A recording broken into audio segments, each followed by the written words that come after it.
Marshall Peak. Chapter 56-17, I'm just looking around. Sir Xueqi, what's the meaning of this? A magnificent divine sense suddenly reverberated from the depths of the void. Though it sounded like the voice was questioning Xueqi, it didn't dare to be too reckless with its tone or words. Clearly, it was the innate territory lord who was overseeing this place. 1,700 years ago, the number of innate territory lords Xueqi killed had reached more than 30. What's more, those innate territory lords were basically killed in a single blow by Xueqi. Although Xueqi had used special external means to kill them back then, that did nothing to diminish his incredible strength. Now that 1,700 years had passed, no one knew exactly how this killing star's ability had changed, but from how he killed 3 acquired territory lords in just a few short breaths, everyone could tell he was stronger than before.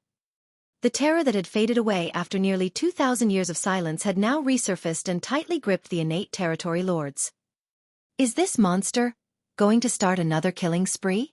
If that's true, the peace we maintained for more than 1,000 years will surely shatter. Sir, are you planning on breaking the peace treaty our 2 races agreed upon?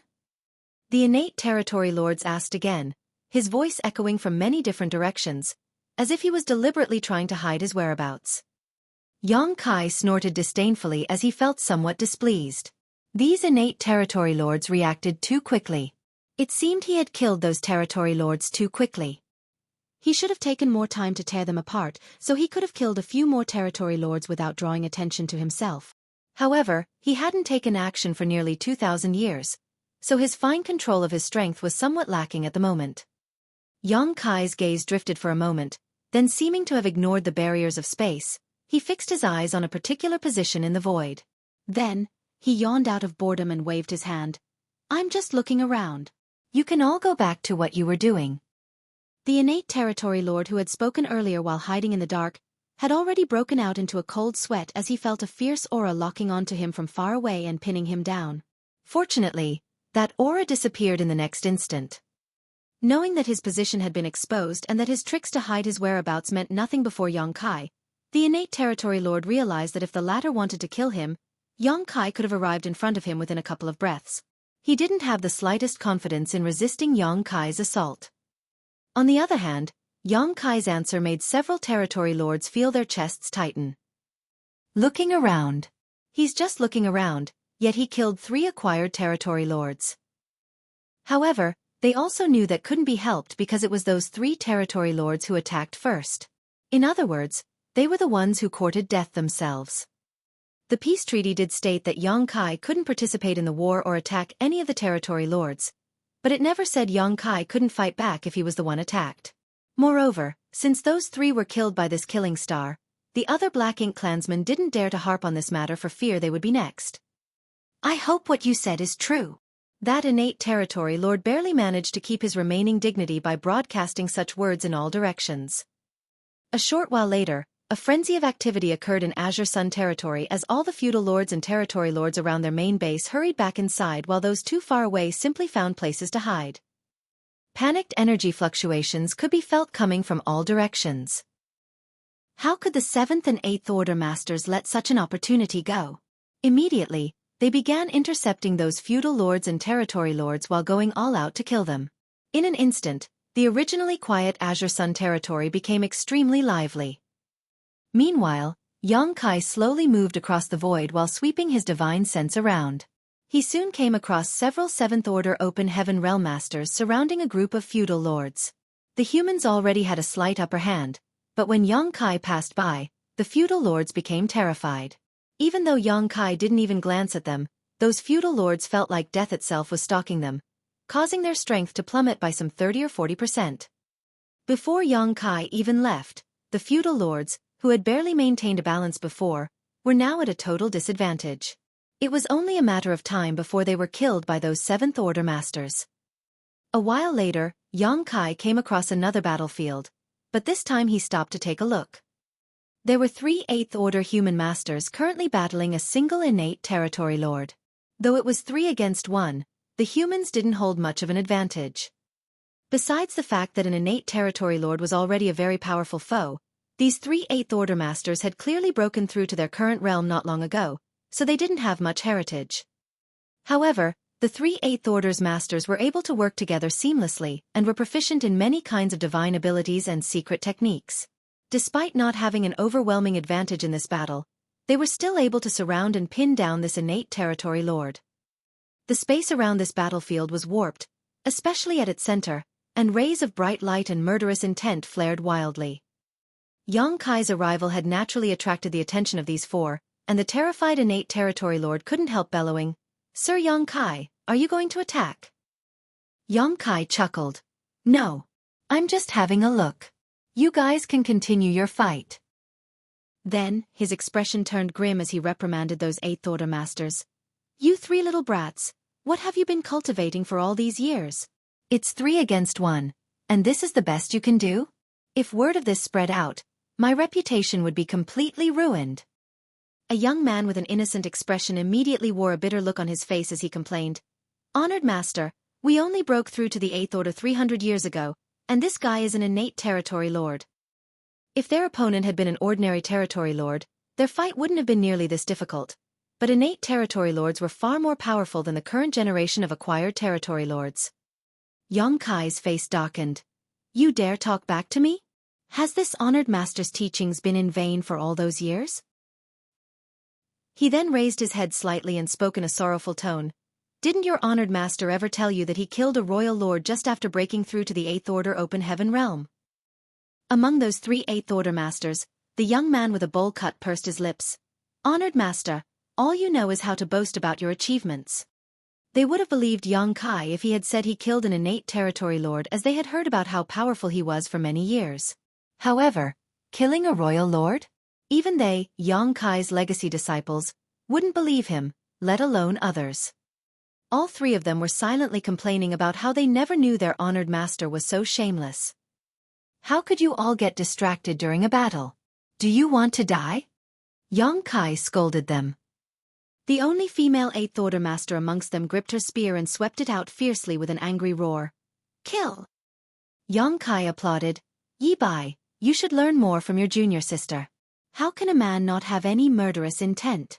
When fighting an enemy master, it's either you die or they do, so if you don't give it your all, you won't be the one to laugh in the end." "Yes." Zhao Yibai's expression became stern as his murderous intent surged.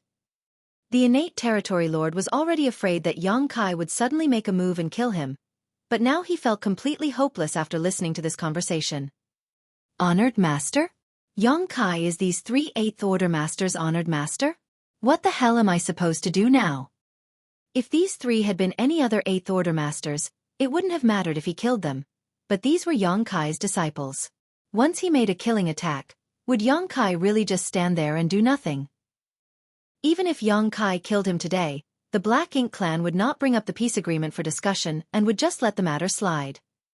At that instant, the innate territory lord fell into a dilemma. Meanwhile, the three Eighth Order masters had been through many battles, so they wouldn't show any mercy to their enemies when given such a good opportunity. Now that the innate territory lord could only defend himself and had no way of striking back, the three redoubled their assault, sending out all sorts of divine abilities and secret techniques which illuminated the entire void. Yang Kai nodded lightly. "You three can barely achieve 1 or 2 parts of my strength back then." Hearing that, Zhao Ye felt her veins bulging and couldn't stand it anymore, so she spoke while thrusting out her spear. "Honored master, why don't you go look around somewhere else? We 3 senior brothers and sister are fighting a life-or-death battle. It's fine if this old fart can't help us, but can he not just stand there boasting shamelessly while making sarcastic remarks?" Yang Kai raised his hand and knocked her head. "What's wrong? Don't you want me here?" Zhao Ye felt aggrieved, but at the same time, she was secretly astonished at her honored master's ability. Although she didn't have her guard up against him and was fully focused on fighting the innate territory lord, she was still an Eighth Order master, after all. However, she didn't even notice when her honored master arrived beside her. While thinking of that, she couldn't help but exclaim inside. Indeed, old ginger is spicier than young ginger. Boasting might be a habit every man has, but this old man does have some skill it seems. I guess I'll just let him continue to boast. As such, she didn't say anything. "Why is it only the 3 of you? Where's that little bastard Yang Xiao?" Yang Kai looked around curiously. If he remembered correctly, His 3 disciples should have been with Yang Xiao because they seem to have formed a group called the 10 Directions Supreme and had also made a name for themselves. But now, there were only the 3 of them, and Yang Xiao was nowhere to be seen. Xueqi used time principles to disrupt the innate territory lord's senses while finding a moment to answer. These years, our fellow brothers and sisters have broken through to the 8th order open heaven realm one after another, so it's not suitable for us to stay in a single squad and kill enemies together anymore. The 3 of us parted ways with senior brother Yang some time ago. Yang Kai nodded in understanding. Back then, they formed a squad to kill the enemy because they weren't strong enough. Although there were quite a lot of 7th order masters among them, going into the great territories conquered by the Black Ink clan was extremely dangerous. Therefore, it was a better choice to band together. But now, these little ones had all broken through to the 8th order open heaven realm, so there was no need to act as a unit anymore. Also, this was a wise choice because only in this way could they continue to break through their limitations by exposing themselves to dangerous situations. Yang Kai's 3 disciples had all directly broken through to the 7th order open heaven realm back then, and were now 8th order masters. Once they had accumulated enough heritage, they could strive to break through to the 9th order open heaven realm. If they did, they would become pillars of the war against the Black Ink clan. It was the same for Yang Xiao. He was a pure Dragon Clan member and had a very strong bloodline talent, so he could only rely on purifying and tempering his dragon vein and nothing else to achieve a breakthrough. As for Yang Xue, she was the same as Yang Kai. The 8th order open heaven realm was her limit. Die! A fierce roar suddenly sounded as Zhao Yi pierced the innate territory lord's chest with her spear. Violent energy exploded, directly opening a huge hole in the enemy's chest. With her strength, she couldn't land such a blow on an innate territory lord so easily. The best outcome for today's battle would have been both sides suffering injuries or both sides retreating on their own.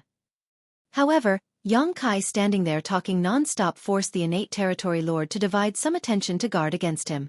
Also, the innate territory lord had to be mindful of Zhao Yibai and the others being Yang Kai's disciples, so he didn't dare to kill them.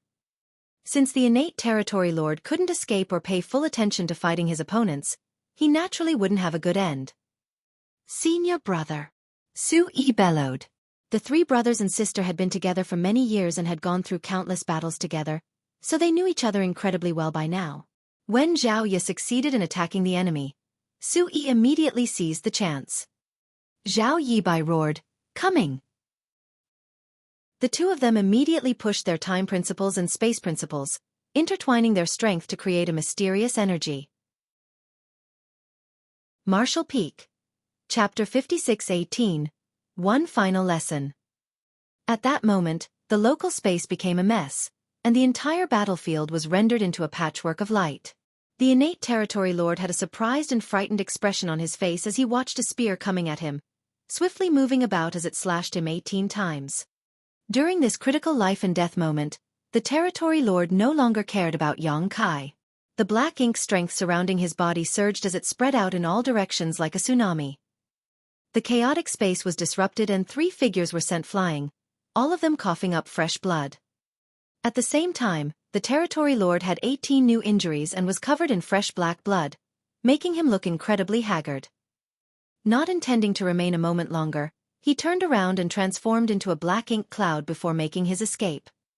In your dreams, Zhao Yibai roared. The trio had exerted a lot of effort to heavily injure their enemy.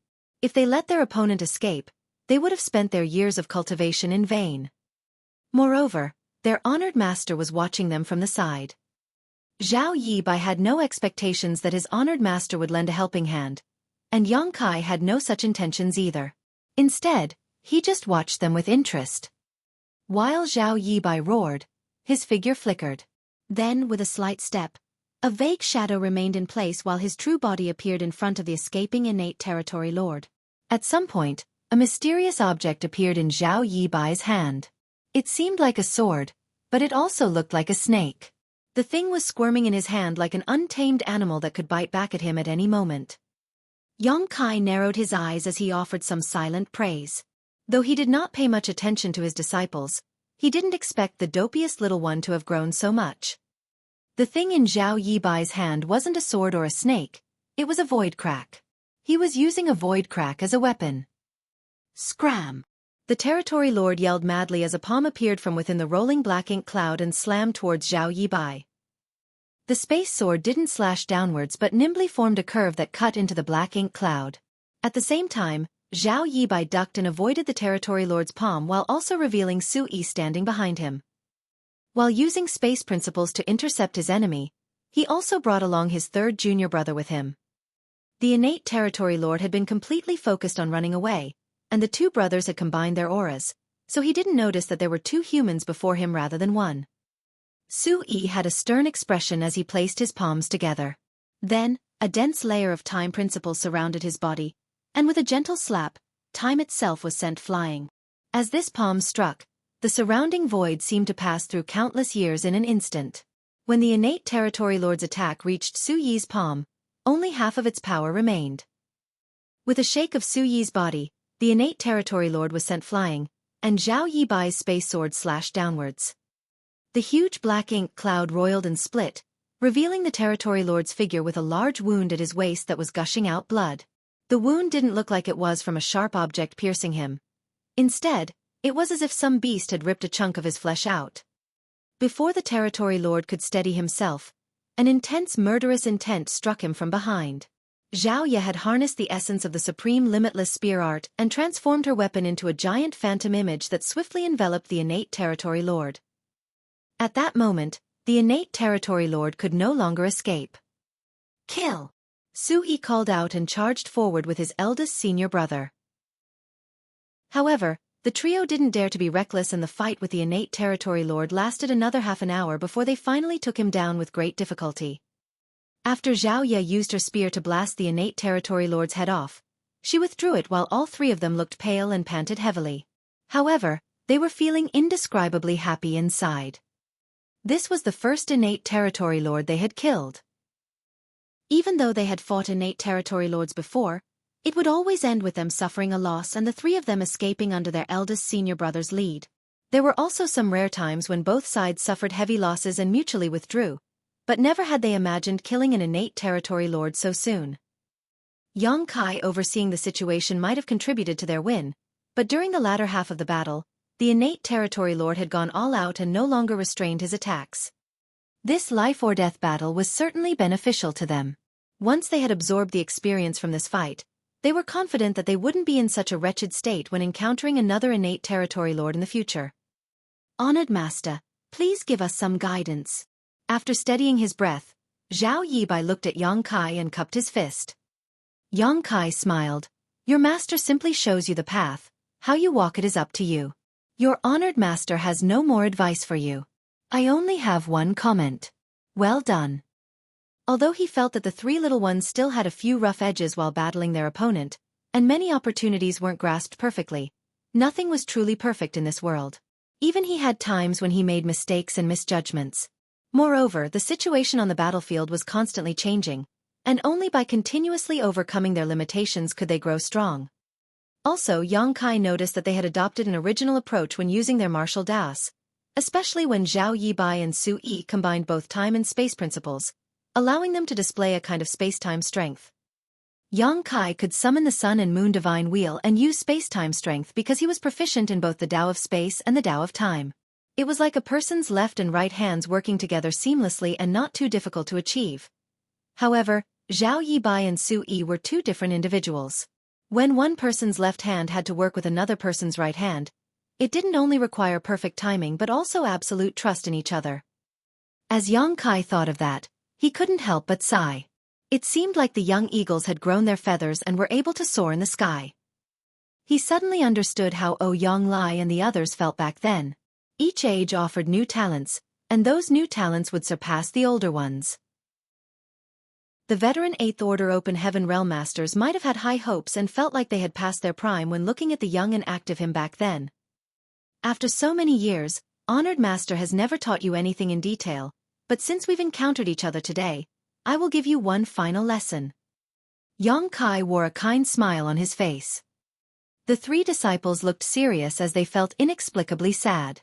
Though their honored master didn't seem old and could even be considered young when compared to other veteran 8th Order Open Heaven Realm Masters, they knew that the 8th Order Open Heaven Realm was their honored master's limit in this lifetime. That was undoubtedly a ruthless fate for a cultivator who used up all his life to pursue the peak of the martial Tao. Though their honored master's appearance would not age for tens of thousands of years at least, his ambition to pursue martial Tao would no longer be as strong as it once was. Zhao Ya's eyes reddened slightly as she remembered how Yang Kai had taken such gentle care of them when they were young. All these years, they seemed to have never been filial to their honored master, so she secretly decided that if they could wipe out the Black Ink clan, they must stay beside their honored master and take care of him. However, while such thoughts flashed across her head, Yang Kai raised his fist to his lips and coughed twice before suddenly shouting, "This king's 3 legacy disciples are right here. An eye for an eye, a tooth for a tooth. If any of you territory lords have a grudge against me, feel free to target them. If you manage to kill them, that just proves your capability, and this king will not avenge them in the future." The 3 disciples slowly widened their eyes as their sadness instantly disappeared while looking at their honored master with stunned expressions. Yang Kai then winked at them. "The final lesson is that your honored master can't protect you for a lifetime, so you have to learn how to fend for yourselves." After saying that, Yang Kai didn't bother to see what their reactions were before taking a step and appearing 1,000,000 kilometers away from them. Then, he laughed from afar and announced, "There will come a day when the eagle learns to fly and soars high in the sky." He seemed to be in an extremely pleasant mood. In just a few short moments, his aura disappeared from Azure Sun territory, obviously indicating that he had left through one of the territory gates. At that instant, many divine senses swept towards Zhao Yibai and the others from all directions, and the trio felt like countless pairs of eyes were now staring at them from the dark. "Run!" In a panic, Zhao Yibai grabbed his junior sister and brother before turning around and dashing towards one of the human race's forward outposts. "Master! How could there be such a terrible master in this life? Ah! I'm going to drop out of the master's sect." Xueqi felt like he was going mad. In this world, the number of those who knew they were Yang Kai's legacy disciples was not low, but it also wasn't high. After all, Yang Kai had arranged for them to be cared for at the High Heaven Palace before he went to the Black Ink battlefield, which was some 3,000 years ago. Back then, the 3 of them were still weak, so the others only thought of them as ordinary High Heaven Palace disciples. No one had ever expected them and Yang Kai to be disciples and master. Of course, they also wouldn't announce this fact to the wider world. They knew what their honored master had done to the Black Ink clan, so if the Black Ink clan found out about their relationship, they would definitely be targeted. That was also why the human higher-ups never said a word about them despite knowing the whole story. Never would they have imagined that Yang Kai would take the initiative to expose their master and disciple relationship today. There were so many territory lords who died because of Yang Kai, but since the Black Ink clan couldn't do anything about him, their next best option was to target his 3 disciples. It was easy to predict that the dangers and risks these 3 would be facing in the future would vastly surpass what they encountered previously. Perhaps they would be targeted by multiple territory lords the moment they appeared in any great territory. Zhao Yi bit her lips as her eyes reddened even more. She had secretly decided that once her honored master turned old, could no longer move about, and was bedridden, she would show him the real meaning of filial piety. After giving it some more thought, she realized that this old fart had never taught them anything these past few millennia. All he did was take them under his wing when they were young and naive. Since he brought them out from the void world, they had hardly even met, so how could he have taught them anything? Yet this old ghost dared to say this was their final lesson. "Eldest senior brother.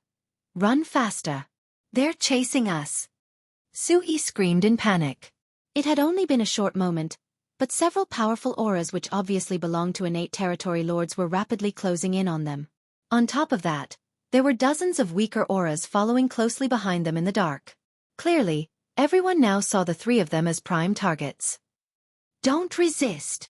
Zhao Yibai shouted while using space principles to wrap around his junior sister and brother, their figures beginning to flicker. By the time he had almost run out of energy, they finally reached the human race's main camp. Zhao Yibai fell to the ground, feeling like he didn't even have the energy to move a finger. While he looked up at the jet-black void, he only had one thought in mind. Honored Master is definitely trying to screw with us. Marshall Peak. Chapter 5619, The Search Continues. After nearly 2,000 years, the human race's biggest killing star, Yang Kai, had emerged from retreat. Then, he appeared in Azure Sun territory and killed 3 acquired territory lords. When the news spread out, the Black Ink clan was terrified. Acquired territory lords were also territory lords, and although they weren't as powerful as innate territory lords, or even ordinary 8th Order human masters, they weren't easy to kill by any means. The Black Ink clan then heard that those 3 territory lords were the ones who initiated the attack, but all of them were killed within 3 breaths. Fortunately, Xueqi didn't start a killing spree or even intend to break the treaty they had agreed on previously. Instead, he just strolled around Azure Sun territory and left. At that moment, all the Black Ink clansmen in all the great territory battlefields shivered in fright as they did all they could to get news about Xueqi. Soon, they received word from all directions that Xueqi had appeared on the great territory battlefields one after another. However, he never started a fight and just wandered around as if searching for something. No one knew what he was searching for. There were many times when he appeared near the Black Ink clan's bases, which made the territory lords eager to start a fight but also extremely wary. They were eager to start a fight because if they did, they might stand a chance of defeating Xueqi if the entire army attacked him together. However, they were worried that if a battle broke out, there was no telling how many territory lords would die, and there was also a chance that they might not be able to defeat Xueqi. It wasn't until Xueqi left that the Black Ink clan finally felt relieved. However, more news spread across the great territories, saying that Xueqi's 3 legacy disciples were in Azure Sun territory, so many began thinking of ways to surround and kill them. This news greatly energized the Black Ink clan. The fear of Xueqi would forever stay with them because he was so strong and overbearing that no Black Ink clansman dared to offend him. Since the Black Ink clan couldn't do anything about Xueqi though, they could take out their frustrations on his 3 legacy disciples.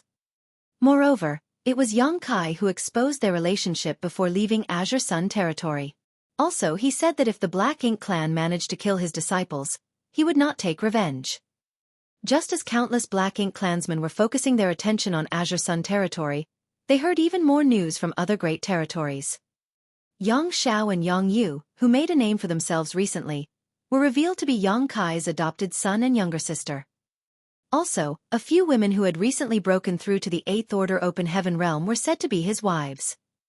In an instant, the Black Ink clan began targeting everyone with close connections to Xueqi. The Black Ink clan had also devised several plans to round them up and slaughter them. However, whether they would actually kill them was doubtful as none of the higher-ups in the Black Ink clan believed Xueqi would really not seek revenge.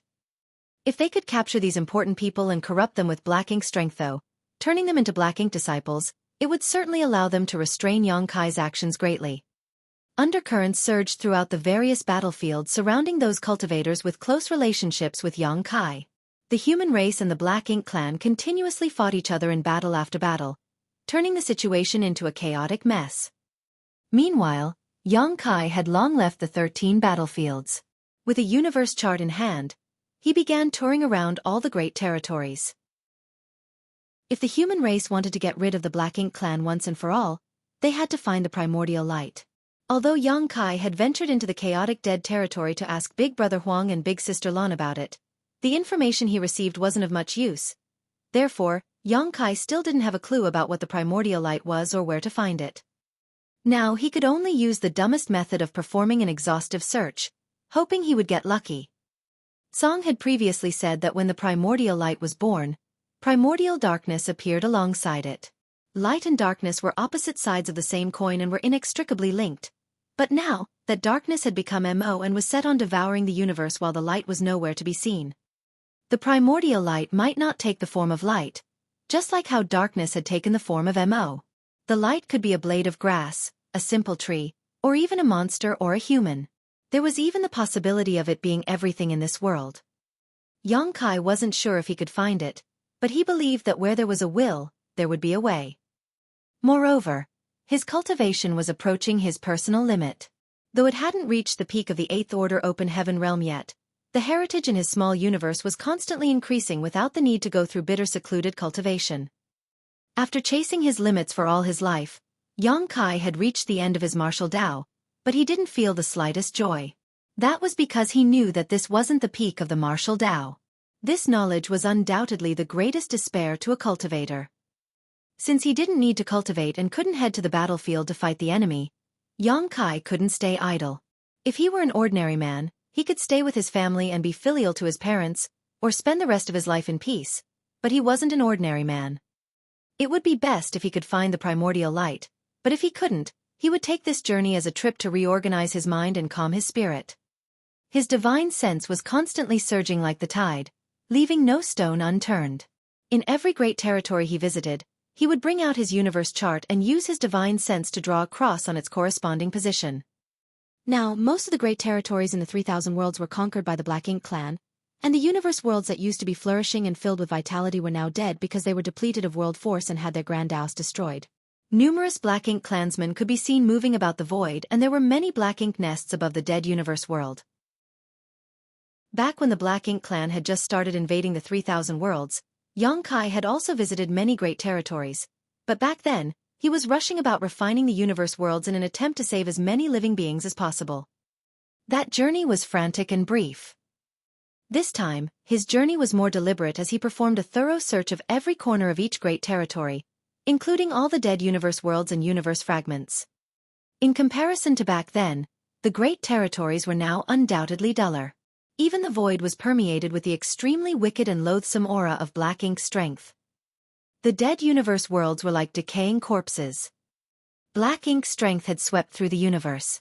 No one could avoid their personal responsibility when faced with such a tragedy. During his journey, Xueqi met quite a few hunters. These hunters traveled around each great territory, destroying Black Ink nests and being chased after by the Black Ink clan, which they all considered exciting and terrifying experiences. While facing such dangers though, they also gained a lot. As Xueqi passed through each great territory, the number of crosses on his universe chart gradually increased and soon almost covered the entire map. He didn't pay much attention to how many years he had been searching for until he suddenly came to an extremely quiet place. After cross-checking with his universe chart, he suddenly realized that this was actually the chaotic dead territory. Xueqi was very surprised as he had visited the chaotic dead territory thrice, but no matter when he came, this place had always been in complete chaos. Big Brother Huang and Big Sister Lan were extremely powerful but couldn't control their own strength. Therefore, wherever they were, the violent might of Yang and Yin they possessed shattered the void. It was because of this that Xueqi didn't succeed when asking them to descend the mountain and help the humans deal with the Black Ink clan. If they did so, many other great territories would become a part of the chaotic dead territory, which was something the humans couldn't accept. Although many great territories now were filled with dead universe worlds and were conquered by the Black Ink clan, restoring them in the future was still possible. However, if a great territory became a part of the chaotic dead territory, there would be no hope for restoration. When Xueqi came again this time and noticed there was actually something different, he couldn't help but be curious. Therefore, he flew deeper into the void while calling out, "Big Brother Huang, Big Sister Lan, your little brother is here to visit." Following a faint aura he sensed, Xueqi soon found Big Brother Huang and Big Sister Lan, but when he saw them he was taken aback. "What are you two doing?" Standing before Xueqi was a single figure, or more precisely, the combined figures of Big Brother Huang and Big Sister Lan. The left half of the figure looked like Big Brother Huang, while the right side looked like Big Sister Lan. The figure's appearance seemed extremely strange, as if some sort of power had forcefully merged them together but failed. The strange combined figure looked at Xueqi, and its two different colored eyes also showed different emotions. Then, with a roll of their eyes, the combined body split into two. With a soft popping sound, Big Brother Huang and Big Sister Lan were separated entirely. The two of them looked a little exhausted and depressed. Big Brother Huang massaged his temples, looking like he had a headache. "We're trying to fuse. When you were here the last time, didn't you say we might have a connection with the primordial light? We thought about it after you left and thought perhaps you were right, so we gave it a try. What's the result?" "The result is what you just saw." Big Brother Huang spread his hands. "It's your fault. If you hadn't tried to gain control, I wouldn't have fought with you because I was afraid to get devoured," Big Sister Lan complained. Big Brother Huang looked aggrieved. "How can that be my fault? You initiated it. How could I comply silently? As a proper little brother, you should carry out your big sister's will," Big Sister Lan chastised. "Nonsense," Big Brother Huang jumped 1 meter high. "I'm the big brother, so you should listen to me." Then, Big Sister Lan grabbed Big Brother Huang's collar and threatened angrily, Say that again. Big Brother Huang looked down at her and repeated arrogantly, I'm the big. All right. Yang Kai grabbed them before placing them on either side of himself. Stop arguing. You guys have been together for so many years. What's there to argue about? They had been arguing about who was the big sister or big brother for eons, but they still hadn't reached a conclusion. Humph. Both of them coldly snorted before turning their heads to the side as if they didn't want to talk to each other anymore. Yang Kai touched his chin and commented, when this little brother saw your condition just now, I seem to have seen signs of integration. We can integrate with each other, Big Brother Huang sighed and shook his head. After so many tries, he finally understood something. However, unless one of us is willing to be devoured by the other, we'll never truly become one. Big Sister Lan added, also, even if one of us is willing to be devoured, the most likely possibility is that we'll simply destroy each other entirely. They were originally the manifestation of Yang and Yin, so their powers were opposed, the epitome of incompatibility, so how could they possibly integrate? If that's true, then why are you guys still trying? Yang Kai was confused. Big Brother Huang shrugged. We have nothing to do anyway. Also, she wouldn't let me devour her. Marshall Peak. Chapter 56-20. Catalyst. That answer was impeccable. It was the same reason why Yang Kai went to look for the primordial light. He felt he had to do something, but there was literally nothing else for him to do. In short, he was bored. But we did learn something, Big Sister Lan suddenly spoke up. Yang Kai's expression turned serious. What did you discover? Instead of answering him, Big Sister Lan asked a question. Do you know alchemy? Not knowing what alchemy had to do with the situation, Yang Kai still answered honestly, I know a little. He had some alchemic Tao essence inside his small universe. Though he wasn't as proficient in it as his 3 primary Grand Taos, his accomplishments weren't low either. If he was willing, Yang Kai figured he could easily become an alchemy grandmaster. Moreover, he actively cultivated the alchemic Tao in his youth. Since there were many cultivators in his small universe, they were able to benefit from this and some became quite talented in alchemic Tao. Big Sister Lan continued, since you know alchemy, you should know that there are many times when herbs that have opposing natures are put together inside the same furnace, but not only do they not destroy each other, they enhance each other's medicinal efficiency. Nodding, Yang Kai replied, indeed. The alchemic Tao is profound and boundless, and what it focuses on is the ratio of herbs and how they counteract and enhance each other. After thinking about it, he questioned, are you saying? If you think of me and Big Brother Huang as counteracting herbs, what would you do to blend our medicinal efficacies? Yang Kai's eyes lit up. A catalyst. It wasn't true that 2 counteracting herbs couldn't be placed in the same furnace. One only had to add a suitable medicinal catalyst, and disaster could be turned into a miracle. Not only could a catalyst help maximize the 2 herbs' medicinal efficacies, but it could help them fuse together and produce new and astonishing effects. I understand now. Yang Kai was elated, like a terminally ill patient who suddenly found a cure after searching for so long. He was acting almost epileptic. The last time Yang Kai came to the chaotic dead territory and talked with these 2, he realized that they had a huge connection with the primordial light, and perhaps were even part of it at one point. That was because Big Sister Lan previously said that she vaguely remembered being abandoned. Who would abandon them? And what kind of being could abandon them? The answer to that was undoubtedly the primordial light. Although Yang Kai didn't know the reason behind all of this, the primordial light did separate from the Yang and Yin that eventually became the sun's burning light and moon's serene glimmer. That was why they vaguely remembered feeling like they were abandoned. They were originally the same being but were separated by a powerful force.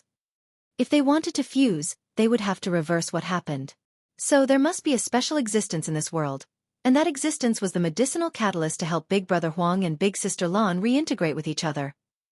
If he could find that catalyst, perhaps they might be able to recreate that glorious light. Big Brother Huang and Big Sister Lan looked at each other, feeling speechless.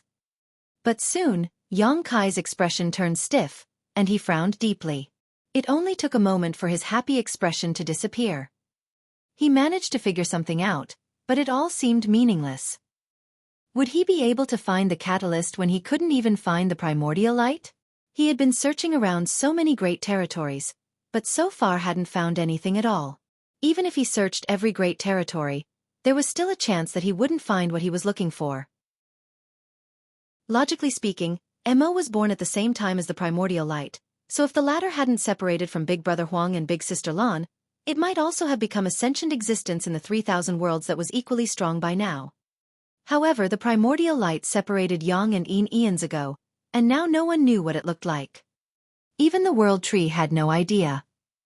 The old tree had been around since the dawn of time and was connected to all the universe worlds in the 3,000 worlds. So who would know something that he didn't? Yang Kai suddenly felt devastated. Hey!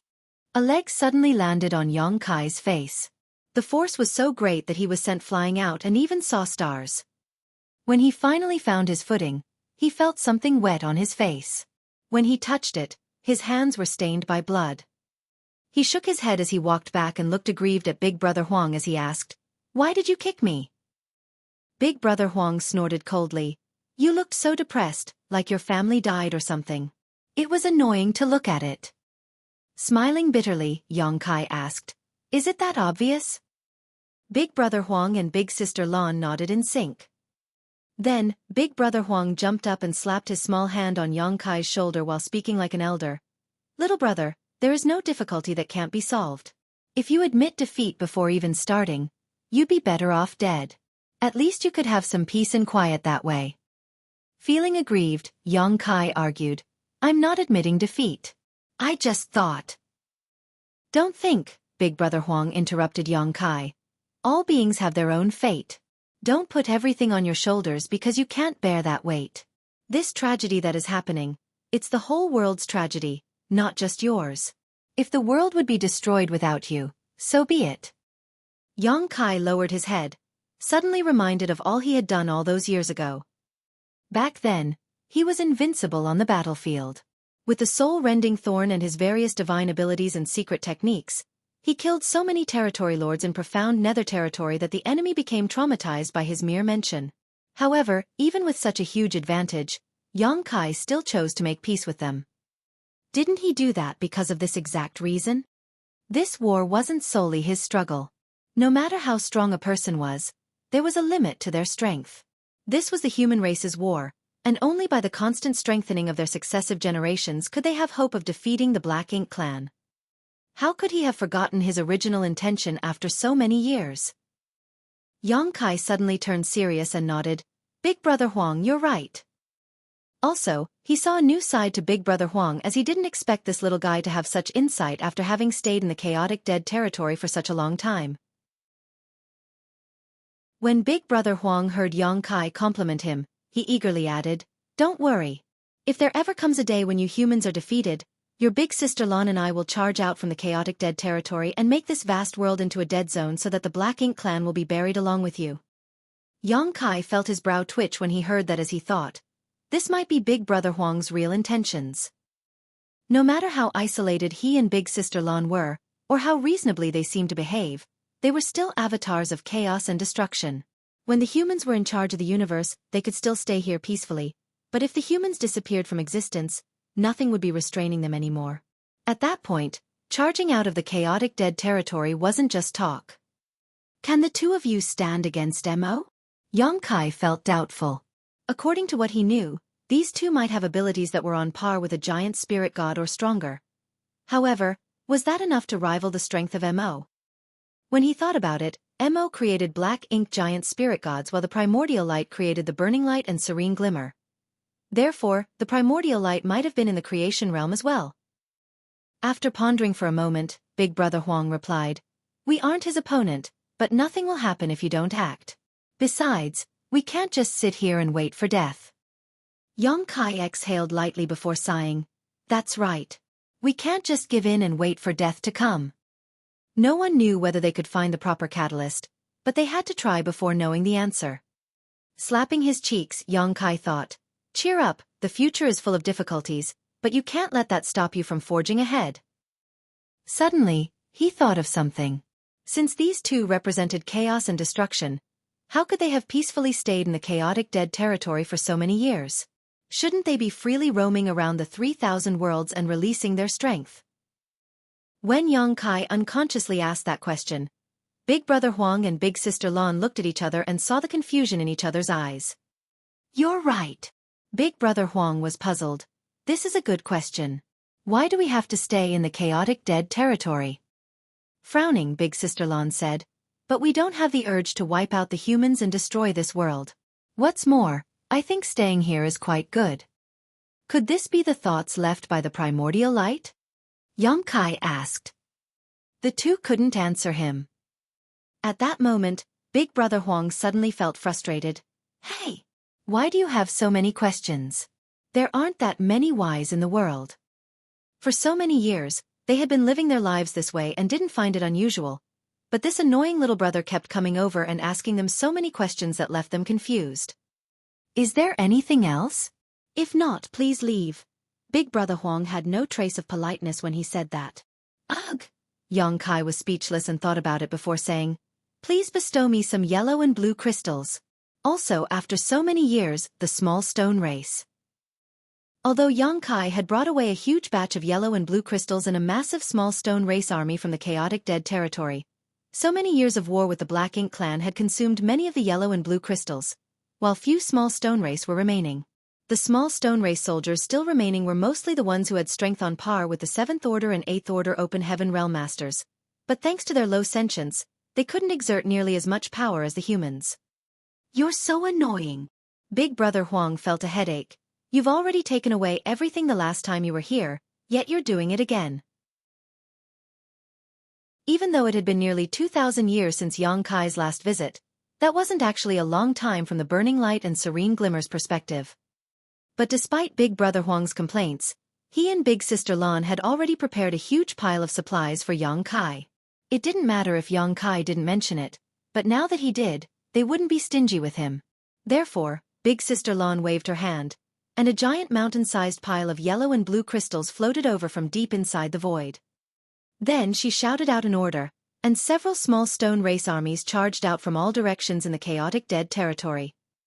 Yang Kai happily opened his small universe, and under Big Brother Huang's constant grumblings, he put away the huge pile of materials and small stone race armies. After that was done, burning light and serene glimmers, nearly 2,000 years of accumulation were gone. Such a huge pile of materials and reinforcements were enough to influence the final result of the war between the two races. Without mentioning anything else, if Yang Kai distributed the small stone clan armies he received to the various battlefields, they could deliver a huge blow to the Black Ink clan, as those small stone race armies had many that were on par with 8th Order Open Heaven Realm Masters. Once Yang Kai was done, he respectfully thanked the two. Since the two races still wanted to maintain their current situation of the war, Yang Kai wasn't in a rush to head back and distribute these small stone race armies. Also, he had to start his search for the medicinal catalyst. I think you should try visiting the Divine Spirit's ancestral land. Before he could go though, Big Sister Lan suddenly made the suggestion. Marshall Peak. Chapter 56-21, Thieves. According to ancient stories, the sun's burning light and moon's serene glimmer were the ancestors of all divine spirits.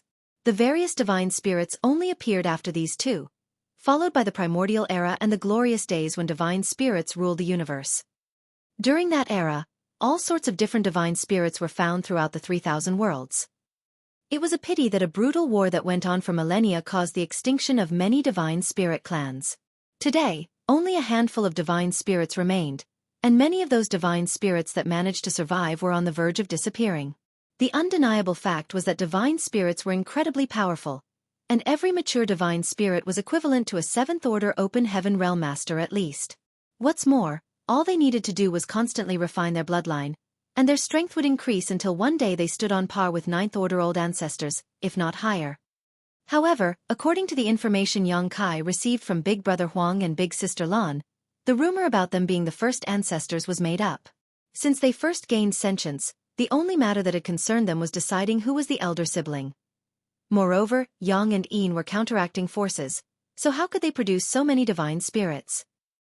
The only real joint creation of these two supreme beings was when Yang Kai used the great sun and moon marks to fuse their power to create purifying light, which was the most effective method the humans currently had to restrain Black Ink's strength. Before purifying light appeared, The only thing that could restrain black ink strength was the power of divine spirits. Of course, the divine spirit's power wasn't as effective as purifying light, but it was still far better than what mere humans were capable of. Ancestral strength from the divine spirit ancestral land was particularly good at this and could be thought of as a purer, stronger version of the divine spirit's power. At the end of the early ancient era, a black ink giant spirit god was suppressed and sealed in the demon sealing land by the dragon emperor and phoenix empress of that generation with the help of the sacred treasures from 16 powerful divine spirit clans and more than half of the ancestral strength of the ancestral land. After so many years, even the black ink strength inside that black ink giant spirit god had been continuously ground away by the ancestral strength. When Xueqi opened the demon sealing land back then, the black ink giant spirit god was only an empty husk. If Mo's soul clone hadn't been injected into the dead black ink giant spirit god, it would have been impossible for it to be revived. The primordial light was the opposite of the initial darkness, and both the burning light and serene glimmer were separated from it. That was why the combination of Big Brother Huang and Big Sister Lan's strength could perfectly counter black ink strength. If that were true though, why could the divine spirits also resist black ink strength? Did the divine spirits really have no connection with the primordial light? Now, the divine spirits were on the brink of extinction, and there weren't many of them still alive. Only a few divine spirit clans were left, but even they were no longer as glorious as they were during the primordial era. However, the divine spirit ancestral land endured, so even if Big Sister Lan didn't suggest this to Xueqi, he was already preparing to head over there as he might find some clues. The Shattered Heaven was the land of exile in the 3,000 worlds. It was where the wicked gathered, so there had been all sorts of characters living there in the past. Back then, those Open Heaven Realm Masters who wanted to break through to the 7th Order Open Heaven Realm, but weren't from any cave heaven and paradise would head to the Shattered Heaven. That was because even the cave heavens and paradises couldn't control that place. They could peacefully break through to the 7th Order Open Heaven Realm without having to worry about being besieged by the masters from the cave heavens and paradises. Of course, looking back now, the cave heavens and paradises did have the ability to wipe clean and control the Shattered Heaven. They simply chose not to because the world needed a place to hide its dirty and dark secrets. Even though the 3,000 worlds was a vast and endless place, it couldn't be entirely clean. Order and chaos were like light and dark, impossible to exist on their own. Everything had a positive and negative side, and both sides relied on each other to survive. Deep inside the Shattered Heaven was the Divine Ability Sea, which was placed there by great experts near the end of the early ancient era to surround the divine spirit ancestral land. It was a natural barrier and also an invisible cage. At this moment, Xueqi was standing outside the Divine Ability Sea and could see a huge, safe passageway that led straight to the divine spirit ancestral land. This pathway was obviously the one the black ink giant spirit god opened when it emerged from the ancestral land. This made things easy for Xueqi as he didn't need to deal with the Divine Ability Sea now. Taking one step after another, Xueqi strode forward, and with the help of space principles, each step carried him 100,000 kilometers further. Soon, Xueqi passed through that pathway and arrived at the ancestral land. The ancestral land was a vast world that was filled with an ancient aura. If one were to say the myriad monsters world had barely managed to retain the aura of the early ancient era, the divine spirit ancestral land could be said to have perfectly preserved the primordial era's environment without the slightest change. Counting this trip as well, Xueqi had visited the divine spirit ancestral land 3 times. The first time was when Cheng chased him here. He was escaping with a female 7th Order Master named Xia Lin Lang, and they accidentally barged into this place. Perhaps it was because he had a dragon clan bloodline that he was able to arrive here alive as, back then, Xueqi was only a 6th Order Open Heaven Realm Master. The second time was when he came to prevent an 8th Order Black Ink disciple from reviving the Black Ink Giant Spirit God. Unfortunately, he was too late and was forced to personally kill a respected senior, Lu En. Then, he personally witnessed the revival of the Black Ink Giant Spirit God. That Black Ink Giant Spirit God was the one that charged out of the demon sealing land to the ancestral land and then out through the Shattered Heaven before arriving at the barren territory battlefield. This was Xueqi's 3rd visit to this place. During his first visit, though he had a potent dragon vein, he wasn't a pure-blood dragon clan member. During the second visit, all his focus had been on the Black Ink Giant Spirit God, so he didn't have any spare attention to investigate this place. But this time, he could feel a natural sense of comfort and closeness when he arrived here. It felt like he had returned home from a long journey and ran back into his mother's arms. His dragon blood was surging inside him, and he couldn't help wanting to let out a dragon roar to vent his feelings. Although he was born a human, the current Xueqi could be fundamentally considered a pure-blooded dragon, so he had a natural feeling of belonging with this land. However, Xueqi soon frowned. It was because this place was occupied by many black ink nests of all sizes, most of them low rank but 3 of them mid-rank. There were no high-rank ones, fortunately. All the high-rank black ink nests were placed at the no-return pass and were guarded by the only remaining royal lord. Despite having already known that the ancestral land wouldn't remain unaffected by the war, Xueqi still felt enraged when he witnessed this scene. It felt as though thieves had overrun his home, and not only did they steal his belongings, but they even took his home for themselves. How could Xueqi endure this?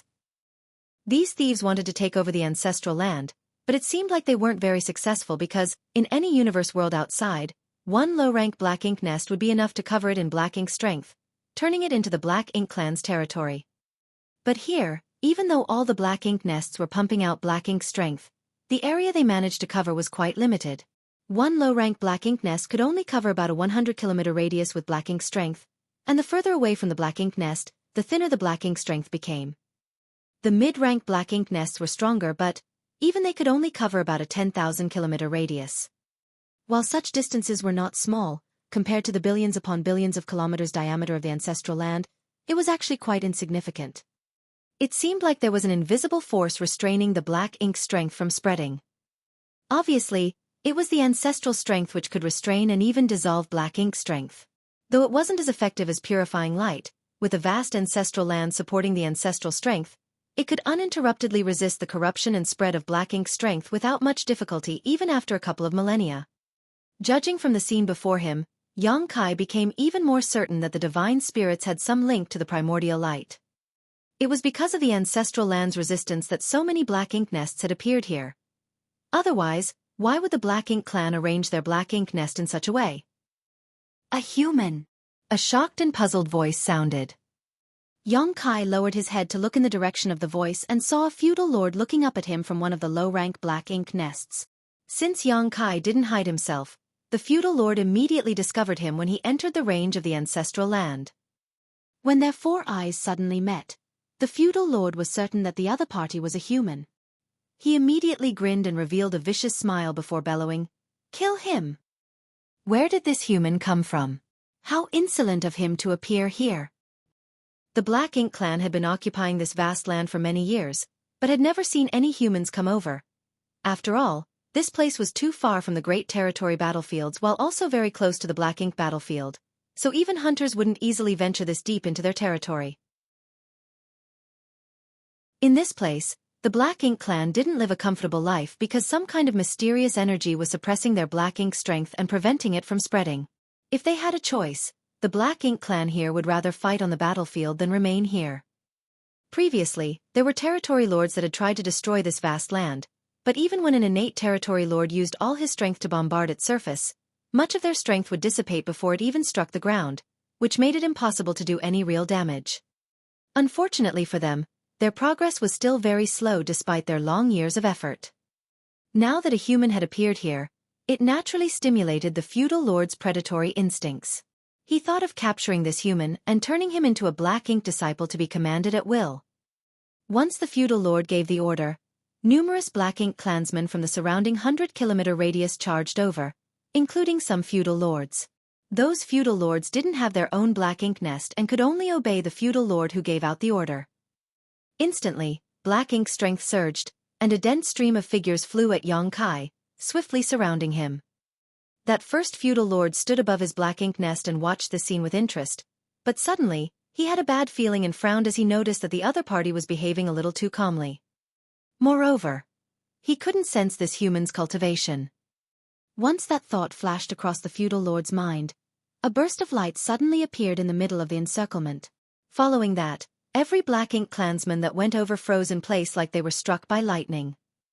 Then the sound of spurting fresh blood sounded, and all at once, every Black Ink clansman, no matter their strength, fell to pieces, literally. The feudal lord's pupils contracted as he turned around to retreat towards his Black Ink nest without hesitation. When the human attacked, The feudal lord immediately sensed his cultivation. An 8th Order Open Heaven Realm Master. Although the feudal lord didn't know why this human came here, he knew this wasn't someone he could mess with. However, just as he turned around, an oppressive force appeared above him. This pressure was like a mountain, rendering him immobile. He barely managed to raise his head to see a palm coming down on him, followed by complete darkness. Then, he didn't know what had happened next.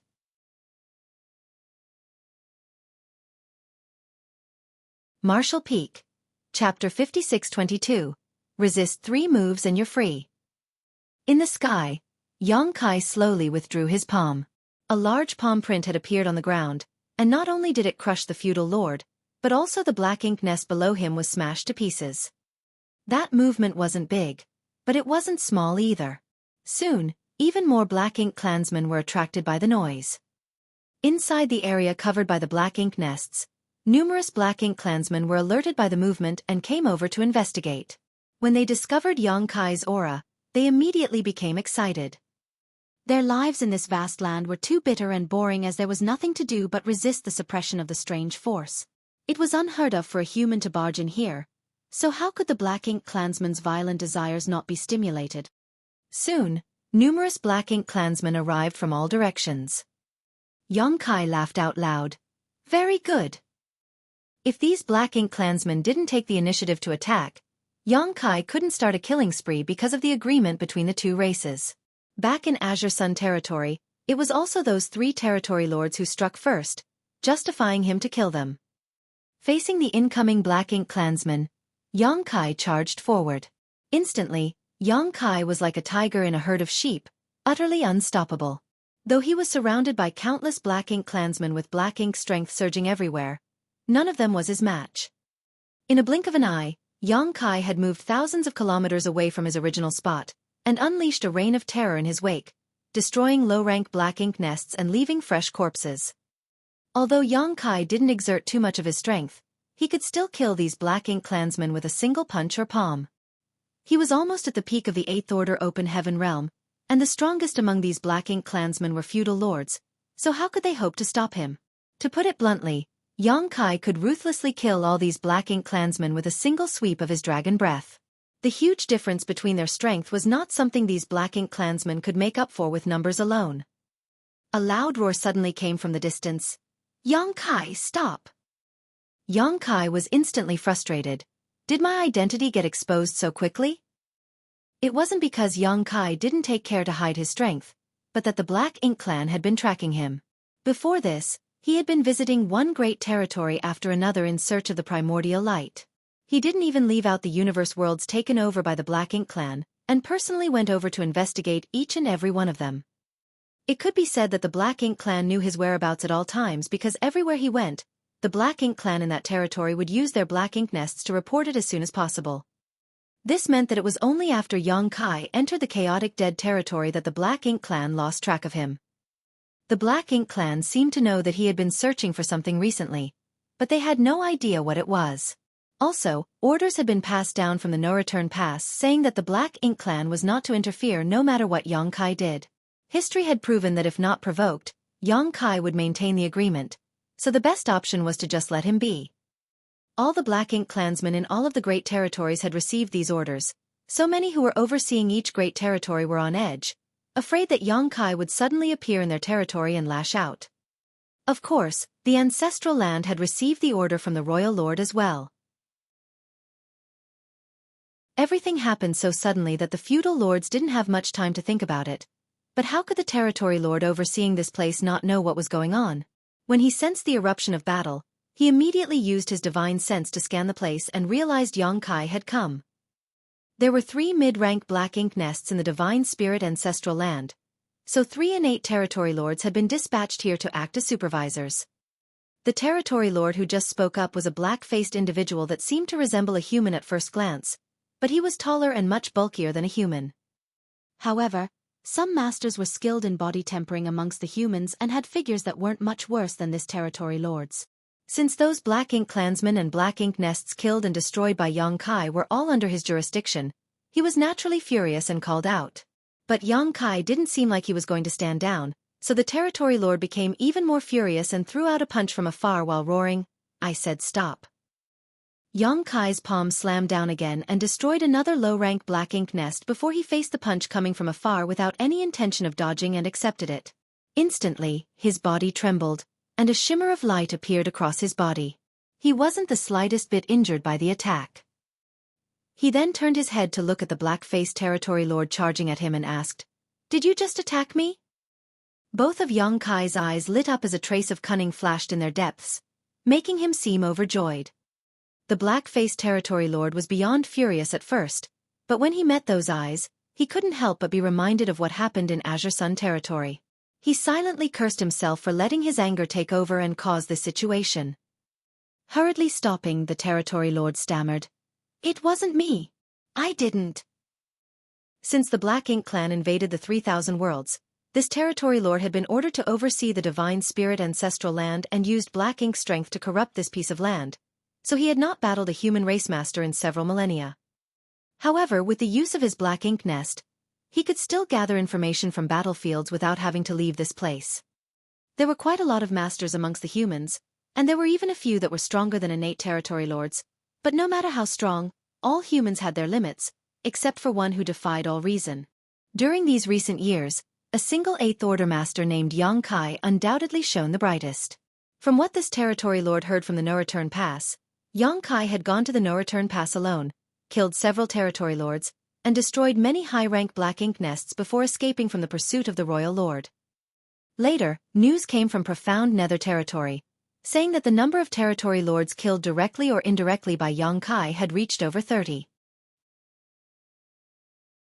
News that came from the Acacia territory said that 10 territory lords had worked together to besiege Yang Kai, but 7 of them died while in the end, Yang Kai and the over 10,000 human refugees mysteriously escaped. Fortunately, after Yang Kai returned to profound Nether territory, he made peace with the territory lords there, allowing them to finally breathe a sigh of relief. 300 years later, Yang Kai appeared in Twin Poles territory and killed 4 innate territory lords in a single battle, forcing the Black Ink clan there to retreat to their camps in panic. The Black Ink clan didn't dare to come out and were even forced to take the initiative to offer peace. In the subsequent peace talks, the Black Ink clan established numerous restrictions on Yang Kai, and finally restrained the humans' most terrifying killing star. During the 1,700 years after that, there were no signs of the killing star on the battlefields, so the territory lords didn't have to be on edge anymore because the Black Ink disciples they corrupted occasionally all confirmed that Yang Kai had been in retreat all this time.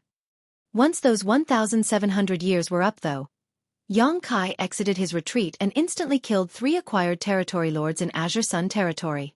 Later, no territory lord dared to challenge him as he was allowed to wander around freely. Following that, Yang Kai began his long journey, until this day when he appeared in the divine spirit ancestral land. Despite the fact that the black-faced territory lord hadn't fought with a human master in many centuries, he knew that he wasn't this killing star's opponent. Amongst all innate territory lords, his strength only ranked somewhere in the middle, and he personally knew several territory lords who were stronger than him that had died at Yang Kai's hands. If those territory lords had died, would he be able to survive if Yang Kai attacked him? He attacked in a moment of anger and didn't consider the situation too seriously. Moreover, his attack from a distance had only been intended to get Yang Kai's attention and stop him from killing more of his subordinates. Therefore, Yang Kai only had to dodge slightly to not get hit by that punch. The reason Yang Kai didn't dodge was not that he couldn't, but that he didn't want to. Those 3 acquired territory lords from the Azure Sun territory died because they had no eyes and accidentally offended this killing star. I have also offended him today.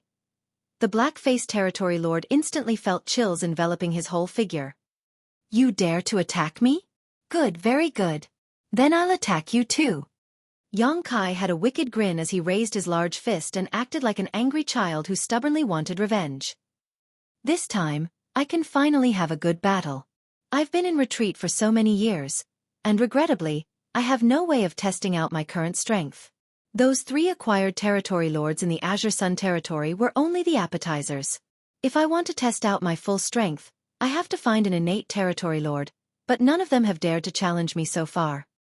The black-faced territory lord immediately turned around and ran without intending to fight Yang Kai. A black ink cloud rolled in and encased the Territory Lord's figure while he screamed frantically, "Save me!" He was naturally screaming towards the other two Territory Lords overseeing this place. Those two had also swept over the moment they sensed the fallout, but they had frozen in place after hearing the black-faced Territory Lord screaming Yongkai's name. Most Territory Lords weren't that fearless. In fact, many feared death greatly, so if they could stay out of this mess, they were more than happy to do so. Accept 3 of my moves. If you can survive, I will let you off. Refuse, and no one can save you today. Yongkai's voice was like a gust of cold wind blowing from the depths of hell, making that Territory Lord shiver even more. However, besides being terrified, the Territory Lord also felt a sense of hope. If it's just 3 attacks, I might be able to resist them. After all, I'm still an innate Territory Lord, so of course, I'm not weak. No matter how powerful this killing star is, he's being too arrogant. Thinking so, the black-faced Territory Lord decisively stopped, and his voice echoed from inside the black ink cloud. Really?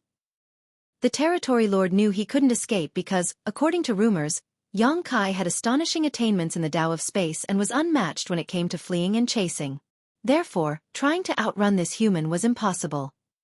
Also, it wasn't realistic to hope that the other two Territory Lords would come to his aid because they were trying to stay out of this situation. Otherwise, they would have come forward and helped him long ago. His only hope now was that Yongkai meant what he said. Yongkai approached the black-faced Territory Lord while speaking slowly. I can even keep the promise I made with the Black Ink Clan, so what's there for you to worry about? That made sense. Although this killing star had caused the Black Ink Clan to suffer a huge loss, he had integrity. Since they made peace, he had never voluntarily broken the agreement. He only attacked those Territory Lords in Azure Sun territory because they attacked him first. The Black Ink Clan couldn't complain about him acting in self-defense. Deal! The black-faced Territory Lord gritted his teeth and accepted the challenge. He had 3 attacks to decide his fate, and he didn't believe that he would be that useless. All sorts of intel on Yongkai appeared in his mind, and he immediately used his divine sense to protect his soul. This guy has a special artifact that can injure others without them noticing. Amongst all those Territory Lords Yongkai killed, many of them were killed because of that special artifact. Therefore, the black-faced Territory Lord felt that his soul was the most important thing to protect. If it were 2,000 years ago, the Territory Lord's decision would have been a smart one, but now that Yongkai's strength had increased significantly, and he was itching to test the extent of his power, he naturally wouldn't be using the soul-rending thorn. The black-faced Territory Lord was only giving himself false hope when he used his divine sense to protect his soul.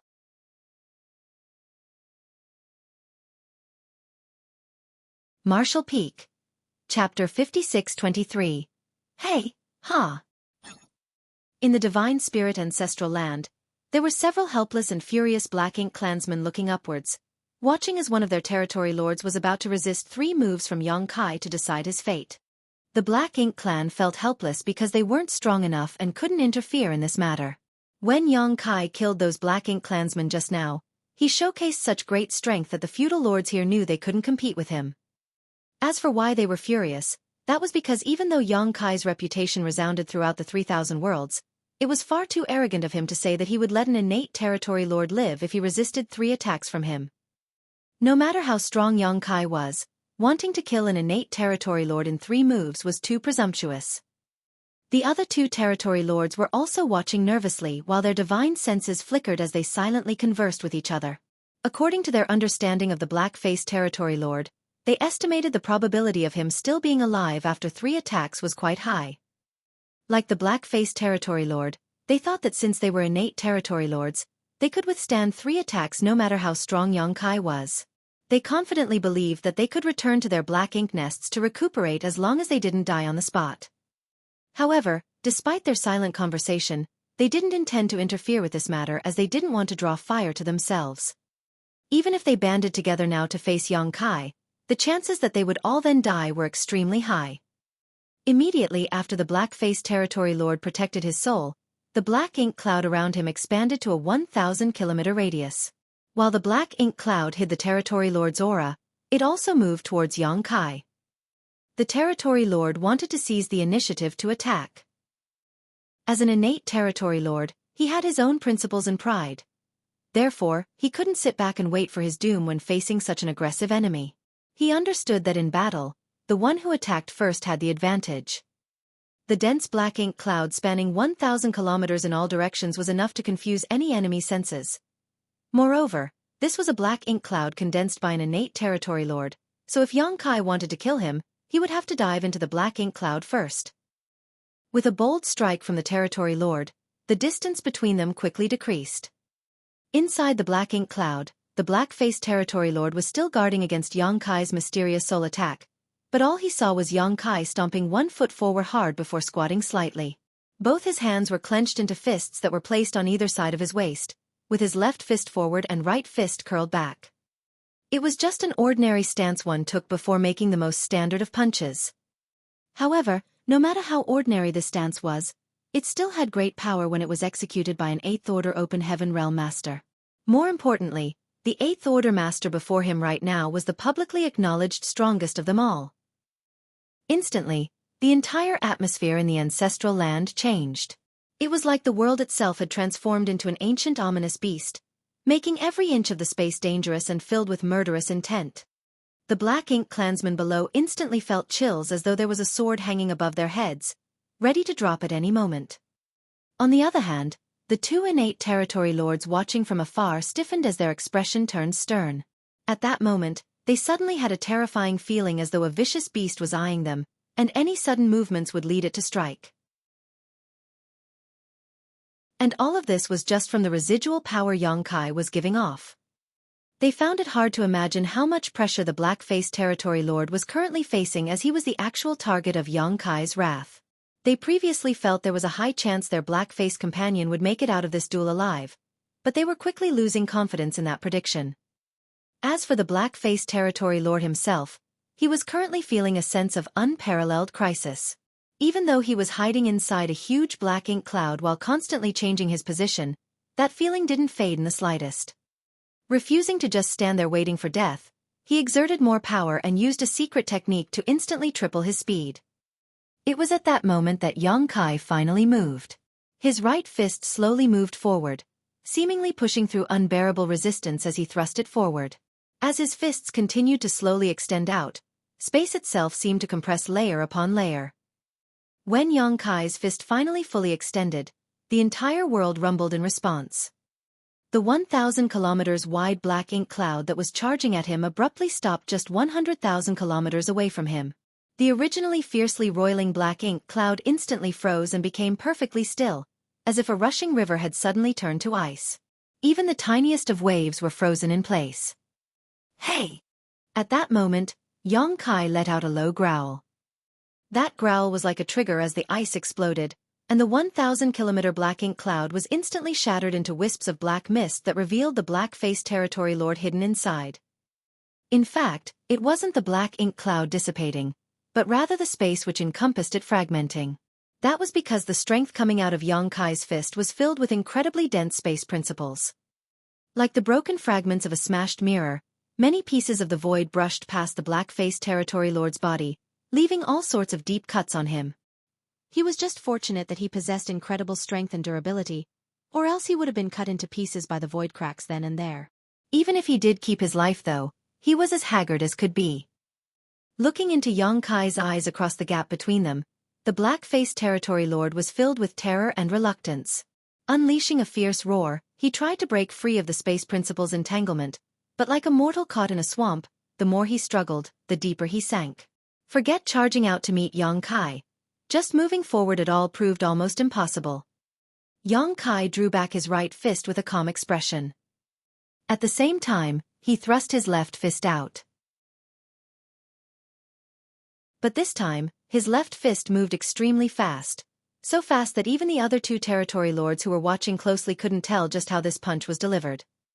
While they were still in a daze, the punch was already sent out. Their hearts were already stuck in their throats after witnessing how frightening the power of the previous fist was. They didn't know what this punch could do. However, from what they saw, this fist seemed extremely ordinary, as though Xueqi hadn't even exerted half as much strength as before. What's more, the black-faced territory lord didn't appear to have suffered any further injury. But soon, they discovered something was wrong.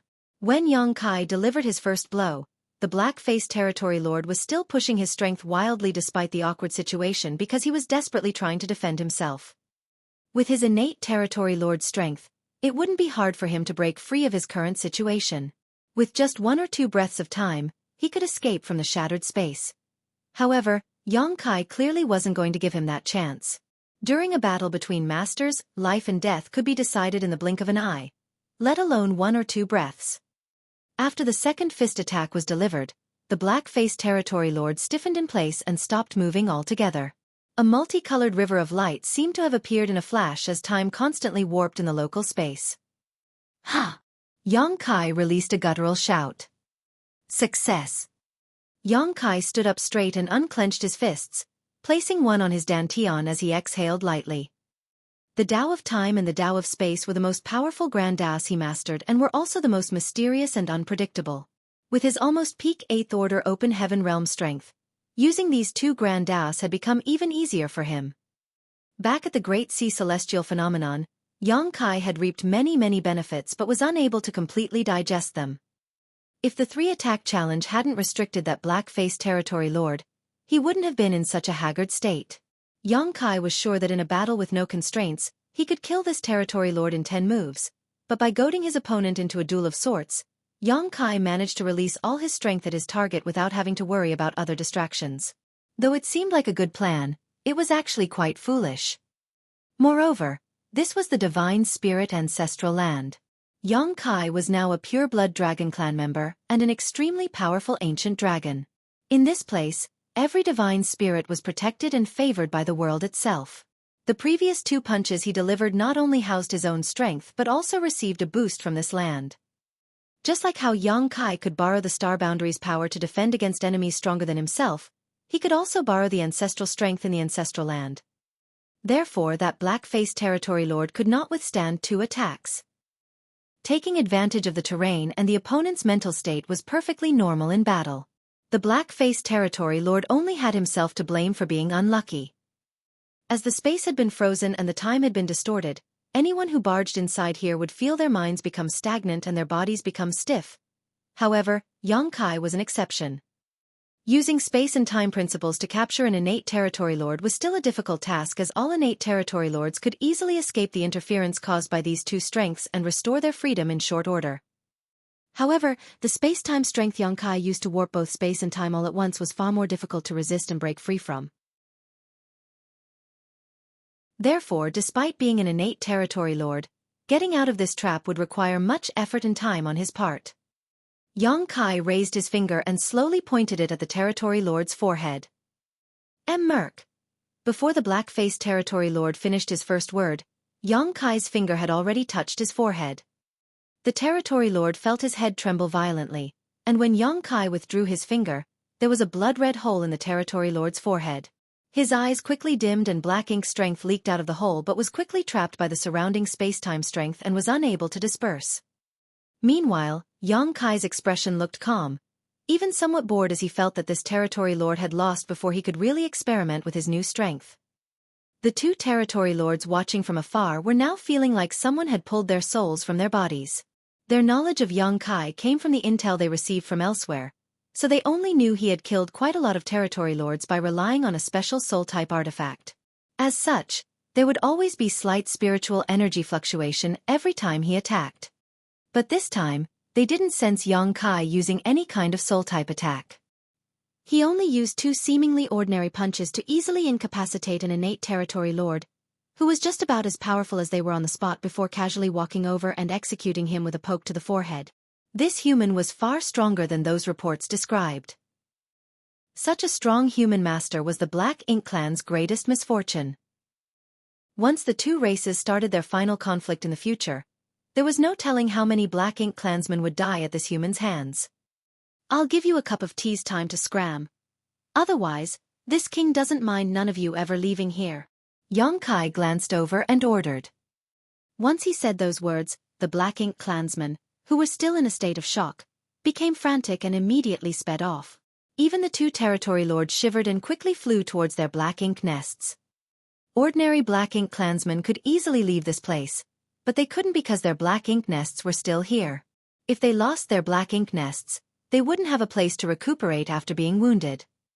Moreover, each mid-rank black ink nest was extremely important to the Black Ink clan. The feudal lords with low-rank black ink nests had similar thoughts. At that moment, Xueqi roared, "Everything in the ancestral land is mine, you dare try to take my things away?" With a loud clap of thunder, the feudal lords who were trying to remove their black ink nests abruptly halted. The two territory lords exchanged bitter looks as they felt unresigned. Still, they knew they couldn't take their black ink nests away now. Martial Peak. Chapter 56-24, From Adopted to Favorite Son. Soon, all the Black Ink clansmen in the ancestral land had curried away, leaving only their black ink nests of various sizes behind. Even after leaving the ancestral land, the Black Ink clan didn't dare to stop as they were afraid the Killing Star might suddenly chase after and slaughter them ruthlessly. Under the two innate territory lords' lead, the Black Ink clansmen ran for their lives. In the meantime, Xueqi floated above the ancestral land, silently feeling the land's slight changes. If he were to say that the feeling he had when arriving at the ancestral land was like coming home, now he felt like this world had given him a trace of recognition. Was it because he chased away the Black Ink clan who came here and committed such outrage? Xueqi didn't know the answer, but the feeling of being recognized by the ancestral land didn't seem false. With his current 8th Order Open Heaven Realm cultivation and the dragon vein from his 70,000-meter-long ancient dragon form, he could feel even the subtlest change in the world around him. Suppose that the ancestral land was a matriarch, and all the divine spirits were her children. This land had nurtured generation after generation of divine spirits from the primordial era to now.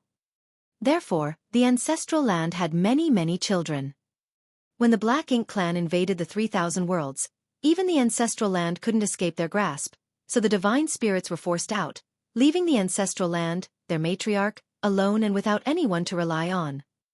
The Black Ink clan, who moved into the ancestral land, were the ruthless invaders of this land. They hatched numerous black ink nests here, trying to turn this place that had been here since ancient times into their territory. Perhaps they could even crack the secret behind why the divine spirits could resist black ink strength and find a solution in time. As the old and lonely matriarch couldn't stop them on her own, she could only silently resist. That was until Xueqi came and chased all the Black Ink clan away. Like any universe world, the ancestral land had its own will and acknowledged Xueqi's actions. Xueqi wasn't a true pure blood. He started out as an ordinary human, but was lucky to gain the golden divine dragon source through an opportunity in his youth. Coincidentally, that golden divine dragon source originally belonged to the third-generation dragon emperor. After so many years of constantly refining his bloodline and cultivating in the dragon pool, Xueqi had managed to purify his bloodline and become a real member of the dragon clan. Now, he also had the right to enter his name in the dragon tome. However, Xueqi was still nothing more than an adopted son to the ancestral land.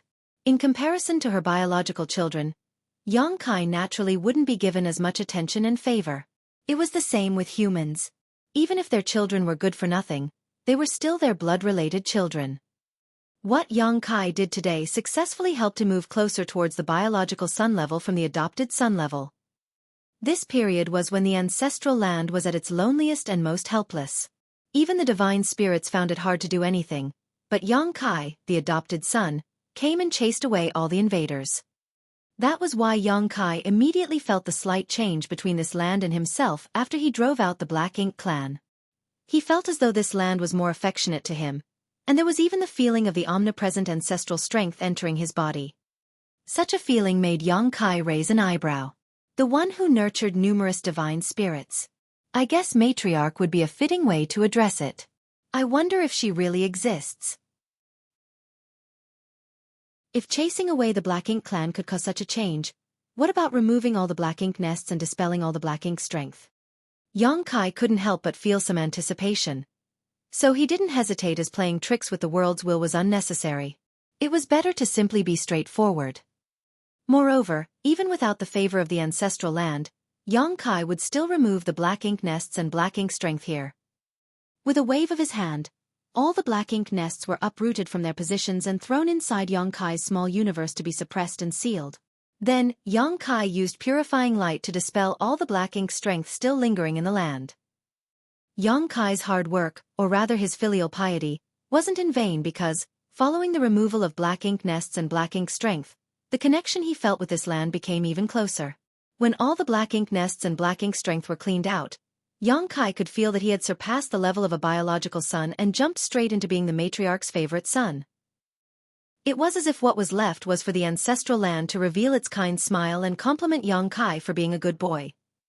The sky cleared as ancestral strength flowed into Yang Kai's body from all directions, making his dragon veins stir to life. This made Yang Kai feel elated because he felt all his efforts weren't in vain. At first, he was thinking about finding an opportunity to visit the dragon pool someday to continue refining his dragon vein, but now it seemed like he didn't have to go through that trouble because it seemed that cultivating in the ancestral land would have a similar effect. The ancestral strength inside the ancestral land was the most primitive divine spirit power that any divine spirit could absorb and refine, just like how any cultivator could refine world energy. That was also why those divine spirits scattered outside instinctually wanted to return to the ancestral land.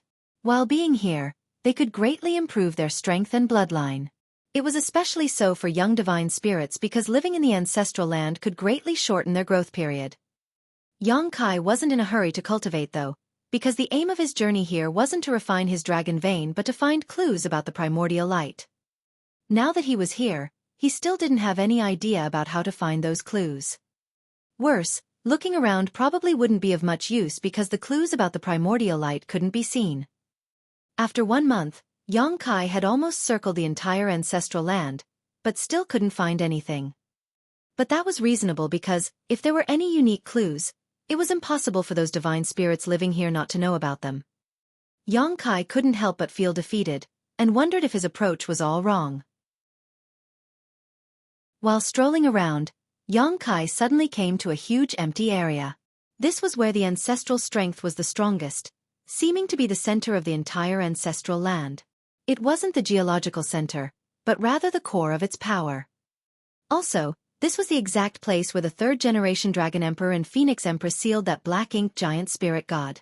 They had even sacrificed half of the ancestral land's territory and used the sacred treasures from 16 of the divine spirit clans to form a grand array to transform this place into one giant seal.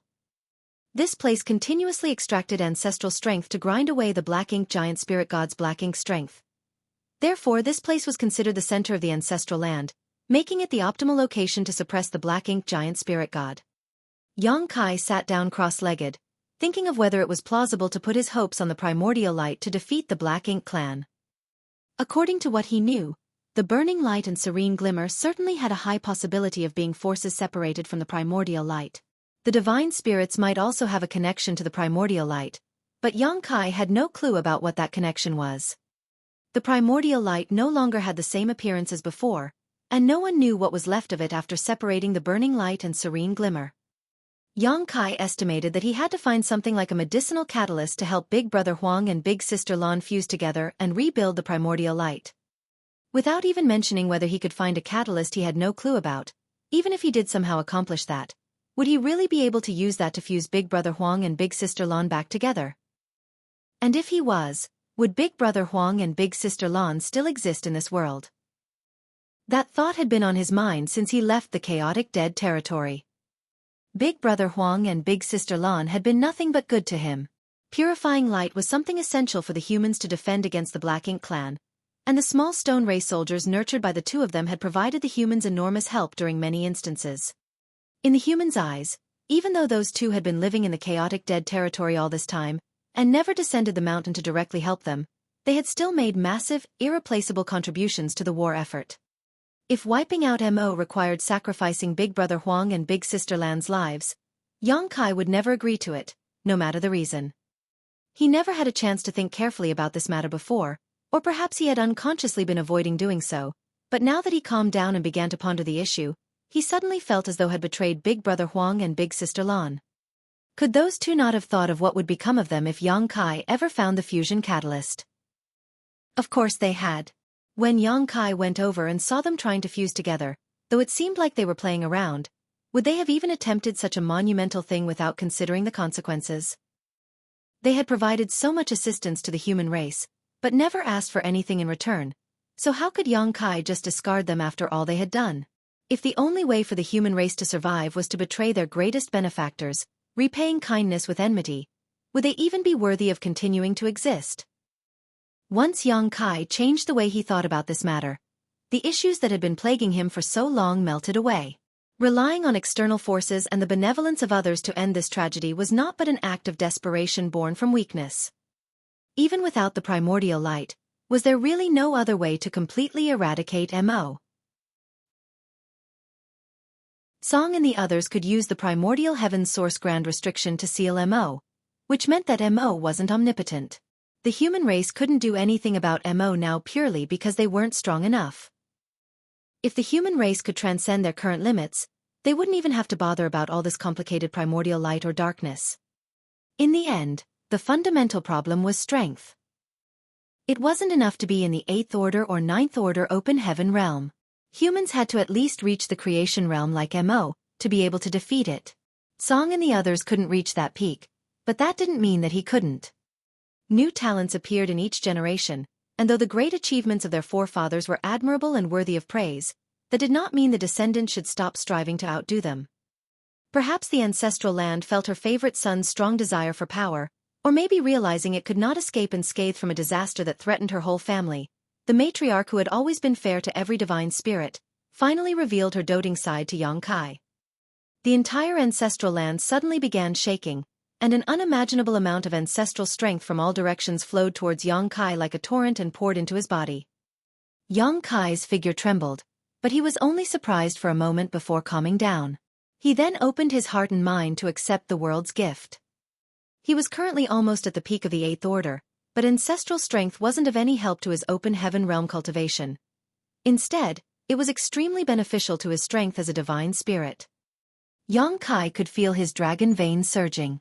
Following the ancestral strength entering his body, he felt like he had lost control of the suppressed dragon force within him and tiny dragon scales began appearing on his outer skin. Martial Peak. Chapter 56-25, A Chance. 2 lumps had appeared on his forehead as well, and Yongkai felt as if something was about to pop out of them. Even his bottom felt a little itchy. Yongkai hadn't activated the dragon transformation secret art. His body was simply showing signs of dragon transformation on its own. This was something that didn't happen even when he was cultivating inside the dragon pool. The dragon pool was the dragon clan's origin and sanctuary, and was useless to other divine spirits besides the dragon clan. However, ancestral strength was an energy that could benefit any divine spirit. If Yongkai had to compare, the ancestral strength was undoubtedly more primitive and wild. With a loud dragon roar and a bright golden flash, a 70,000-meter-long giant golden dragon suddenly appeared where Yongkai had stood. Since he couldn't suppress it, he would just allow nature to take its course. Instantly, ancestral strength began flooding in more rampantly. The golden dragon shook its head and flicked its tail while its dragon scales trembled as it felt its whole body itching. It could also clearly feel its size increasing rapidly, and following that increase, it felt elated.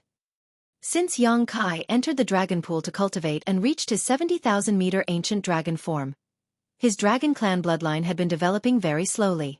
It had been nearly 3,000 years since then, but his dragon form hadn't even grown another 1,000 meters. The main reason was that he had no time to purify his dragon vein. Also, besides cultivating inside the dragon pool, it was extremely hard for a dragon to continue growing after its dragon vein reached Yongkai's level. Previously, Fu Guang was healing his injuries inside the dragon pool, and after he came out, Yongkai was still in his retreat. Therefore, he didn't have the time to head over to the dragon pool. Now that ancestral strength was pouring into his body, Yongkai's dragon form was clearly growing, and at breakneck speed just like when he was cultivating in the dragon pool back then. Though this didn't help him in increasing the order of his open heaven realm cultivation, the increase of his dragon vein was also an increase in his strength. Yongkai instantly felt like this trip was worth it, and he finally stopped obsessing over finding the primordial light. While the wind was blowing and the ancestral strength was surging inside the ancestral land, 2 innate territory lords led the large group of Black Ink clansmen that had escaped back to the no-return pass. Sitting on a tall throne was the only royal lord of the Black Ink clan. His face was pale and colorless, which gave others a demonic but also feminine feeling. He had his chin propped on his hand while listening to the two territory lords' fearful and trepidatious report. Huge bones formed the throne he was sitting on, and every one of them was glowing with colorful lights and flowing with various Tao strengths. These weren't any ordinary bones, but rather the bones of divine spirits.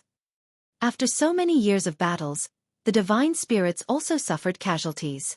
Some of those dead divine spirits would have their corpses collected and buried by their allies, but some would be taken away by the Black Ink clan and have their bones extracted to add to the royal lord's throne. Building such a huge throne must have taken over 10,000 large bones, so one could guess how many divine spirits had died in battle during these years. Even many Dragon and Phoenix clan members died in battle, especially during the battle when the no-return pass was breached. During the final battle in the Barren territory, even the Dragon and Phoenix clan leaders had perished. Although the royal lord didn't release his aura and was simply listening quietly, the two territory lords below felt like they were standing on pins and needles. Retreating without a fight was considered a dereliction of duty. They were responsible for guarding the ancestral land, but after one of their fellow innate territory lords was killed, they chose not to fight with Xueqi, and ran away, instead. They even discarded their mid-rank Black Ink nests. Such crimes were enough for them to lose their heads. Of course, an innate territory lord was a precious asset to the current Black Ink clan, and many of them had died in battle over the years, so there was a huge decrease in their numbers. The royal lord wouldn't easily execute these two and would most likely just send them to the 6 battlefields that had masters from both races so that they could atone for their sins. On the two sides of the main hall were 2 rows of innate territory lords. Though the Black Ink clan had quite a lot of acquired territory lords now, they were either battling the human race masters on the battlefields to fine-tune themselves, or devouring Black Ink strength inside Black Ink nests as they cultivated their strength. The only ones free were the innate territory lords because their abilities were fixed right after birth. At this moment, most of those territory lords had sympathetic expressions on their faces. They had also heard of Xueqi's reputation during these years, so they knew that it was already lucky to be able to survive after an encounter with that killing star. Of course, it was also because that fellow was worried about the agreement between the two races and didn't dare to break it easily. Otherwise, these 2 territory lords might have already been killed. Once the 2 territory lords finished their report, they looked up at the throne, waiting nervously for their fate to be decided. After a long time, the royal lord asked, "What you mean to say is, Xueqi has entered the divine spirit ancestral land, yes?" "Indeed. A territory lord with 2 large wings on his back, which made him look like a huge bat," answered respectfully. "Why did he go there?" the royal lord asked as he was reminded of the appearance of the human who escaped from him around 2,000 years ago. That territory lord answered, shaking, "I don't know." The royal lord frowned. To think of it, he had encountered Xueqi twice. The first time was when Xueqi led the remnant army to attack the no-return pass. During that time, he used the Azure Void Pass Old Ancestor's corpse and the strength of the Ox Monster to forcefully kill many Black Ink clansmen to open a bloody road and send the remnant humans to the Barren territory. The other time was when Xueqi came back from the Black Ink battlefield alone. That time, he destroyed 7 high-rank Black Ink nests, killed numerous innate territory lords, and finally escaped all on his own. Back then, the royal lord flew into a rage because of that, but couldn't do anything about it. He soon heard the news about Xueqi from the frontline battlefields and knew that Xueqi had killed numerous territory lords. That fellow was now the biggest hidden trouble for the Black Ink clan. If the royal lord hadn't learned that Xueqi could never break through to the Ninth Order Open Heaven realm, he would have ordered his death no matter the cost. That was because Xueqi was already such a menace when he was an 8th Order master. So how terrifying would he be if he managed to reach 9th Order? Perhaps by then, even the royal lords might not be his opponent. It was because the Black Ink clan knew that Xueqi was destined to be unable to reach the Ninth Order Open Heaven realm that they slightly suppressed their intentions to kill him and maintain their peace agreement with the human race, though the bigger reason was that both sides needed time to accumulate strength. Once the Black Ink clan had nurtured enough royal lords, Xueqi would no longer be able to affect the overall situation despite being a menace. Of course, the Black Ink clan wouldn't give up a chance to kill Xueqi, either.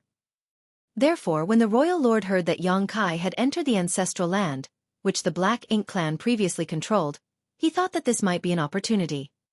During these recent years, Xueqi seemed to be searching for something which had brought him from one great territory to another.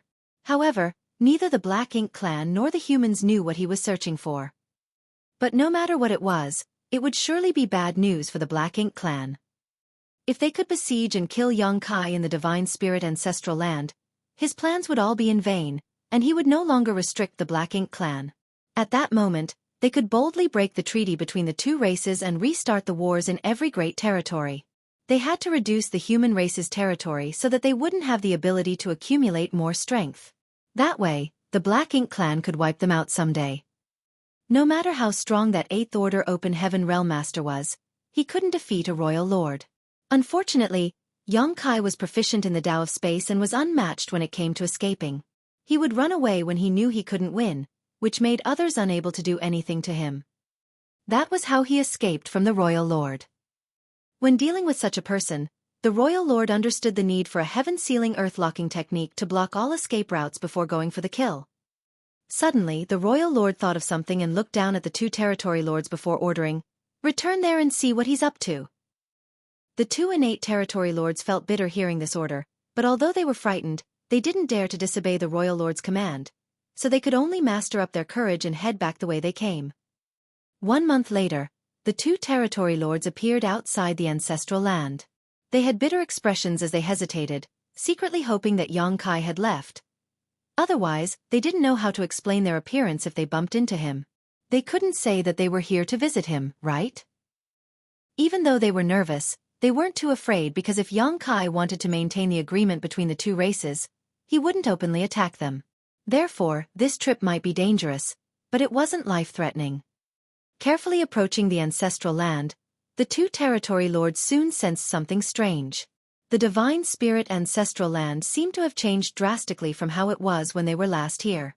An inexplicable energy was surging and permeating the entire world, and even the wind and clouds were churning. At first, they were carefully hiding their bodies and aura lest they be exposed, but after looking at the current state of the ancestral land, they became bolder. Then, they released their divine senses to look around and gradually discovered what was happening. All that energy seemed to be moving in one direction.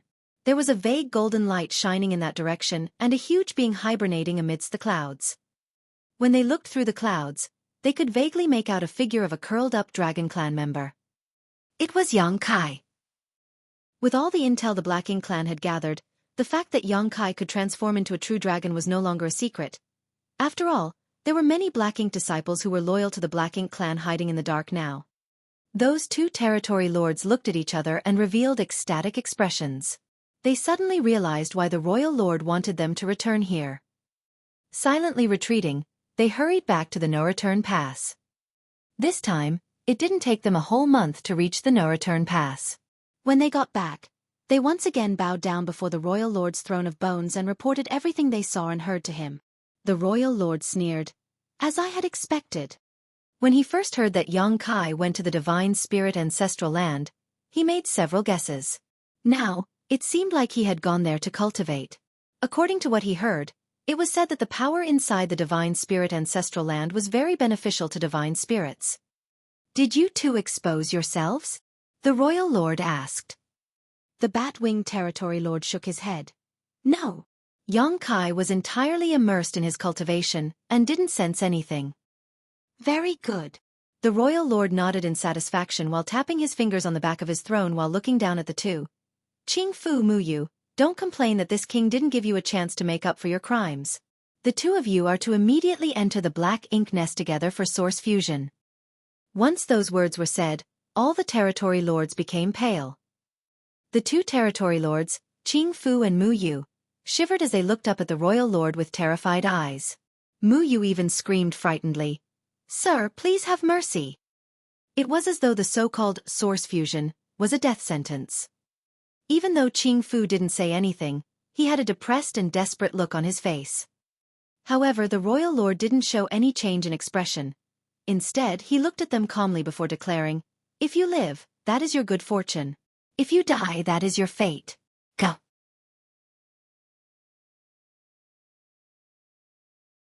Martial Peak. Chapter 56-26, Source Fusion Technique. The humans had many sayings for when one returned home, each describing it as something glorious after enduring difficulties or achieving something astonishing that brought honor to the family. However, source fusion in the Black Ink clan had nothing to do with returning with honor. The only similarity with those sayings was that it was somewhat related to going home. To the humans, one's homeland was their place of birth. In that sense, the Black Ink nests were the Black Ink clan's homeland because they nurtured all Black Ink clansmen. To the Black Ink clan, source fusion was both punishment and glory. Moreover, only territory lords could perform source fusion. Technically speaking, source fusion was a type of secret technique that only the Black Ink clan could use, and to use it, they must have a high-rank Black Ink nest. A territory lord would enter the high-rank Black Ink nest and use the source fusion technique to fuse their body and essence with the Black Ink nest. Though any territory lord could easily perform the technique, it had never been used since ancient times. That was because when the territory lord fused their body with the Black Ink nest, there was a huge possibility that they would be devoured by the Black Ink nest and cease to exist. Despite the fact that there were quite a lot of territory lords in the Black Ink clan, they were all pillars of the various battlefields, so it wasn't easy to sacrifice any of them. Of course, with such a high risk, the reward naturally wouldn't be small. If the territory lord who performed the source fusion technique could withstand the Black Ink nest's devouring and instead assimilate the Black Ink nest, they would achieve earth-shattering changes. Simply put, the relationship between the territory lord using the source fusion technique and the Black Ink nest was that they had to devour each other. Only one between them would survive. Since the day of their birth, an innate territory lord's abilities were fixed and had no way of increasing. This limitation, however, wasn't completely impossible to overcome, as they could have a chance to greatly increase their strength by performing the source fusion technique, even though the chances of success weren't high. High-rank Black Ink nests were derived directly from Mo. Therefore, one could see the Black Ink clan as Mo's creations. If the creation devoured the source chi from their creator, they would gain unimaginable benefits. By using the source fusion technique, an innate territory lord would have the chance to become a royal lord. Of course, such a royal lord would inevitably be weaker than an ordinary royal lord and could only be called pseudo-royal lord. Such a secret technique needed the Black Ink clan to sacrifice many territory lords to succeed, and even if they did, they would lose a high-rank Black Ink nest. Each high-rank Black Ink nest was connected to dozens, if not over 100 mid-rank Black Ink nests, and thousands of low-rank Black Ink nests which birthed and served massive Black Ink clan armies. Back when Xueqi destroyed a few high-rank Black Ink nests in the No-Return Pass, the Black Ink clan had been distressed about it for many years. Additionally, that incident thwarted several plans the Black Ink clan had for some great territories. In short, the Black Ink clan was loath to lose any high-rank Black Ink nests. These were the reasons why no territory lord had even performed the secret technique and why the humans had no idea about it despite having waged war against the Black Ink clan for so many millennia. If it weren't for the importance of killing Xueqi, the royal lord would never have been willing to make such a sacrifice. However, that killing star had now become a dangerous obstacle to the Black Ink clan's plans, so if they could remove him, the situation between the two races would change entirely. At the very least, the Black Ink clan would no longer have to obey the so-called peace deal between the two races. It would be best if one of these two territory lords could succeed, but it didn't matter if they didn't because their failure would contribute to the next territory lord's chances of success. When it came to the source fusion technique, the more territory lords that failed to consume the high-rank nest, the greater the chances the following territory lords who performed the secret technique would have of succeeding. Therefore, as long as the Black Ink clan was willing to make enough sacrifices, they would eventually succeed. However, the Black Ink clan weren't sure what the odds of success were because there had never been a territory lord who had used this technique. Even the royal lord only had a rough estimation that the initial chances of success were around 10%, and would increase by about that much for successive attempts. In other words, even if things went smoothly, they still had to sacrifice around a dozen territory lords before a pseudo-royal lord could be born. Of course, those estimations didn't account for the amount of territory lords, feudal lords, and ordinary Black Ink clansmen that the destruction of a high-rank Black Ink nest would implicate. Such a huge sacrifice for such a small reward was obviously not cost-effective for the Black Ink clan outside of extremely special circumstances. However, sending territory lords was no longer a viable method to deal with Xueqi, so a royal lord was required. Unfortunately, there was only one royal lord in the entire Black Ink clan currently, and he had to oversee the No-Return Pass and couldn't leave at will. The royal lord clearly remembered the incident where a pure white dragon clan member boldly barged into the no-return pass roughly 1,000 years ago. According to the intelligence they possessed, the Black Ink clan naturally knew that this divine dragon was stronger than any Ninth Order Open Heaven Realm Master. Luckily for them, that white divine dragon didn't attack the no-return pass and seemed to just be passing by as he dashed off into the depths of the Black Ink battlefield. That dragon clan member disappeared and hadn't returned since then, and no one knew what he was up to. However, the mere existence of this kind of master made it impossible for the Black Ink clan to leave the no-return pass undefended. A pseudo-royal lord was also a royal lord. Therefore, no matter what price they had to pay, the Black Ink clan had to kill Xueqi in the divine spirit ancestral land. Qing Fu and Mu Yu felt devastated as they left. Though they were reluctant to die in such a way, it was in the Black Ink clan's nature to obey those superior to them. Since the royal lord had given the order, they could only abide. After finding a high-rank Black Ink nest, the two innate territory lords looked at each other and saw the despair in each other's eyes. They smiled bitterly at each other before flying into the Black Ink nest.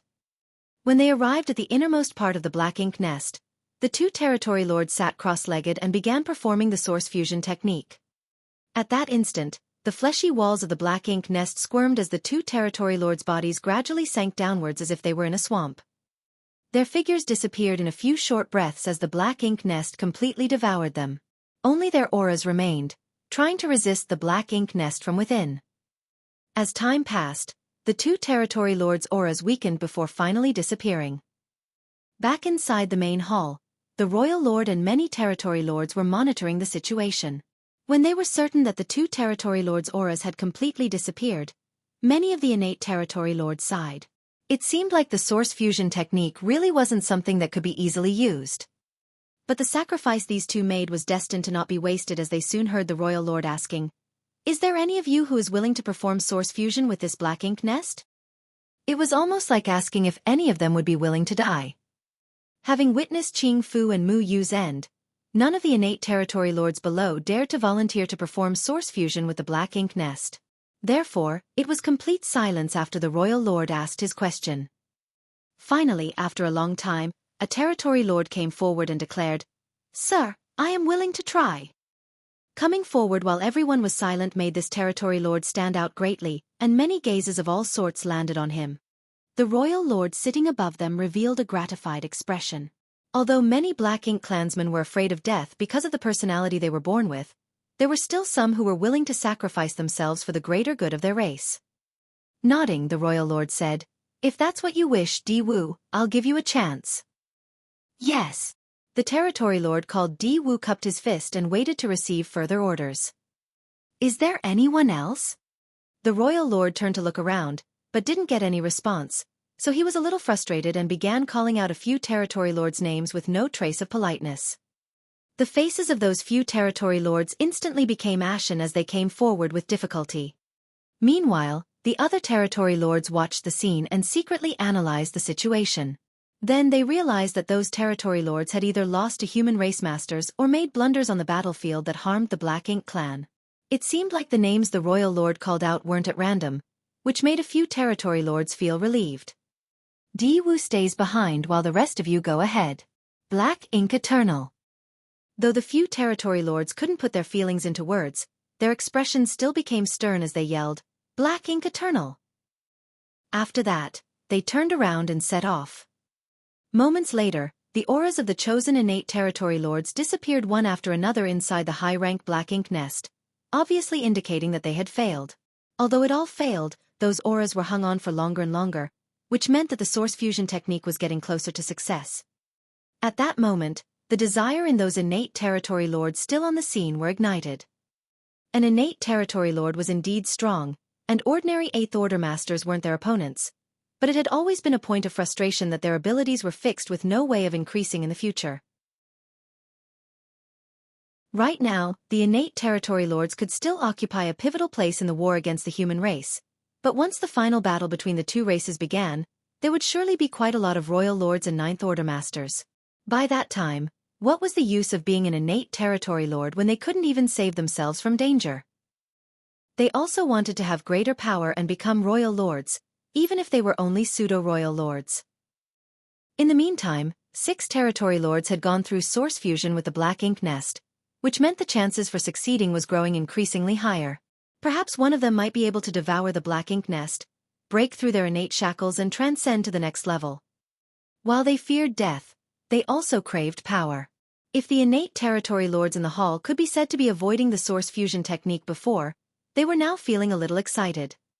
After the 8th territory lord had fallen, the royal lord asked again, "Who else is willing to give it a try?" The territory lords were now far more enthusiastic than before. Of course, the royal lord knew what they were thinking, but he still nodded lightly while looking at them with a gratified expression. However, he didn't let the territory lords take action together this time. The ones before were to build a foundation, and now that it had been built, it was time to carefully collect his harvest. Under the royal lord's command, the first territory lord in line entered the black ink nest and performed the source fusion technique. Half a day later, his aura disappeared. Following that was the second territory lord, then a third. Each territory lord was able to last much longer than the previous one, which meant they were creeping closer to success. However, it wasn't until the 13th territory lord failed to return that the other territory lords below the throne began looking at the royal lord with burning gazes. Anyone could see that success was near. Perhaps it would be the next one or the one after that. Since the royal lord hadn't said anything, none of them dared to move, and those whose names were called out were looking at the royal lord with anticipation filling their eyes. Martial Peak. Chapter 56-27, 4 Gates 8 Palaces Great Pagoda Array. On top of the throne of bones, the royal lord gently tapped his fingers, seemingly hesitant about something. After a long time, he finally opened his eyes and looked down at the territory lords. "Di Wu, you go." That order was directed at the first territory lord that had volunteered. Di Wu was pleased and grateful for the royal lord's favor, so he cupped his fist and quickly said, "I won't disappoint you, sir." Turning around determinedly, he strode out of the main hall. The rest of the territory lords looked at each other before smiling bitterly because they couldn't stop Di Wu, nor did they dare to blame the royal lord for being biased. Since Di Wu was the first to stand up and volunteer when the royal lord asked who was willing to perform the source fusion with the black ink nest, he had shown that he was braver than the other territory lords. The royal lord naturally appreciated and favored such a territory lord. In addition, it was obvious that the royal lord had chosen Di Wu to receive the benefits in the end, all along. The previous territory lords who went to perform the source fusion technique were all sacrifices to pave the way for Di Wu. Now that the royal lord had instructed Di Wu to head over, it undoubtedly meant that the royal lord also felt that success was at hand. If Di Wu didn't move now, he might not get a chance to. Several divine senses were probing at what was happening inside the high-rank black ink nest as Di Wu entered and quickly performed the source fusion technique, letting the black ink nest devour his body while leaving behind his aura. This time, his aura endured for a long time without weakening, constantly resisting the black ink nest's devouring. His aura stayed longer than any of the previous territory lords. Meanwhile, the other territory lords had complicated feelings as they continued to sense what was happening. They both anticipated Di Wu's success, but also hoped he would fail. If he succeeded, he would be the first pseudo-royal lord that emerged from using the source fusion technique, a momentous occasion for the Black Ink clan. But if he failed, the other territory lords present would have a chance to obtain that glory for themselves. Several days later, the long battle between auras suddenly quieted down, and the royal lord sitting on the throne relaxed his furrowed brow before grinning, "Success!" The territory lords below hurriedly offered congratulations. It was indeed a success. Di Wu had undoubtedly devoured the high-rank black ink nest and even absorbed part of the strength from the 13 territory lords before him.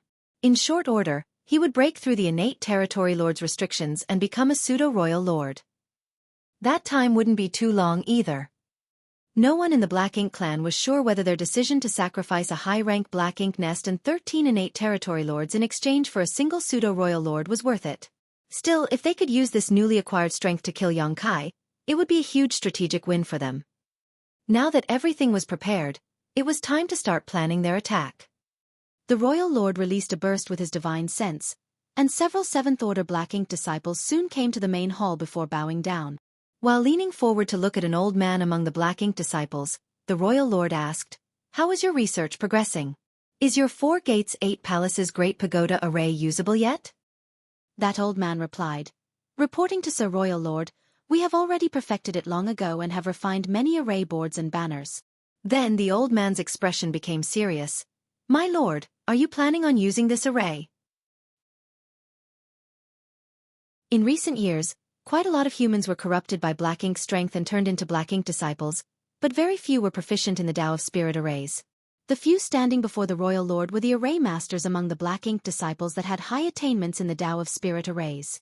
More than 2,000 years ago, the royal lord began gathering these specialists in the no-return pass, providing them with protection and any materials or resources they required while giving them a single order, to develop a heaven-sealing earth-locking grand array that they could use when needed. Although the royal lord didn't specify who they would use that spirit array on, the 7th Order Black Ink disciples weren't fools. It wasn't enough to just deduce a heaven-sealing earth-locking grand array, however. Refining array boards and banners had also cost numerous resources, and powerful masters were also needed to set up and maintain the grand array. Considering the massive investment, the royal lord must want to use this grand array for a special purpose. That target must be a tricky enemy who was great at escaping. Among all the 8th Order masters in the human race, there was only one who the Black Ink clan would take so seriously. However, such a huge array wasn't easy to arrange. The person they were trying to trap could easily escape if they alerted him and he found out about the grand array before it was fully activated. That was why they hadn't used this grand array despite it already being ready to deploy. They didn't expect the royal lord would gather them here today.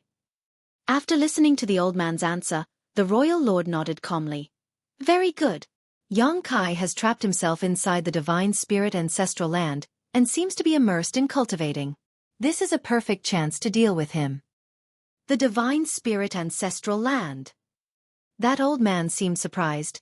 "Sir, are you going to use this grand array to seal that place?" "Can it be done?" The royal lord looked at that old man with a serious expression. How could that old man dare to say no? Judging by the royal lord's behavior, he might perish on the spot if he said no. So the old man quickly replied, "Yes. If Yang Kai is indeed immersed in cultivation, there is a high chance for success. But the divine spirit ancestral land is an incredibly vast place, and this old master doesn't have enough strength to seal it entirely. I must trouble Sir to allocate some territory lords to cooperate with me." "How many do you need?" 8. No, 10 territory lords. The royal lord replied flatly, "I will give you 20 innate territory lords. This plan can only succeed and not fail." When the old man heard this, he was taken aback. It was no small deal using 20 innate territory lords to deal with one human, but it also showed how cautious the Black Ink clan was of that human.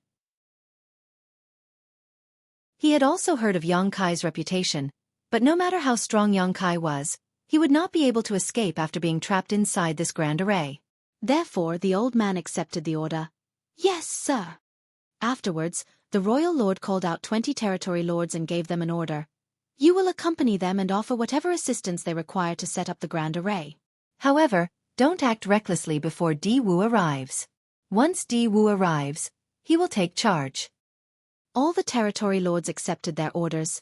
"Yes, sir." "Go."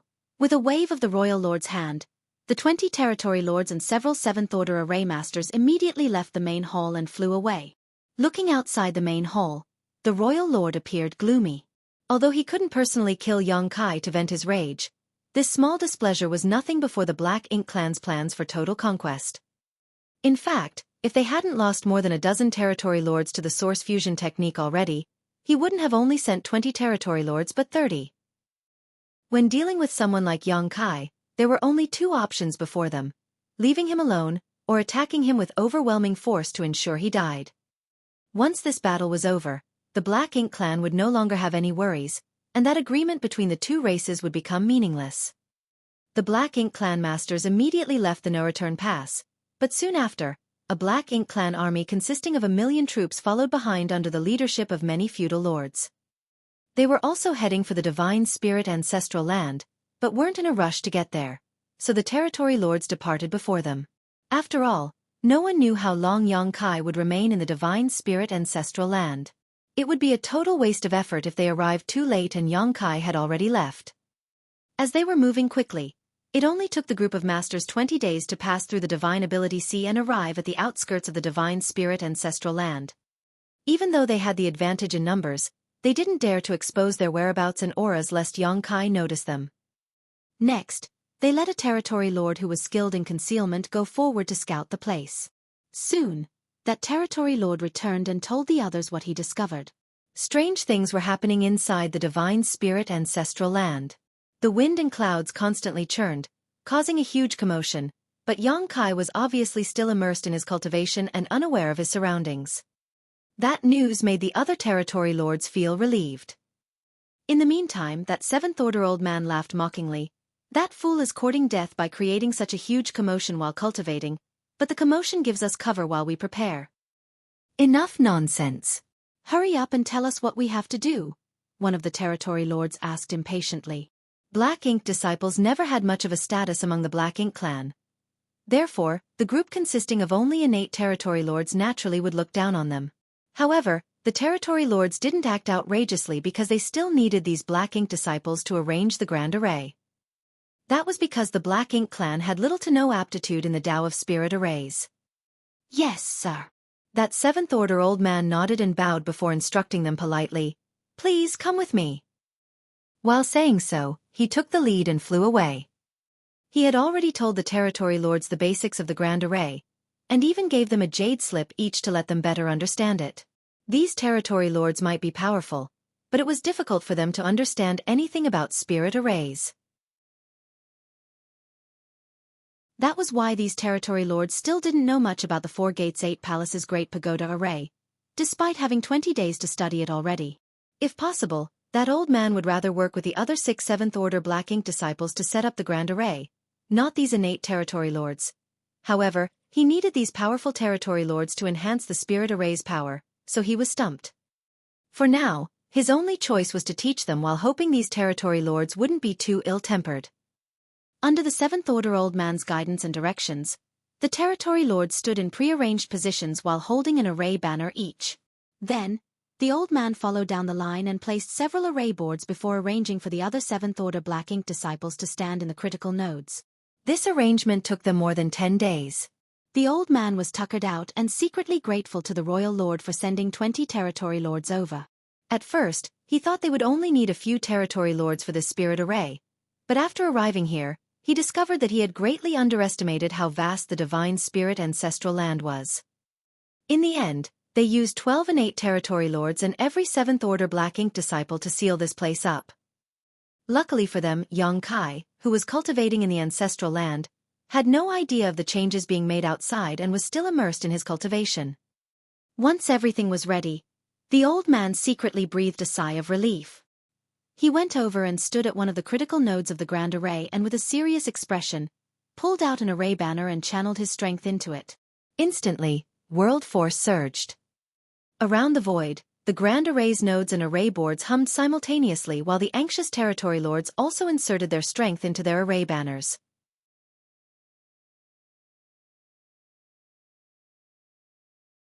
Marshall Peak. Chapter 56-28. Going Back in Time. Following the activation and trembling of each array banner, the array boards also quickly released their aura and intertwined with them. Invisible energy appeared and passed through the place where the 7th-order Black Ink disciples and 12 innate territory lords stood. After 10 days of hard effort, they succeeded in activating the grand array. Instantly, the void where the Divine Spirit Ancestral Land was located was entirely enveloped by the grand array, isolating it from the outside world.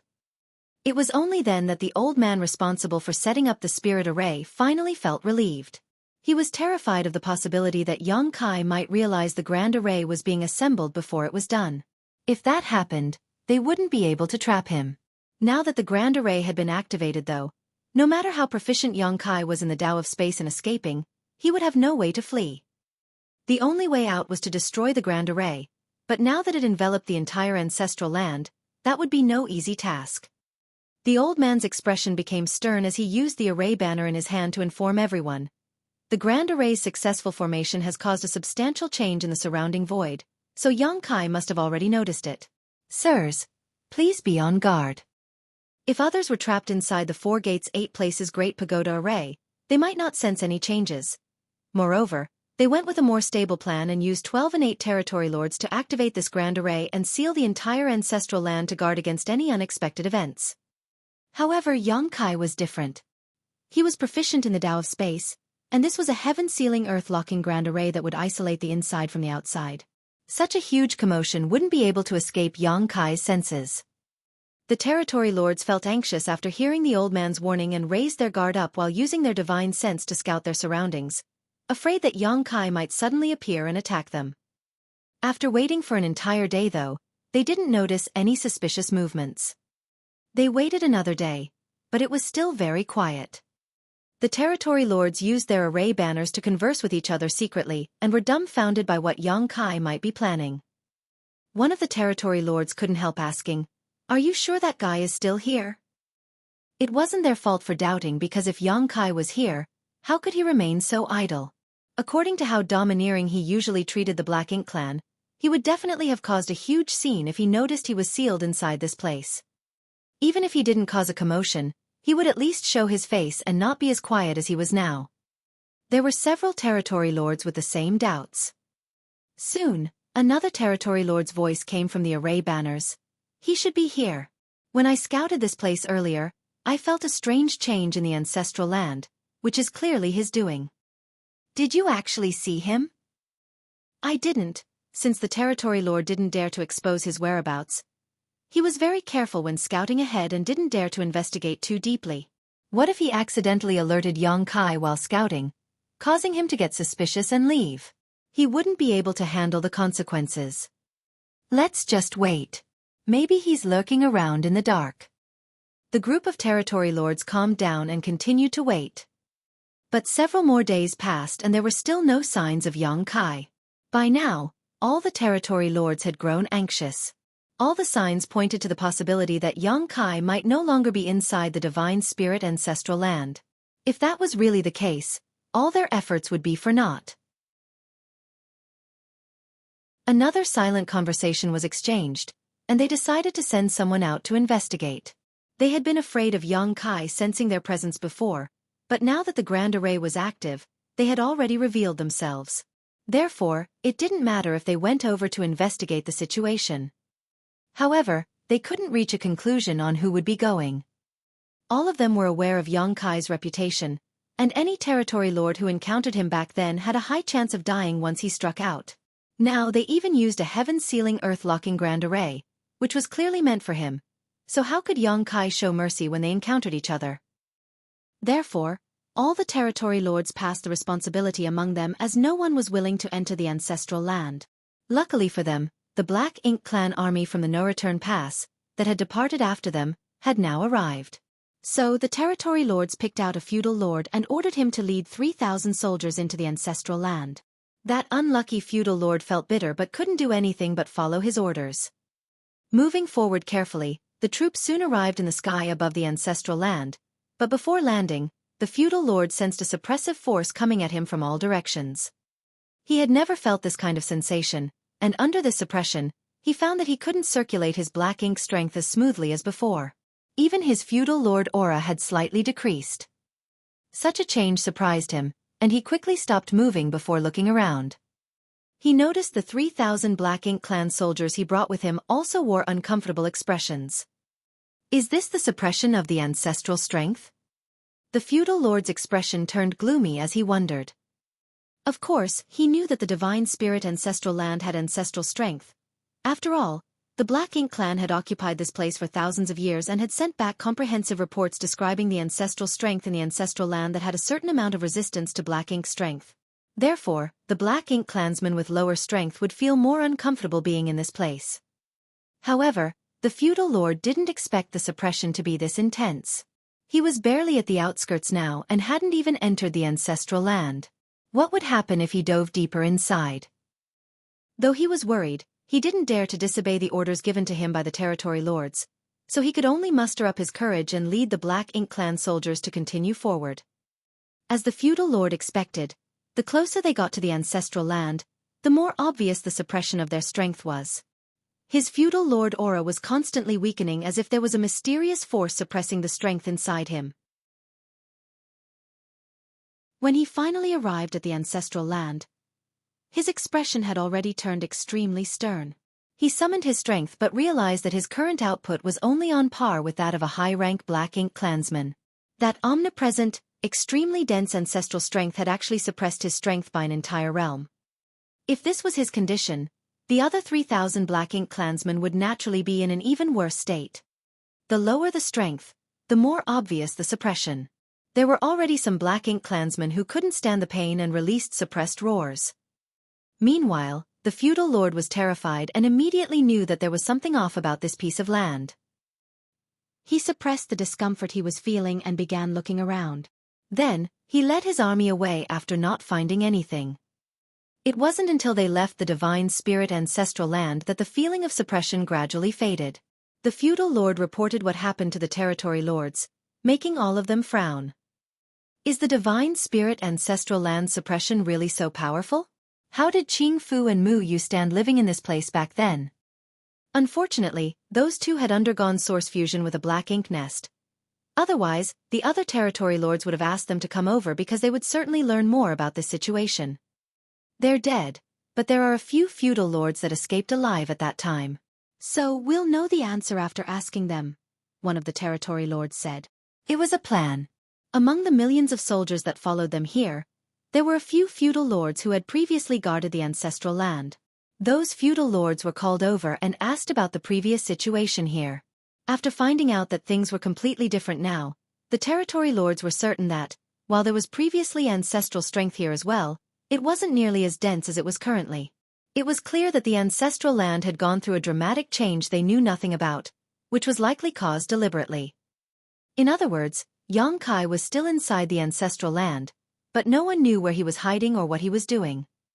Should they keep searching for him? Now that they had a Black Ink clan army that consisted of millions of Black Ink clan soldiers, there was a huge possibility of finding Yang Kai in his hiding spot if they scattered enough people around the ancestral land. However, what would they do with him after finding him? Another round of discussion later, the territory lords decided to just lay low and wait. They were now very sure that Yang Kai was still inside the ancestral land, and as long as he was here, he couldn't run away. Moreover, the royal lord had ordered them to wait for Di Wu to arrive and take over, so they would do just that. After Di Wu successfully performed the source fusion technique, he became a pseudo-royal lord. Now all he needed to do was to absorb the power from the Black Ink nest and all 13 innate territory lords sacrificed before him, and he would have enough power to defeat Yang Kai. Once a decision was made, all the territory lords felt relieved and waited silently. In the meantime, Yang Kai had sunk deep into the ancestral land, but this wasn't by his own doing. At first, he was just an adopted son to the ancestral land, the so-called matriarch, and then he advanced into a true son after contributing something. Later, he became the ancestral land's favorite son. Following that, the ancestral land might have sensed Yang Kai's desire for power and decided to help him with all it could. Yang Kai transformed into a 70,000-meter ancient dragon before beginning to absorb and refine as much ancestral strength as he could from the ancestral land. While refining his dragon vein, he was so immersed in his cultivation that he didn't notice that his body had involuntarily sunk into the ground and arrived deep below the surface of the ancestral land. Yang Kai didn't even notice signs of his body fusing with the ancestral land. This phenomenon was naturally not the same as the Black Ink clan's source fusion technique, which required devouring one another. It was as though the matriarch had opened her arms to welcome Yang Kai into her embrace because she was trying to inject that huge amount of strength into his body. With a constant refining of his dragon vein, Yang Kai noticed that the effects here were even more outstanding than those he had while cultivating in the dragon pool. As Yang Kai had entirely sunk into the ground, not only did he not notice that the Black Ink clan had set up a heaven-sealing earth-locking grand array called the Four Gates 8th Palace's Great Pagoda Array, but the Black Ink clan who came in to look around for him also wouldn't be able to find him. Time passed by and Yang Kai's fusion with the ancestral land was becoming stronger, like he was about to become one with it. At a certain point, his perspective seemed to entirely change, becoming both ancient and wide. As his dragon vein continued to be refined, he felt a strange power seeping into his body and gradually resonating with the entire ancestral land. It was the purest form of Time Tao essence. The Dragon Clan's bloodline talent was the Tao of Time. If a Dragon Clansman's bloodline reached a certain level of purity, they would naturally become proficient in the Tao of Time and gain the ability to use time principles. Yang Kai possessing a dragon vein might have been a huge factor as to why he could reach such high attainments in the Tao of Time back then. Now, the Time Tao essence of this world seemed to have caused some kind of strange change. Though Yang Kai still retained his consciousness, it had expanded greatly as he felt himself fuse with the ancestral land. The sensations of his body faded away, as he then saw a strange phenomenon. He witnessed several Black Ink clansmen investigating something in the ancestral land before leaving quickly. This wasn't strange in and of itself, but what was odd was the scene seemed to be occurring in reverse. Yang Kai even saw some Black Ink clansmen walking backwards. Next, he saw a grand array, which enveloped the entire void around the ancestral land, dispersed before several Black Ink disciples began running around with a number of territory lords seemingly disassembling it. Another 2 territory lords suddenly appeared outside of the ancestral land, but left after investigating what was inside. Those 2 territory lords seemed like the 2 he had previously released. Yang Kai also saw the territory lord he killed revive from the dead. He even witnessed himself withdrawing his finger from that territory lord's forehead before their battle played out in reverse. All these scenes rapidly appeared and disappeared, but Yang Kai's emotions remained as tranquil as an ancient wall. It was like he was a bystander who was observing what had happened in the ancestral land. Even watching himself kill that territory lord didn't draw any kind of reaction from him. At that moment, Yang Kai suddenly realized that he was going back in time.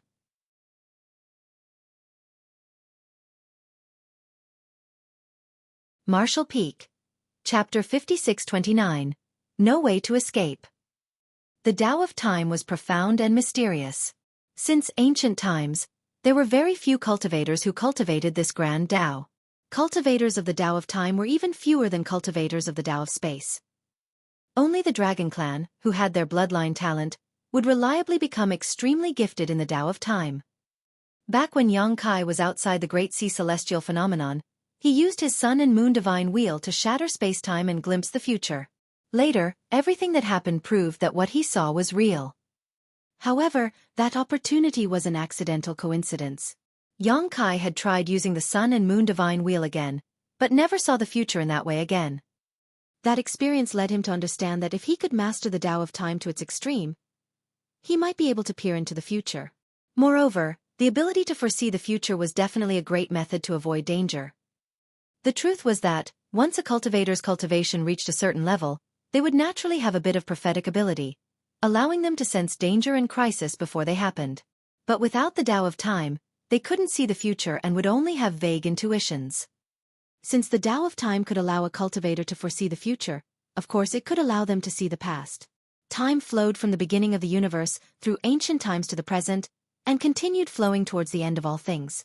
Therefore, if one glanced at where the river was flowing, they could see the future, while looking back would allow one to see the past. Though Yang Kai's attainments in the Tao of Time weren't low, possibly even among the best in the vast world, when it came to mysterious matters such as the past, the future, and even the nature of time itself, he was still fairly clueless about them. Just like this time, he had unknowingly triggered the rewinding of time in the ancestral land. This rewinding of time wasn't like he was traveling to the past, because the flow of time in the ancestral land remained unchanged.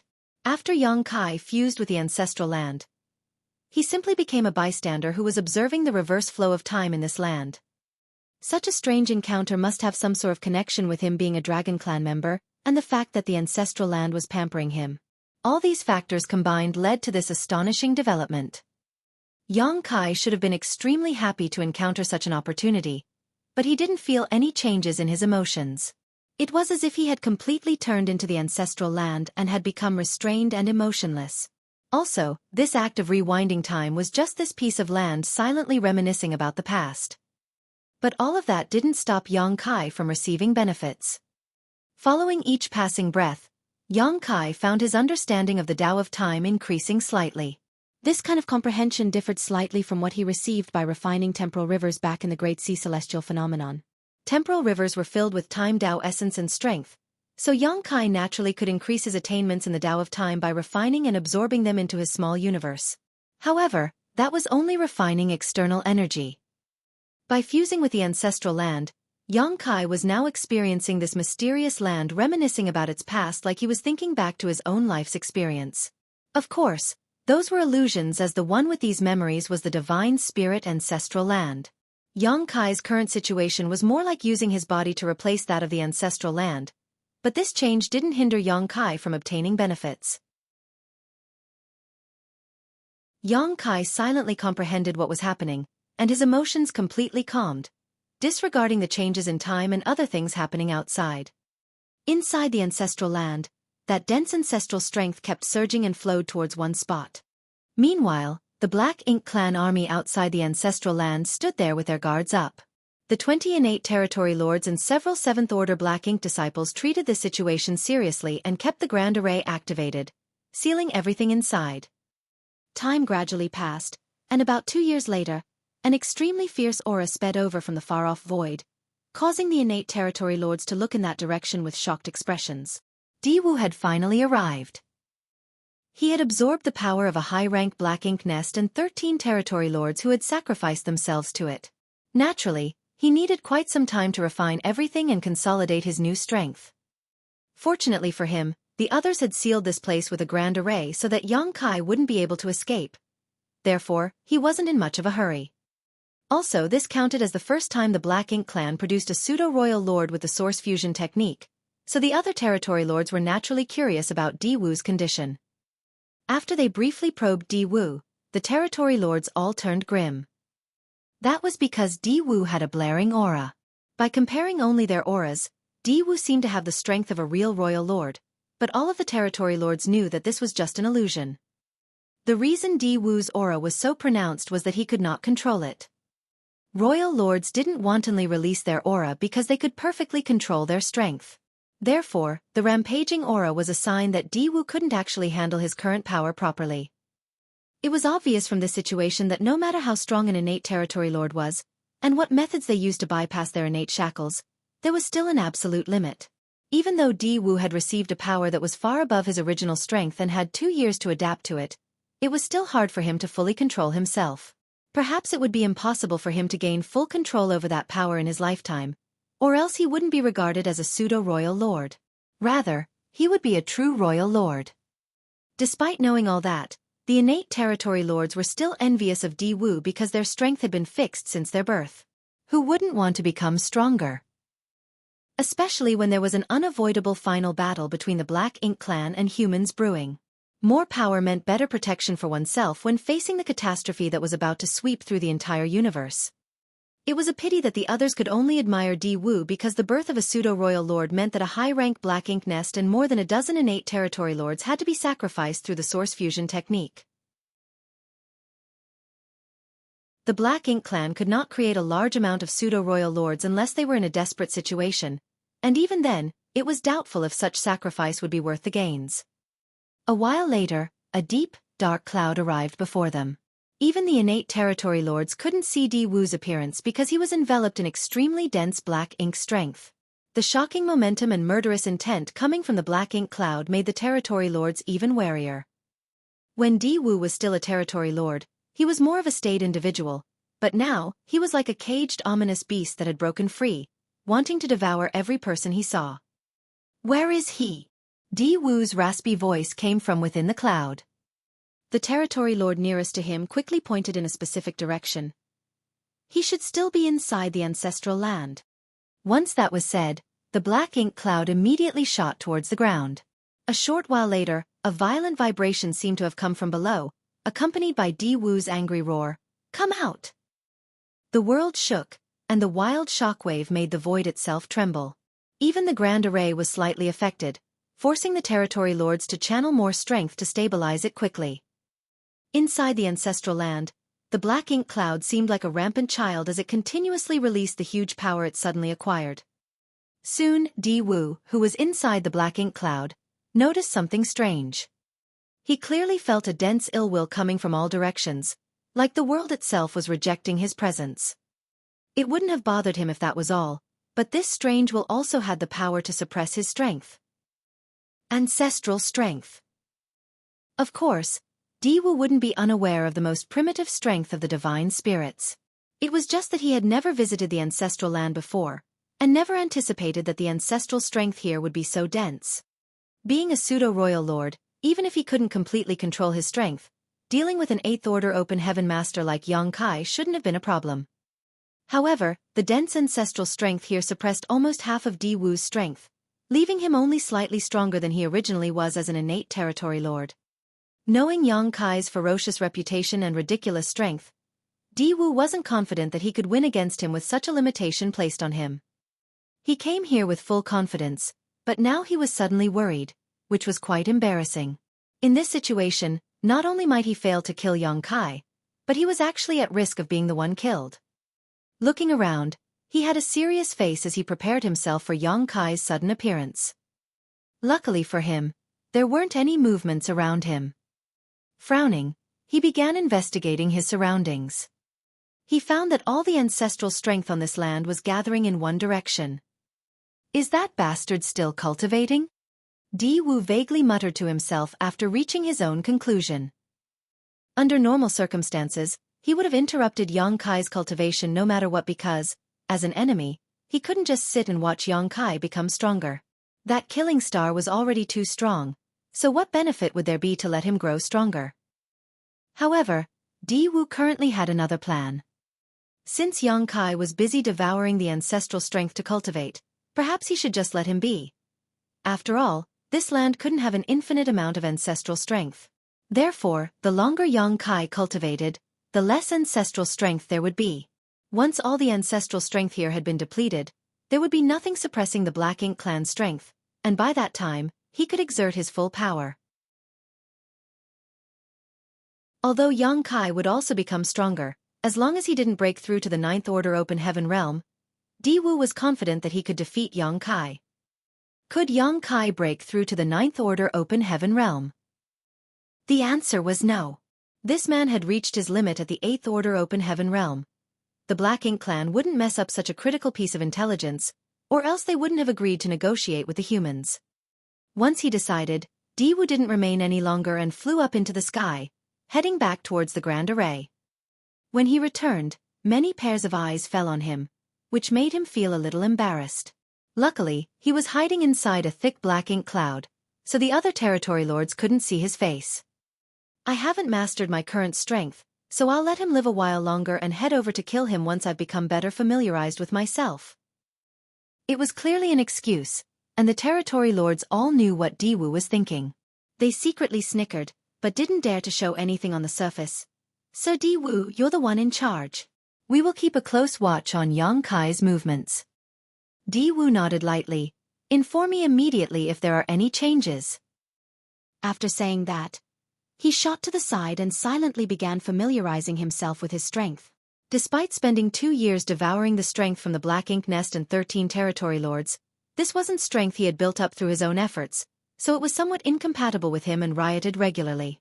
That was also one of the reasons he could not stop releasing his aura. If he let Xueqi continue to cultivate, he could also gradually polish the strength that didn't belong to him and make himself stronger.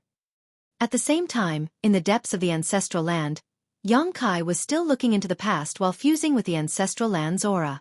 But a moment ago, there seemed to be a kind of external force that almost interrupted his cultivation.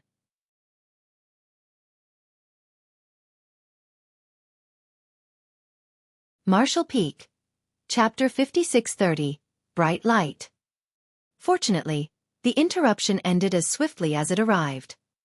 In the meantime, the ancestral land's time had rewound to almost thousands of years ago, and Xueqi saw incidents that happened then. Once again, he saw himself moving around the ancestral land. That scene was when he first arrived at the ancestral land. Back then, the Xuan clan had forced him to open the land that had been sealed for ages, and it was also the first time he saw a black ink giant spirit god. Everything was going backwards as the time rewound while Xueqi, the bystander, watched everything that made the ancestral land what it was today. At the same time, the omnipresent ancestral strength was still continuously flowing into his dragon form, causing his dragon vein to constantly grow stronger. His original dragon form was 70,000 meters long, and his dragon clan bloodline was extremely pure. At that point, it would have been difficult for him to refine his dragon vein further without massive amounts of time. That was why his dragon form only grew about 1,000 meters after leaving the dragon pool. In such a state, only by returning to the dragon pool to cultivate would he have any possibility of quickly improving his dragon vein. But now, his dragon form was obviously changing as he continued to absorb more ancestral strength. As his dragon vein grew stronger, so did his attainment in the Tao of Time, which then increased the speed at which time was being rewound. For the first 2 years, the ancestral land only rewound through some 40,000 or so years. In the following 2 years, 50,000 years passed by. 2 more years later, 60,000 years. Xueqi had now witnessed historical moments that happened in the ancestral land over multiple millennia, and soon even reached the incident during the late ancient era where the 3rd-generation Dragon Emperor and the Phoenix Empress made a blood sacrifice to seal the black ink giant spirit god. After watching that incident, Xueqi became even more silent. This review of time was now significantly longer than when he was cultivating in the Great Sea Celestial Phenomenon, as he had only spent some 4,000 years there. This journey back through the ancestral land's past had lasted millions of years already, and he might need to spend a similar amount of time to return to the present. Outside the ancestral land, the Black Ink clan's 4 Gates 8 Palaces Great Pagoda Array was still operating. Since no external forces were attacking this grand array, the territory lords only had to keep it active, which didn't require much strength at all, so they didn't feel tired. However, they didn't dare to slack off. It had now been several decades since they first set up this grand array, but they hadn't seen any traces of Xueqi. Only the continuous surging of ancestral strength below indicated that Xueqi was still cultivating. At the same time, Diwu had been familiarizing himself with his strength. After the time he ignorantly barged into the ancestral land and caused a commotion, he didn't dare to step foot into the divine spirit ancestral land again. He couldn't use his full strength under the suppression of the rich ancestral strength and was afraid of encountering Xueqi under such conditions. Therefore, he could only stall for time, hoping that the ancestral land would someday be depleted of ancestral strength. During these dozens of years, though he didn't personally head back inside, he had ordered the territory lords to head inside the ancestral land to check the situation. However, the reports he received were disturbing. Even though several dozen years had passed, the ancestral strength was showing no signs of being depleted. It was as if this mysterious energy was completely inexhaustible. The royal lord had sent people over from the no-return past to check on them a few times. Diwu didn't dare lie, so he reported everything that happened honestly. The royal lord wasn't upset with him though and only instructed him to wait for the perfect opportunity. When the time came, he had to kill Xueqi in the ancestral land. In that sense, the royal lord wasn't worried about waiting. After getting the royal lord's reply, Diwu felt more assured and was filled with determination as he waited. 100 years passed, but the situation inside the ancestral land remained unchanged. By now, Xueqi had rewound through untold ages. Currently, he was witnessing an abundance of divine spirits in the ancestral land. There were even some species that Xueqi had never seen or heard of before. This was during the early ancient era when the monster race ruled the universe and the divine spirit's glory had faded. Despite that fact, the ancestral land was still a paradise for the divine spirits. Rewinding further, he witnessed an unimaginably huge battle that happened in the ancestral land. That battle was an internal struggle between divine spirits. Those large bodies were as tall as the sky and broad as the earth, and during that period, the ancestral land was actually far broader than what it was now. That war resulted in many divine spirit species, and an enormous amount of divine spirit sources, shattering. Even a vast stretch of the ancestral land was destroyed. Further back was the primordial era. This was the time when the divine spirits ruled, and it was also when they were at their prime. They were so strong they were practically invincible. If they hadn't gone through that internal war, the monster race wouldn't have had a chance to rise up. Xueqi suddenly had a strange feeling, like he was witnessing something unfathomable. That feeling started vague, but as time passed and the longer he witnessed the ancestral land's reverse evolution, the more that feeling became obvious. At this moment, the rewinding of time was extremely fast, and many scenes were rushing by as though they were only flashes of memory. If Xueqi hadn't become one with the ancestral land and was currently relying on it to look back in time, he wouldn't have been able to see those scenes at all. It wasn't until one moment that all the divine spirits on the ancestral land had completely disappeared, and the entire land was filled with an ancient and barbaric aura that a bright light flashed across the land before everything returned to stillness. Xueqi felt his heart skip a beat as he suddenly felt anxious. Then, for the first time, he took the initiative to activate the time principles to affect the huge ancestral land. The rate of time rewinding slowly and gradually came to a stop. It was then that Xueqi was able to get a closer look at this land. The ancestral land of this era was different from all other eras because this was what it looked like before divine spirits and ancestral strength existed. In this era, the ancestral land was only a vast, empty expanse. Such an ordinary world could be found everywhere in the 3,000 worlds of this time. Xueqi didn't see the bright light from before and knew he had gone too far back in time. After that realization, he couldn't help but feel anxious as he vaguely felt he had missed something of critical importance. It was meaningless to continue looking back in time as the ancestral land was now just an ordinary continent. Xueqi wouldn't be able to get any new information if he just let things proceed. How this continent became the divine spirit ancestral land was the most important piece of information, and that bright light that flashed past just now. Xueqi immediately surged his time principles, making the ancestral land lock onto that specific time and dig into the memories branded deep inside it. Slowly, time began to flow again, but this time, it wasn't flowing backwards but forwards from the point at which Xueqi had stopped.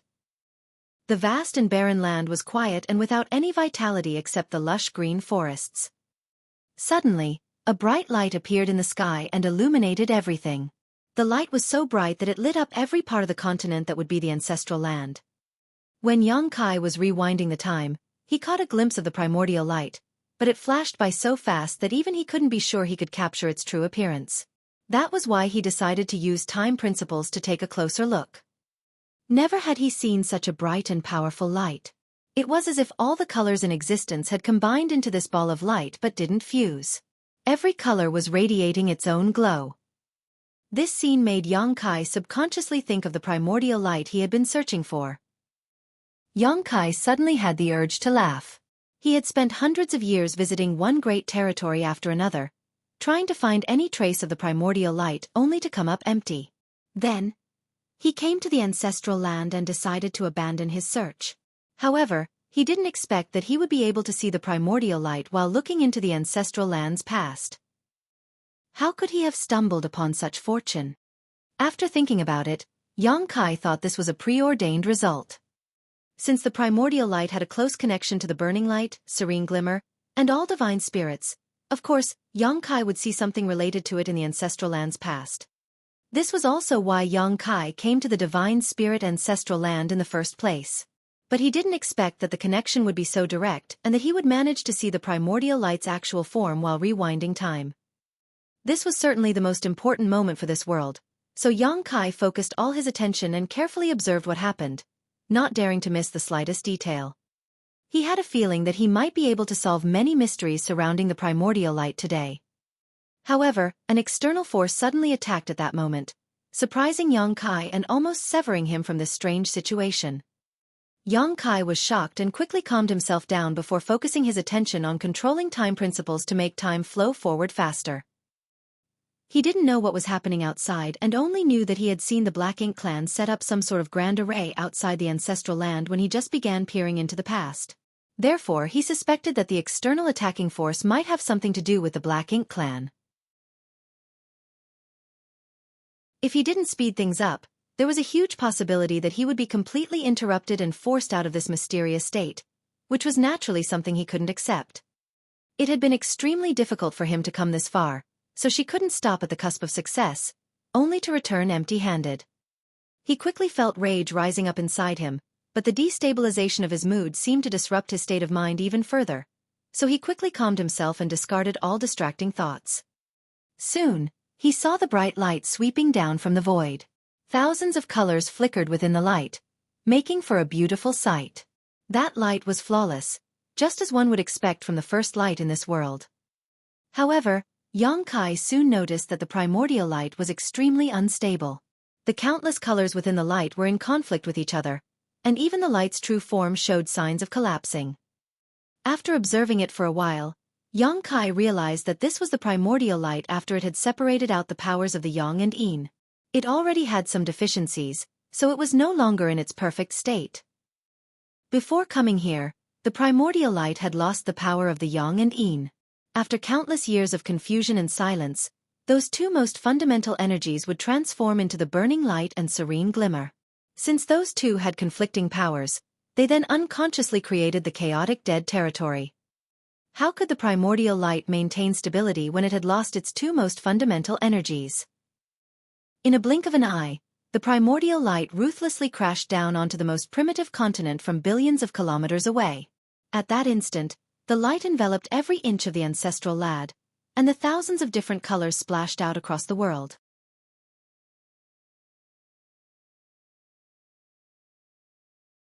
Marshall Peak. Chapter 56-31. Both were surprised. The heaven-sealing earth-locking grand array outside the ancestral land, the Four Gates Eight Palaces Great Pagoda Array, was still active. Meanwhile, inside the ancestral land, Di Wu was recklessly releasing his strength to vent his rage. 300 years had passed. He had been waiting here for 300 years, but there were still no signs of Yang Kai. Although the royal lord in the no-return pass didn't urge him, he knew that not taking down Yang Kai after such a long time showed his inability. It wouldn't be too bad if he were a territory lord, but now that he was a royal lord, though not a true royal lord, he still represented the peak of the Black Ink clan. Before, Di Wu dared not head too deep inside the ancestral land because he was still unfamiliar with the huge new power inside him. Also, the extremely dense ancestral strength of this place had a massive suppressive effect on him. Back then, he wasn't confident in defeating Yang Kai even if he managed to lure him out. So many years of waiting weren't in vain though, because 200 years ago, the ancestral strength in the ancestral land began gradually decreasing and thinning out day by day. Until this day, the amount of ancestral strength remained stagnant. Now, although there was still ancestral strength in the ancestral land, it wasn't nearly as dense as it was 300 years ago. It was at a level that Di Wu could tolerate. Of course, the more important reason was that he had finally gained more control over his strength after so long. It was impossible to fully control the strength he obtained from the Black Ink Nest and 13 sacrificed territory lords because if he could, he wouldn't be a pseudo-royal lord but a real royal lord. In other words, by using the source fusion technique, the total strength Di Wu possessed wasn't any less than a real royal lord, but his ability to control that strength was inferior to one. Now that the environment had changed and he had gained better control over his strength, Di Wu finally had the bravery to attack. Every time Di Wu attacked with his majestic black ink strength, the ancestral land would tremble. If this had been an ordinary universe world, it wouldn't have withstood the ruthless bombardment of a pseudo-royal lord and might have been shattered already. However, the divine spirit ancestral land was different. This was a continent that had existed since the primordial era and had nurtured numerous divine spirits. Whether it was the land's robustness or the strength of its grand Tao and principles, all were far beyond ordinary. While Yang Kai was looking into the past, he even witnessed the internal war between the divine spirits. There were countless powerful divine spirits involved in that battle, including many as strong as the Dragon Emperors and Phoenix Empresses, which made it difficult to estimate how many divine spirits had died in that battle. That war was definitely among the most shocking the universe had ever witnessed, with few if any matching its magnitude and intensity. Even that great battle that involved the entire ancestral land didn't destroy this world though and only damaged it somewhat, so how could a lone pseudo-royal lord be capable of that? Therefore, Di Wu couldn't help but be dumbfounded after releasing a series of attacks.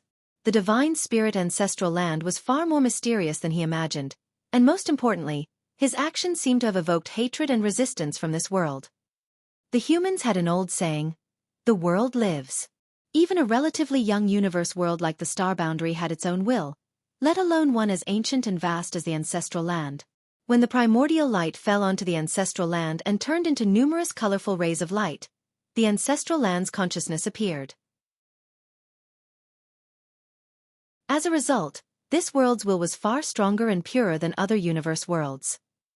If this wasn't the case, the ancestral land wouldn't have shown such favoritism to Yang Kai. All of this was because the ancestral land could feel the golden divine dragon source inside Yang Kai was one of those colorful rays. Of course, Di Wu's efforts weren't totally in vain, as he had almost shaken Yang Kai from his strange state. If he had succeeded, Yang Kai would have been frustrated to the point that he spat blood. After using so much time to witness the ancestral land's history and evolution, He had reached a moment of critical importance, so failing at this point would be too much to bear. Luckily for him, he quickly calmed down his emotions after noticing the strange sensation. "Come out!" Di Wu's roar spread throughout the entire ancestral land, especially in the direction the ancestral strength was moving in. He could roughly guess where Yongkai was hiding, but since he couldn't break the ancestral land apart, he didn't have a way to get Yongkai to come out. He had been waiting here for long enough and wasn't willing to continue idling. So he decided that no matter what, he must make Yongkai come out of hiding and kill him. Suddenly, a resounding dragon roar came from below the surface. It sounded furious, and Di Wu could clearly feel a powerful aura rising from below. Di Wu wasn't surprised but happy because, to him, making Yongkai come out was the most difficult task. As for killing Yongkai, Di Wu thought that it wouldn't take too much effort to kill him, so he immediately prepared. Right after he had readied himself, that strong aura closed in. Following that, a huge golden dragon head suddenly appeared from the ground. That dragon head had 2 horns with thick dragon scales all over its body. Its dragon beard was swaying under its widely opened mouth that looked like it could bite away a mountain. The dragon's mouth bit down fiercely at Di Wu as though it was about to swallow him whole. Time principles surged, and even with his newfound strength, Di Wu couldn't help but fall into a daze. Luckily for him, he instantly woke up and quickly retreated. The dragon chased after him with eyes that were filled with fiery rage, seemingly wanting to burn him to ashes. In that moment of running and chasing, the pseudo-royal lord and dragon leapt 1,000 kilometers into the sky, and it was only then that Di Wu caught a glimpse of what this dragon looked like. It was a huge dragon form that seemed to be 100,000 meters long. Though the dragon head was right before him, the dragon tail seemed to stretch out forever, and the dragon pressure was so strong that it was like a furious wind that shook the world around it. Di Wu felt his heart sink. Is this guy Yongkai? He couldn't help but doubt whether the intelligence had been mistaken because the being before him wasn't an ordinary dragon, or even a powerful ancient dragon, but quite possibly a divine dragon. According to the information the Black Ink clan had obtained, while Yongkai possessed a potent dragon clan bloodline, he was still far from becoming a divine dragon. Yongkai's dragon form was supposed to be just 70,000 meters long. But the dragon before him was unquestionably 100,000 meters in length. A 100,000-meter-long dragon was a divine dragon, a master superior to ordinary royal lords and Ninth Order Open Heaven Realm Masters. Not to mention Di Wu, who was a mere pseudo-royal lord. Even the royal lord back at the no-return pass would have to act cautiously if he encountered a divine dragon.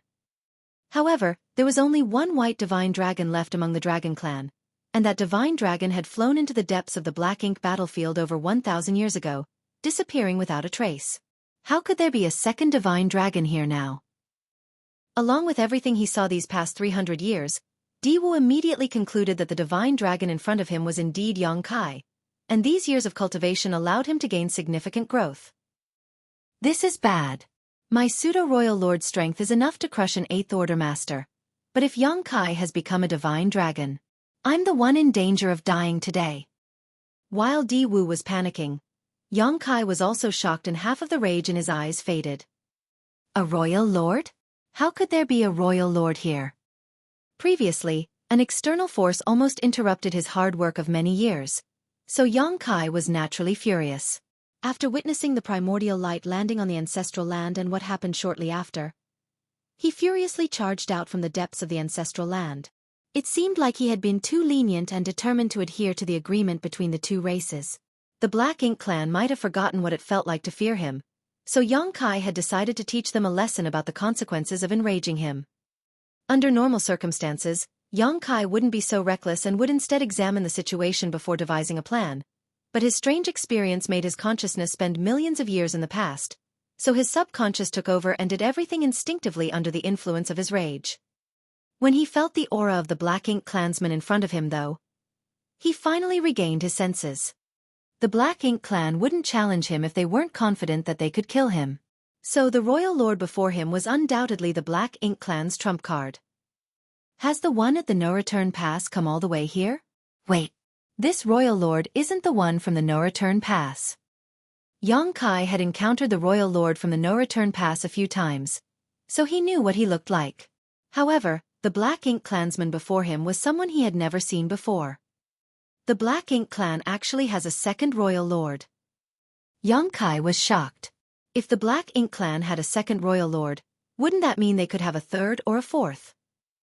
At that instant, Xueqi suddenly had no idea how many years he had spent in the ancestral land. Could he have been here for a few 1,000 years? If not, how could the Black Ink clan have a new royal lord? But no matter what it was, he couldn't remain here and fight a meaningless battle. The escaping and pursuing pair were both lost in their own thoughts at the same time, but came to their senses just as quickly. Following that, the dragon released a powerful dragon breath from its huge maw, which became a blast of raging golden fire threatening to burn the sky down. In response, Diwu threw a few punches that were surging with Black Ink strength with all his might. A loud boom sounded in the air, and the dragon breath was put out while the Black Ink strength dispersed. Xueqi and Diwu were both sent flying.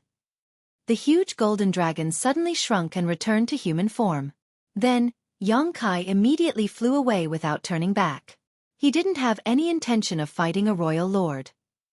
With his current strength, it was still quite difficult for him to kill a royal lord, and he was anxious to find out what had happened in the outside world. How long had he been here, and what was the state of the human side? However, he had only flown a short distance when he heard an angry roar from above. "Get down!" Immediately after that, the void trembled and a huge bolt of lightning came crashing down on him. Although the bolt wasn't overpowering, it wasn't weak either. Not expecting to encounter an ambush, Xueqi looked up and saw a territory lord holding an array banner while pointing at him from afar, looking nervous but feigning calm. Xueqi coldly snorted before manipulating space principles, preparing to flee. But just as his instantaneous movement activated, it sputtered and he was ejected from the void. That short pause caused the thunderbolt to hit him directly, making him tremble. Even a few strands of his hair were made to stand on end. A heaven-sealing earth-locking array. At the thought of that, Xueqi's face fell as a memory from the depths of his mind emerged. He vaguely recalled that when he was looking back in time, he saw a group of territory lords setting up some sort of grand array outside the ancestral land. Now it seemed like they had sealed the ancestral land. No wonder the Black Ink clan dared to attack me. It's because of this.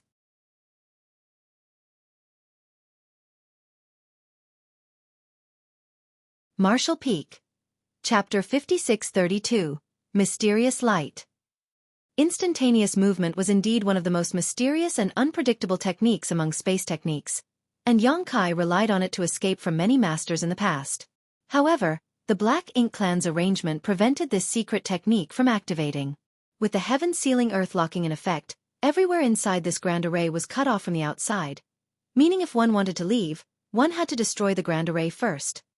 It wouldn't be easy to break such a grand array though. Not only was a royal lord targeting him, but Xueqi was sure that this grand array had other functions besides being heaven-sealing earth-locking. The thunderbolt that hit him just now was obviously created by this grand array because Black Ink clansmen didn't have such an ability. Having charged out in a fury but being met with such an awkward situation, Xueqi couldn't care about being angry anymore. Adding on to the fact that his consciousness had witnessed millions of years of the ancestral land's history, he was still a little muddle-headed and knew this wasn't the time to get entangled in a battle with the Black Ink clan. At the very least, he had to figure out his current situation first.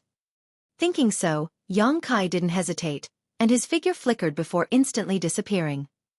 He didn't use instantaneous movement to leave. Instead, he escaped into the depths of the ancestral land and concealed his aura. The ancestral land was incredibly firm, and even Diwu, a pseudo-royal lord, couldn't cause any real damage to it despite attacking with full force. However, Xueqi didn't feel any resistance from the land when escaping to its depths. That was because this land had shown its pampering attitude towards Xueqi. This was just like how he was a Star Boundary's great emperor, and could instantly travel to any corner of it with just a thought as long as he was within its borders.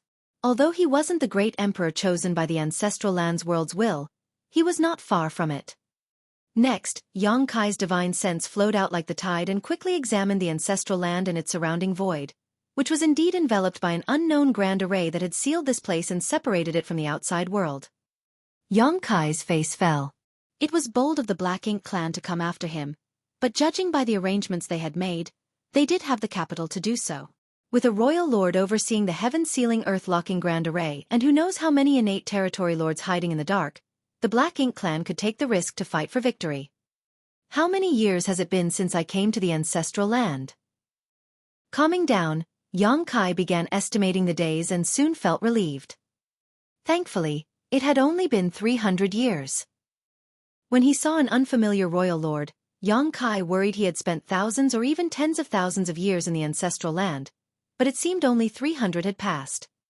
Though 300 years wasn't a short amount of time, it wasn't too long either, as Yang Kai had just previously spent 1,700 years in retreat. In such a short period, the situation between the Black Ink clan and human race couldn't have changed much. However, since that was the case, where did this unfamiliar royal lord come from?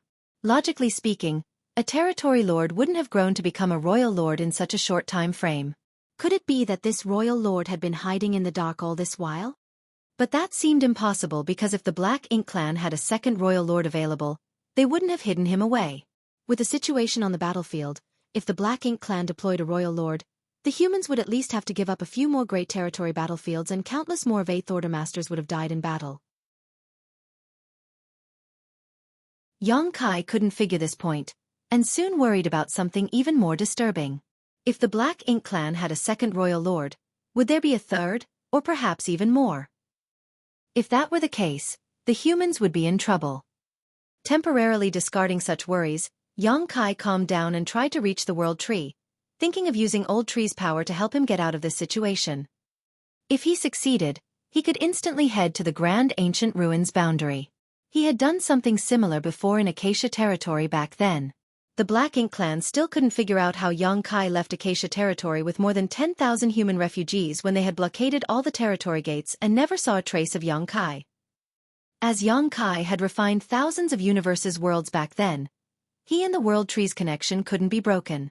Even in a place like the Black Ink battlefield, that wasn't possible. In fact, even now, there was still a connection between them. But Yang Kai's plan of using the World Tree's strength to escape this situation proved impossible. Unless he could break the seal of the heaven-sealing earth-locking grand array, he wouldn't be able to head to the Grand Ancient Ruins boundary. Though Yang Kai had somewhat expected this, he still felt frustrated. After figuring out his situation, and having spent time in a type of cultivation trace, Yang Kai was no longer so anxious. Now, it seemed like this wasn't a well-thought-out conspiracy enacted over thousands of years by the Black Ink clan, but just a plan which took advantage of fortuitous circumstances. His long stay in the ancestral land had simply allowed them to act against him. If he hadn't remained in the ancestral land for so long, or fallen into a near unconscious state because he was witnessing the ancestral land reminiscing about its past, he wouldn't have been oblivious to the changes in his surroundings. It wasn't that Yang Kai wasn't cautious enough. There were just some unexpected things in this world that could not be avoided. Moreover, he was only trapped here, which couldn't be compared to the benefits he received while witnessing the ancestral land's evolution. That multicolored light entity. Even when he recalled that moment, Yang Kai couldn't hide his shock. The world couldn't have such a magnificent light anymore. Naturally, the primordial light that was born at the beginning of the universe was the most magnificent of all lights. Towards the end of the rewound time, Yang Kai saw the primordial light crash onto the ancestral land and explode. A myriad of colorful lights dispersed and melted into this ancient and barren world, turning it from ordinary to extraordinary. Later, this vast land gradually became a land filled with a mysterious energy that still existed today. The places where those colorful streams of light landed had experienced the passing of countless years before gradually giving rise to the Dragon Clan, Phoenix Clan, and many other Divine Spirit clans. In the end, this land became the Divine Spirit's birthplace and homeland. More importantly, this was also why the Divine Spirit's strength could restrain Black Ink's strength to a certain degree. The Divine Spirits were the same as the Burning Light and Serene Glimmer. They were all born from the primordial light, so all of them came from the same source. The rumor that said the Burning Light and Serene Glimmer were the progenitors of the Divine Spirits was just nonsense. The more accurate description would be that the Burning Light and Serene Glimmer were the big brother and big sister of all Divine Spirits because they were the ones that were first separated from the primordial light. Those two had lived since the primordial era until now, and their strength was pure and unchanged throughout history. On the other hand, the divine spirits had gone through generations after generations of inheritance, so the characteristics of their strength had diverged from the primordial light over the eons and had a less obvious effect on black ink strength compared to the purifying light. When Xueqi saw what finally happened to the primordial light, he knew that it was impossible to find it because how could he search for something that didn't exist anymore? Unless he could really turn back time and return to the primordial era to stop the primordial light before it disappeared, but that was not something a human could do. Luckily, Xueqi had long given up hope of relying on the primordial light. The humans had to rely on themselves to eliminate Mo. Since humans had become the favorite of this era, Xueqi naturally had to take up the responsibility of protecting it. If he couldn't even take up such a small responsibility, he would have no right to exist. As for the primordial light, Xueqi had a general understanding of its history and end, but there was one thing he cared about. While he was watching the primordial light crash onto the ancestral land and explode, he could vaguely make out a blurry and distorted human figure at the place the light landed. However, the rays of light were too intense, so he couldn't make out what that was. Does the primordial light have a connection with humans as well? What could it be? While the monster race were the descendants of the divine spirits, created to battle one another, humans had been born from the universe's energy itself. The primordial era and early ancient era all had traces of human activity, but the humans were far too weak back then. So no matter whether it was the divine spirits or the monster race, they all saw humans as ants, unworthy of their attention. It wasn't until the late ancient era when Song and the other martial ancestors were enlightened by the world tree, and created the open heaven realm cultivation method that true masters began emerging from the humans who could resist the rampant monster race and divine spirits. Later, it was the human race that gradually assumed the position of rulers of the universe. Humans were born weak and couldn't even be compared to the average beast in their formative years, but perhaps because of their humble beginnings, humans had infinite possibilities for their futures. Xueqi soon stopped thinking about this matter because he had decided not to insist on finding the primordial light, and it was meaningless to think about these things at the moment. The most important thing now was to solve the problem he was currently facing. Since a grand array had sealed this place and stopped him from escaping, his only option was to fight his way out. Even if it meant fighting a royal lord, Xueqi had to try. Among his current means, the soul-rending thorns were still the sharpest weapon he had to deal with a royal lord. The soul-rending thorns were what played the biggest role when he killed a royal lord outside the Great Sea Celestial phenomenon. Back then he had used 4 soul-rending thorns consecutively, which caused him to fall into a dazed state, but with how strong his soul was now, Xueqi estimated he could use 5 soul-rending thorns at once and still barely maintain lucidity. No matter how that royal lord guarded himself, 5 soul-rending thorns could critically injure his soul. Moreover, Xueqi's strength had reached the peak of the 8th Order Open Heaven realm, so he was far stronger than he was when he had just come out of the Great Sea Celestial phenomenon. He was able to kill that royal lord back then mainly because he was lucky, but luck was never something one could rely on. However, Xueqi soon brightened up because he discovered that his dragon vein had grown significantly stronger after 300 years of cultivation. Just now, though he had managed to battle the royal lord in his dragon form for a short while, he didn't pay any attention to the changes in his dragon vein. After examining himself though, Xueqi could feel that his dragon vein seemed to have hit a bottleneck. It was the bottleneck between the ancient dragon realm and the divine dragon realm. If he could achieve a breakthrough, he would be able to advance from an ancient dragon into a divine dragon. This realization greatly enthused Xueqi. A divine dragon was in existence on the same level as a royal lord or 9th Order master. Also, in general, a divine dragon would be stronger than other masters in the equivalent realm. When Xueqi met Fu Guang in the depths of the dragon pool, the latter was in the same state as he was currently. But Fu Guang was now a white divine dragon. Even without transforming into his dragon form, Xueqi knew that he had reached an astonishing 99,999 meters in length.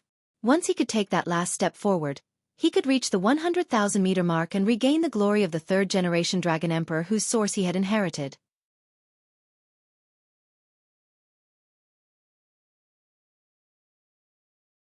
Martial Peak. Chapter 5633. Changes in himself. If so, he wouldn't be embarrassing the 3rd generation dragon emperor who had passed away. Xueqi's gold divine dragon source came from the 3rd generation dragon emperor. And the 3rd generation dragon emperor didn't only have a 100,000 meter dragon form. 100,000 meters was only the minimum required length to reach the divine dragon realm, while only the strongest among divine dragons would have the right to be crowned a dragon emperor and command the dragon clan. During the third-generation dragon emperor's era, there wasn't just one divine dragon in the dragon clan, so being able to stand out among all the divine dragons meant that the third-generation dragon emperor was indeed unmatched. But even such a strong master had paid the ultimate price along with the Phoenix Empress of that era just to suppress and seal the Black Ink Giant Spirit God, which clearly showed how powerful a Black Ink Giant Spirit God was. In regards to the speed of cultivation among dragons, Xueqi was ridiculously fast. Looking at today's dragon clan, he could be said to be the second strongest dragon after Fu Guang. He had expected his dragon vein to be refined because ancestral strength constantly flowed into his dragon form while he had been hiding deep below the ancestral land these 300 years. It would be stranger if his dragon vein had not been further refined. At this moment, Xueqi could clearly feel that the ancestral strength in the ancestral land had thinned out a lot because of him. The refining of his dragon vein had caused his dragon form to grow from 70,000 meters to 99,999 meters. As for the increased length of his dragon form, though it didn't bring any benefits to his open heaven cultivation, his strength had undoubtedly increased. At the very least, the intrepidness of his physique and ability to withstand punishment had increased appreciably, which would be of great importance when battling the royal lord later. However, the benefits didn't stop there. The dragon clan's bloodline talent was the Tao of Time, so the more refined their dragon vein was, the higher their attainments in the Tao of Time rose. That was one of the benefits gained from inheriting a divine spirit bloodline. The dragon clan didn't need to have strong comprehensive skills. As long as their bloodline reached a certain purity, they would naturally comprehend things that ordinary people couldn't. Xueqi could clearly feel that his attainments in the Tao of Time had greatly increased. Since coming out of the Great Sea Celestial phenomenon, his Tao of Time could be said to have reached the 7th level, standing above all others within sight. All these years of constantly absorbing the things he gained from the Great Sea Celestial phenomenon, he had gone much further in this stage. Now, following the growth of his dragon vein, Xueqi's attainment in the Tao of Time had entirely surpassed the 7th level and reached the 8th level, summiting the peak. It was now on the same level as his Tao of Space. All this while, Xueqi's attainments in the Tao of Space had always led his attainments in the Tao of Time. This wasn't only because he had been cultivating the Tao of Space for longer, but also because he had a natural aptitude in the Tao of Space. If he hadn't obtained an extremely pure Dragon Clan bloodline, there was a huge possibility that he wouldn't have any attainments in the Tao of Time at all. Now that his attainments in these two Grand Taos had become even, they had a huge effect on him. The first was that time in his small universe now flowed even faster. If the previous speed of time in his small universe was between 6 and 7 times faster than in the outside world, it was now 10 times faster. The faster flow of time in his small universe meant that his heritage would increase faster as well. Of course, this didn't hold much meaning to Xueqi anymore because he would soon reach his innate limit in the open heaven martial Tao. Once he reached that peak, his heritage and realm wouldn't improve no matter how much strength he accumulated. However, if he could break through the 8th Order Open Heaven Realm's restrictions, this change would become very meaningful. The 9th Order Open Heaven Realm was a new start, and a 10 times flow rate of time in his small universe could help him save many years of bitter cultivation. While the changes in his small universe's time flow were directly affected by his advancement in mastery of the Tao of Time, there was another effect that wasn't so direct. That was with his strongest secret technique, the Sun and Moon Divine Wheel. A long while ago, Xueqi had noticed that because his attainments in the Tao of Time and Tao of Space had some disparity, he would always feel like there was something incomplete with the Sun and Moon Divine Wheel, limiting its power. The Sun and Moon Divine Wheel was a secret technique that combined both Grand Taos to create a brand new space-time strength. Since his attainments in the two Grand Taos were different, with one slightly higher than the other, this space-time strength was unstable. That was why he couldn't perfectly combine the full strength of those two Grand Taos. Xueqi had previously surmised that when both these Grand Taos had reached the same level of mastery, he might be able to use the Sun and Moon Divine Wheel's complete power. But after so many years, even he didn't have a way to force the two Grand Taos into a balanced state. That was, until today. Since Xueqi's attainments in the Tao of Space and Tao of Time had both reached the 8th level, how much power would he be able to exert when he used them to activate the Sun and Moon Divine Wheel?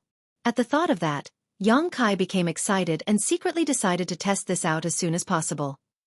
With the growth of his dragon form, improvement of his dragon vein, and new attainments in the Tao of Time, Kai's overall strength had increased dramatically over the past 300 years. So what if he had to face a royal lord? Since he couldn't escape, he would just have to kill his way out. However, he first needed to understand the Black Ink clan's plan. When he was fighting with that royal lord earlier, everything happened too quickly and he was too muddle-headed, so he didn't have time to carefully assess the situation. The only thing he knew was that there was a heaven-sealing earth-locking grand array outside the ancestral land, a royal lord waiting for a chance to strike, and an unknown number of innate territory lords lurking in the shadows, observing the situation. At the same time, in the sky above the ancestral land, the arrogant expression on Di Wu's face was gone, replaced with one of uncertainty. After becoming a pseudo-royal lord and gaining tremendous strength, he was confident that he could succeed in killing Kai. But how could he have anticipated that a single clash with Kai would terrify him so greatly? Kai was just a half-step away from becoming a divine dragon, and in his fluster earlier, Di Wu nearly turned around and ran. Luckily for him, Kai ran even quicker, or else he might have humiliated himself. Now that Di Wu carefully thought back on the previous exchange, though Kai's aura was indeed powerful, it had not yet reached the stage of a divine dragon. Di Wu had previously felt the aura of the white divine dragon back at the no-return pass, and clearly remembered that it was far more imposing and majestic than the aura Kai exuded. Although that guy has grown significantly while cultivating in the ancestral land, he has still yet to break through that final barrier, so he should still be an ancient dragon. Having realized that, Di Wu felt relieved. If Kai really had become a divine dragon, Di Wu would have no choice but to flee. Di Wu was a pseudo-royal lord, while Kai could be regarded as a pseudo-divine dragon, so the two were on par, with neither side being the genuine article. In fact, being a pseudo-royal lord meant that he was the stronger of the two because he possessed the raw strength of a royal lord. Even if he couldn't control that strength properly, he still had it, as opposed to Kai whose total strength was still lacking by comparison. Now that Kai had gone into hiding though, things had become difficult for him because, if he couldn't damage the ancestral land with his strength, he wouldn't be able to find Kai. In short, although the Black Ink clan had cut off Kai's hope of escape with the heaven-sealing earth-locking grand array, as long as Kai didn't reveal himself, there was no way for them to kill him. This was what troubled Di Wu the most. Before coming here, he didn't expect the situation in the ancestral land would turn out like this. Di Wu could sense Kai's divine sense probing around, checking the situation, but he couldn't pinpoint where the ladder was, so he could only sit and wait.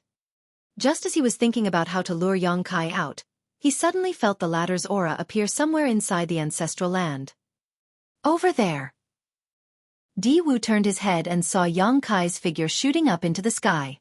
Then he immediately moved his body and shot towards Kai while shouting, "Stop him!" They couldn't let Kai hide within the depths of the ancestral land again. As Di Wu shouted his order, a thick bolt of lightning shot down from above. The innate territory lords responsible for maintaining the Grand Array had activated one of its functions, a killing array. Numerous lightning bolts appeared in the sky, resembling a thunder dragon flying through the sky and instantly stopping before Kai. Kai's figure flickered across the sky as he easily dodged the attack, but the thunder dragon chased him as if it had a mind of its own. At the same time, more bolts of lightning rained down from above. Kai managed to dodge many of these attacks before finally arriving at the edge of the Grand Array. With the Azure Dragon Spear in hand, he unleashed a powerful thrust. Space shattered, and even the Grand Array shook, revealing the figure of an innate territory lord in one of the array nodes. He was the one who first summoned lightning bolts just now. When the two pairs of eyes met, the innate territory lord shivered as he was filled with terror. Among all the humans, there were a few masters that the Black Ink clan was wary of, but there was only one that inspired fear in all. This couldn't be helped as too many innate territory lords had died at Kai's hands. Even if 3 innate territory lords ran into him, their deaths were almost assured if they couldn't quickly receive assistance from more territory lords. Even though they had the Grand Array as a barrier between them, the innate territory lord didn't feel the slightest bit secure. He would have long fled by now if he didn't need to operate the Grand Array. However, he was a crucial part of this Grand Array, so he couldn't escape. The only thing he could do was to fiercely gather his strength while channeling it into the array banner, trying to strengthen the barrier in front of him. Fortunately, Yang Kai only attacked once before he immediately flew away with no intention of striking again. It wasn't because he didn't want to strike again, but because he couldn't. The royal lord was about to arrive, and lightning bolts were closing in on him from all sides. Any delay could land him in a critical situation. However, that one spear attack gave Yang Kai some insight into this heaven-sealing earth-locking grand array, and he realized it wasn't nearly as sturdy as he originally thought. With his strength, he could easily break through this grand array given half a cup of tea's time without any distractions. Of course, Black Ink Clan wasn't going to give him a chance to do that. With the continuous strikes condensed by the territory lords operating the grand array, Yang Kai soon noticed that the bolts of lightning were increasing in number so rapidly that there was almost no place for him to run anymore. Therefore, he could only use space principles to exile his body to the void. The moment his figure turned illusory, the many lightning bolts hit their mark. Since Yang Kai had phased his body though, he managed to avoid most of the attack while the remnants didn't have enough power to harm him. This was the biggest advantage of having an extremely pure dragon vein. The Dragon Clan was unparalleled when it came to physical resilience and even had a high degree of resistance when it came to most secret techniques and divine abilities. So, it wouldn't matter if he was hit by some of the attacks. But before Yang Kai had the time to recover, four figures suddenly jumped out at him, each charging at him with their auras blazing.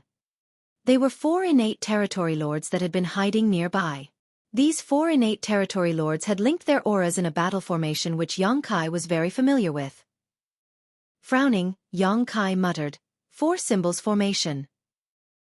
The 3 fortunes, 4 symbols, 5 elements, 6 paths, 7 stars, 8 desolations, and 9 palaces were the most standard battle formations of the human race which were used by its soldiers on the Black Ink battlefield in particularly dangerous or dire circumstances. For example, when their warships were destroyed.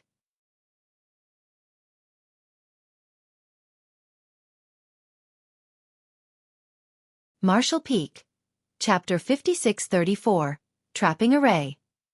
A warship was the largest reliance a human squad had when fighting against the Black Ink Clan. Whether it was back at the Black Ink battlefield or on the current Great Territory battlefields, when both races fought, the humans were outnumbered. The only reason the humans could persevere was that the average strength of their soldiers was greater than that of the Black Ink clans, and they had warships. Each warship was essentially a mobile fortress with numerous artifacts that could greatly enhance the offensive and defensive capabilities of its crew. If the humans didn't have warships, they would have been wiped out long ago. Without mentioning anything else, it was difficult for humans to resist the corruption of Black Ink's strength when they were either too weak or injured. However, a warship could offer such human safety and protection. After so many years, the humans had used countless resources to build and maintain their warships. It could be said that the number of resources used on warships was larger than the amount cultivators used to cultivate. Every time there was a large-scale battle, warships were damaged and destroyed. Once a warship was destroyed though, the human soldiers would have to face the Black Ink clan's attack and the corruption of Black Ink's strength without this additional layer of protection. When that happened, the survivors would often use battle formations to greatly increase their chances of surviving. 3 humans could create a formation called the 3 Fortunes formation. Add 1 more person, and it would be the 4 Symbols formation. 5 people would form the 5 Elements formation, and so on and so forth until one reached the 9 Palaces formation. Under normal circumstances, the more humans in a battle formation, the stronger it would be. When Yang Kai was on the Black Ink battlefield, he led the many 7th Order Open Heaven Realm Masters of Dawn Squad to form the 8 Desolations formation several times to kill their enemies, producing outstanding results. However, such battle formations could not be formed on a whim as they needed a long period of joint practice. Additionally, the people forming a battle formation had to be familiar with and trust each other because once it was formed, not just their auras, but their very lives would become linked. If one suffered, all suffered, and if one prospered, all prospered. If there wasn't enough trust between partners, it would be impossible to even form a battle formation, much less bring out its full strength. On the Great Territory battlefields, there were significantly fewer 8th Order Open Heaven Realm Masters than Territory Lords, but the reason the humans could stubbornly resist the Black Ink clan's continuous onslaught was that they made good use of battle formations. The Black Ink clan generally wouldn't use such formations because they didn't trust each other like how the human cultivators would. Rather than wasting their time and effort in forming battle formations, they preferred fighting alone because they could more freely use their strengths. Yang Kai had never encountered a situation where the Black Ink clan used a battle formation, and never expected to see it happen today. More importantly, it was 4 innate territory lords that formed this formation, which illustrated the Black Ink clan's determination to kill him. In the face of the huge pressure of confronting Yang Kai, these 4 territory lords had set aside all their reservations and banded together to defeat this formidable enemy. These 4 territory lords with linked auras charged forward, and though Yang Kai could see at a glance that their battle formation wasn't tightly bonded, he didn't want to be entangled with them for too long. With a sweep of his spear, Yang Kai thrust out more than a dozen times in the direction of those territory lords to slow down their approach. Then, he quickly flew downwards before immediately shooting away. Those 4 territory lords immediately changed directions and chased after him. The royal lord also quickly changed directions, trying to cut Yang Kai off. Despite there not being much difference in their speed, Yang Kai was proficient in space techniques, so it wasn't easy for the royal lord to block him. After flying around the ancestral land several times, the Black Ink clansmen sadly found that although they had taken advantage of the time Yang Kai was cultivating to seal him here, there was nothing they could do about him if he didn't fight them head-on. On the contrary, Yang Kai had managed to discover the Black Ink clan's strength with his constant probing. This made Di Wu furious. At that moment, a voice entered Di Wu's ear. It was from the 7th Order Black Ink disciple responsible for setting up the Grand Array. Once Di Wu heard what was said, he revealed a happy expression and nodded subtly. While Yang Kai was moving around the ancestral land, the killing array linked to the Grand Array surrounding the ancestral land didn't stop and was constantly sending lightning bolts towards him. It was a pity that this Grand Array's primary function was to act as a heaven-sealing earth-locking barrier. Though it had a killing array embedded inside, it wasn't very powerful, so Yang Kai could easily dodge its attacks. With Yang Kai's current strength, only a Grand Array set by a great Grandmaster in the Tao of Spirit Arrays could completely incapacitate him. A Spirit Array set up by a few 7th Order Black Ink disciples with mediocre achievements in the Tao of Spirit Arrays naturally wasn't as profound. As the chase continued, the ancestral land suddenly became covered in mist. This mist wasn't that dense in the beginning, but as time passed, it became denser and denser until visibility became essentially zero. Even divine sense was restricted to only being able to extend 100 meters from an individual. All of that was because the Grand Array had changed. Since the killing array was useless, they had switched it for a trapping array. Yang Kai couldn't help but slow down and carefully probe his surroundings. There were sounds of wind blowing, birds chirping, and a vague sound of a cry and howl. Knowing that all these were disturbances generated by the Spirit Array, he couldn't help but snicker. Everyone, including the Black Ink clan, knew that Yang Kai was proficient in the Tao's time and space, but very few knew he had dabbled in the Tao of Spirit Arrays. Of course, his attainments in the Tao of Spirit Arrays weren't particularly high and were all gained from his experiences in the Great Sea Celestial Phenomenon. Back then, there were grand Tao rivers of all kinds flowing inside the Great Sea Celestial Phenomenon, and Yang Kai had absorbed and refined many of them. Yang Kai had taken so many Tao rivers with different great Taos filled with Tao essence into his small universe that talents in all kinds of different grand Taos were now born in the Void Continent. If Yang Kai only relied on these shallow attainments, he wouldn't be able to see through this trapping array, but that wasn't all he had to rely on. He closed both eyes, and when he opened them next, a golden cross flashed across his left pupil. The Demon Eye of Annihilation was an eye secret technique he inherited from Myriad Demons' Cave Heaven. It could see through all illusions and was rumored to be able to see the past and tell the future once cultivated to its extreme. Yang Kai didn't have any intentions of seeing the past and looking into the future, but the Demon Eye of Annihilation's ability to see through illusions was the perfect thing to unravel spirit arrays. With this secret technique active, Yang Kai was able to see through the mist and get a clear view of his surroundings. Even though he hadn't reached the point where he wasn't affected by the mist at all, it was enough to help him in this situation. If the Black Ink clan had placed their hopes on this trapping array to restrict his movements, they had made the wrong choice. Yang Kai wasn't in a hurry to reveal his secrets though, so he wore a gloomy look on his face and slowed down his actions so that he could test the Black Ink clan and learn more about their situation. Soon, he saw the royal lord had stopped near the border of the Grand Array, seemingly ordering some kind of attack while looking in his direction with murderous intent filling his face. But Yang Kai noticed the royal lord didn't intend to charge right at him, which surprised him as he didn't know what the other party was worried about. Diwu was indeed worried. Despite knowing that Yang Kai wasn't a true divine dragon, when they exchanged moves earlier, he had fully experienced how strong Yang Kai was. Adding on to the invisible suppression from the ancestral land, Diwu wasn't confident he could kill Yang Kai without being injured. To a Black Ink clansman, being injured was a troublesome thing. They could endure minor injuries, but they would have to hibernate inside a Black Ink nest if they got seriously wounded. Diwu couldn't accept the idea of having to hibernate and recuperate after his first battle as a pseudo-royal lord. Moreover, Yang Kai had a strange method to attack one's soul, and he had yet to use it. So Diwu thought that he had to wear down Yang Kai's strength and means before he could deal the finishing blow. Otherwise, if he were attacked with that technique, he couldn't be sure whether he could make it out of this conflict alive. In the meantime, Yang Kai saw 4 figures quickly arrive beside Diwu. They were the 4 that formed the 4 symbols formation. Soon after that, another 4 innate territory lords appeared. This scene shocked Yang Kai.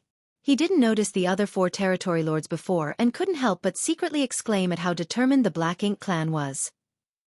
When he was circling the ancestral land earlier, trying to investigate the Grand Array, he saw at least 10 innate territory lords maintaining its operation from the outside. Adding on the 8 territory lords before him, and perhaps a few that were still hiding, didn't that mean the Black Ink clan had sent a royal lord and more than 20 territory lords to deal with him? When faced with such a lineup, even a 9th Order Open Heaven Realm Master would find it difficult to handle, let alone an 8th Order Master like himself. Yang Kai soon learned that wasn't all though, for the Black Ink clan had also apparently deployed a massive Black Ink clan army as well. Moments later, the Black Ink clan army mustered their courage to charge into the mist under the Black Ink clan master's orders. It was obvious that they were planning to exhaust Yang Kai using these cannon fodder. What's more, there might still be other arrangements on the Black Ink clan side that Yang Kai was unaware of as of yet. Inside the mist, Yang Kai pretended to be disoriented as he walked around in circles, acting like a headless fly. When he tried to escape the mist by flying into the sky, he couldn't. Also, he failed when he tried to dive down and hide inside the ancestral land. This spirit array was actually quite good, which showed that those few 7th Order Black Ink disciples did have some talent in the Tao of spirit arrays, or else the royal lord wouldn't have looked so highly upon them. Just as Yang Kai was looking dazed and dizzy, the Black Ink clan army that had charged into the mist surrounded him.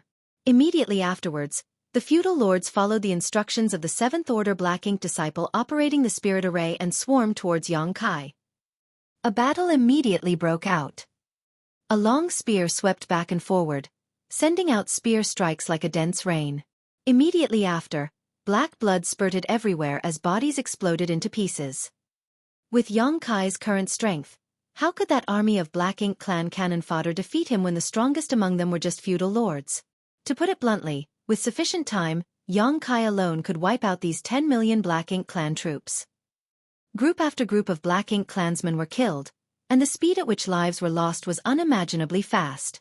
On the ground, the fresh black blood had gathered into a pool, which then became a river, and soon began to look like an ocean, one filled with the broken corpses of Black Ink clansmen.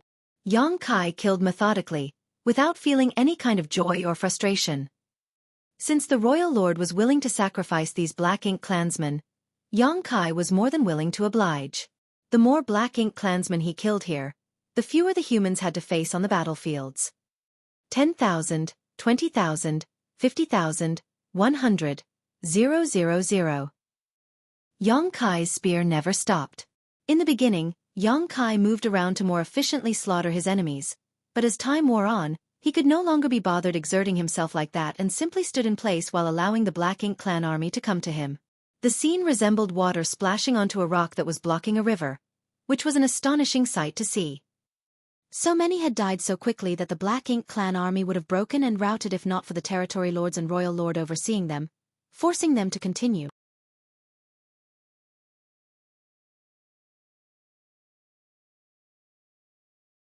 Marshall Peak. Chapter 5635, Scheming Against the Unexpected. No one could maintain their calm when facing a hopeless battle.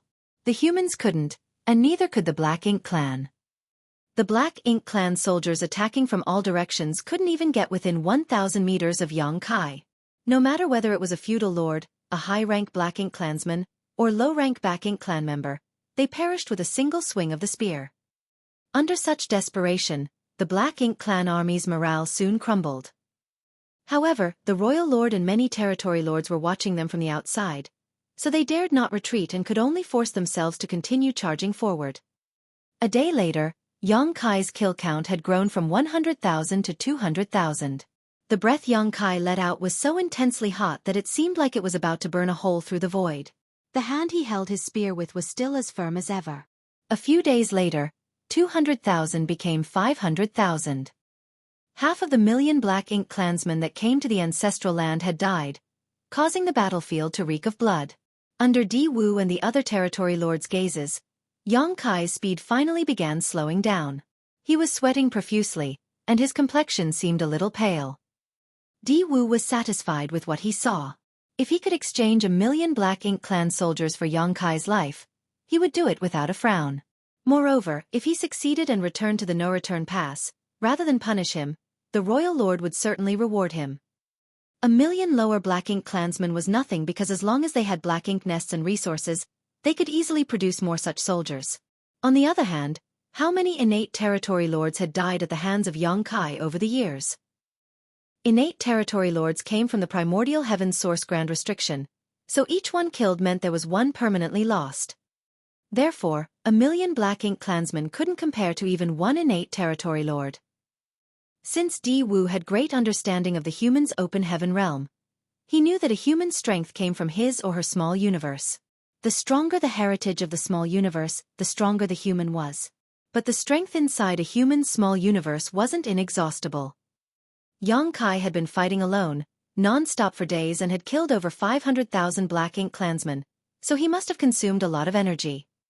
It's time. As Di Wu thought so, he didn't hesitate and flew straight into the mist. Then he followed a 7th-order Black Ink disciple's directions and silently advanced towards his target. Meanwhile, the 8 territory lords noticed the situation and mustered their courage to follow behind Di Wu.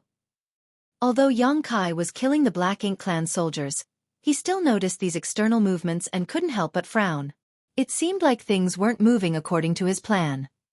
He was feigning lethargy right now. To him, the best outcome here would be to lure a few territory lords over so that he could kill them first and weaken the Black Ink clan's overall strength. But the royal lord didn't act as Yang Kai expected and instead led 8 territory lords against him all at once. At that moment, Yang Kai felt a huge sense of danger as he quickly revised his plans.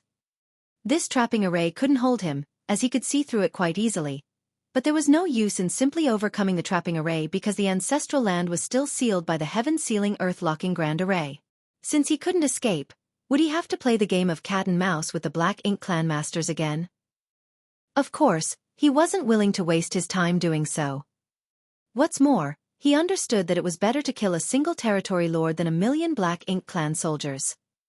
In an instant, Yang Kai calmed down. Since the territory lords dared to come over, he had to let them know the consequences of their actions. If he missed this opportunity, he might not get another one. Having determined his next course of action, Yang Kai pretended to be even weaker. The 8 territory lords had split into 2 teams and hid within the Black Ink clan army, concealing their auras while nearing Yang Kai. 4 of them were mixed within the army while 4 remained on the outskirts. Meanwhile, the royal lord was hiding even further away, silently watching Yang Kai's every move as if he were a predator hiding in the dark, waiting to pounce. As the distance between them decreased, the 4 territory lords nearest to Yang Kai began secretly linking their auras. Yang Kai knew it was time for him to act, because once those 4 territory lords linked together, they could easily form a battle formation. By then, it would be much harder for Yang Kai to kill them. As the thought came to his mind, Yang Kai's murderous intent flared up. Instantly, whether it was Di Wu or the 8 territory lords, all of them could clearly sense the sudden change in Yang Kai. He was radiating a dangerous aura and the paleness on his face had vanished. That sudden change caught them off guard. Di Wu immediately stared in the direction Yang Kai was standing, and although there was a dense layer of fog between them, he could see a pair of black eyes looking right at him. In the next instant, an endless darkness enveloped him. Almost instantly, Di Wu felt like he had fallen into an abyss that contained not even the tiniest bit of light. He seemed to be alone in the universe, and even his senses failed to detect anything around him. It was one of the two core eye secret techniques of the myriad demons' heaven, the Black Purgatory Eye. If Yang Kai had enough proficiency in the secret technique, he could engulf Di Wu in such deep darkness that he could never escape and could be easily killed. Of course, Yang Kai's proficiency in the secret technique wasn't nearly high enough for him to do that. Moreover, there was a huge gap between their raw strengths, so it only took a moment before the darkness around Di Wu to quickly disappear and the latter to regain his senses. The moment light returned, however, Di Wu trembled and let out a pained roar. His voice sounded so agonizing that it frightened all who heard it. Also, his black ink strength was being released uncontrollably, and all the Black Ink Clan soldiers struck by it perished, wiping out the Black Ink Clan army within a 10-kilometer radius around him. Di Wu felt like a needle had pierced into his head, making him feel immense pain as his body and mind shivered. It was as though that invisible needle was constantly tearing into his soul. At that moment, he felt like his thoughts froze and he became unable to think clearly. He finally understood how the other Black Ink clansmen felt when Yang Kai attacked them with his mysterious soul secret technique, and also why those innate territory lords would get killed right after encountering Yang Kai. When he first heard about these stories, he thought those dead territory lords were too weak and careless, but now that he had experienced it himself, he realized that those territory lords were neither of those things. It was simply because no one could endure such sudden and excruciating pain. Di Wu shouldn't have suffered such intense pain because since the Black Ink Clan found out about Yang Kai's strange soul secret technique, all territory lords who encountered Yang Kai would quickly use their strength to protect their soul. Only by doing that could they best weaken the effects of this insidious secret technique. Di Wu naturally did so as well, but the Black Purgatory Eye caused him to lose all his senses and disrupted his focus. Although he recovered quickly, he had lowered the defenses of his soul for a brief moment. Without protection against the soul-rending thorn, the consequences were extremely painful. Even a pseudo-royal lord like Di Wu found it hard to endure. At the same time Di Wu screamed in pain, for other screams rang out as well. Those screams came from the 4 territory lords nearest to Yang Kai, who were about to form a battle formation. Yang Kai used the element of surprise and sent out 5 soul-rending thorns in quick succession, one at Di Wu and the other 4 at the closest territory lords. That was his limit. Using any more soul-rending thorn would cause him to lose consciousness. Even at this moment, Yang Kai felt dizzy and was seeing stars. Fortunately, he had experienced this many times and had long grown used to it. Now the intense pain in his head even had the effect of keeping him awake. A royal lord couldn't bear such pain, but Yang Kai was used to it. No one's success was without reason, as only by withstanding constant tempering could a person achieve great things. Yang Kai's figure still floated atop the mountain of corpses, but that was only an afterimage as his true body had already reached the territory lord nearest to him. Then he smashed upon that territory lord's head with one spear thrust. Following that, a second territory lord fell. Yang Kai struck out at the third territory lord, but he failed to kill him in one stroke. Territory lords weren't so easily killed. When the 4 territory lords approached Yang Kai, they had paid attention to protecting their souls, so although the soul-rending thorns were powerful, the territory lords could greatly decrease the damage they took by taking precautions. They would still feel pain and have a blurry conscience, but they wouldn't completely freeze up and become easy targets. Still, this scenario was a testament to Yang Kai's cunning and ruthlessness. Before the 4 territory lords could form a battle formation, Yang Kai launched a preemptive strike. With most of their focus on linking their auras to successfully form the battle formation, they never expected Yang Kai to launch a sneak attack. They had thought that Yang Kai was completely trapped in the spirit array and hadn't noticed them silently approaching. How could they have known that Yang Kai had been carefully monitoring their every move?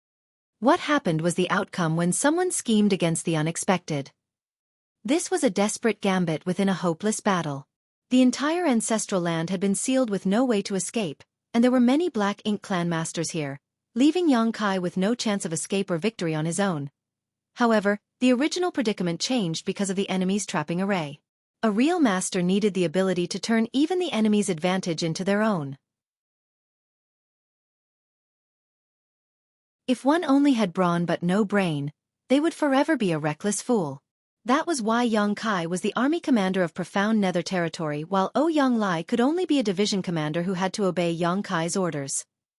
It was this quality that was valued by the Supreme Headquarters and why they entrusted Yang Kai with such an important role. In an instant, two powerful innate territory lords had died and their four symbols formation couldn't be linked. The third territory lord regained his senses when being attacked, which was why he barely managed to block Yang Kai's strike. However, he was still run through by the Azure Dragon Spear, and when a burst of world force followed up, his body was still split in two, killing him. Like a fierce tiger, Yang Kai lunged at the fourth territory lord. It was only then that the other four territory lords outside finally reacted, but after recovering from their initial shock, they seemed hesitant. The situation before them was different from what they imagined. Having heard of Yang Kai's fierce reputation, those four territory lords didn't immediately know how to react. Luckily for them, Diwu had finally gathered his wits, and when he noticed the obvious signs of territory lords dying, he was shocked and furious while roaring, "Kill him!"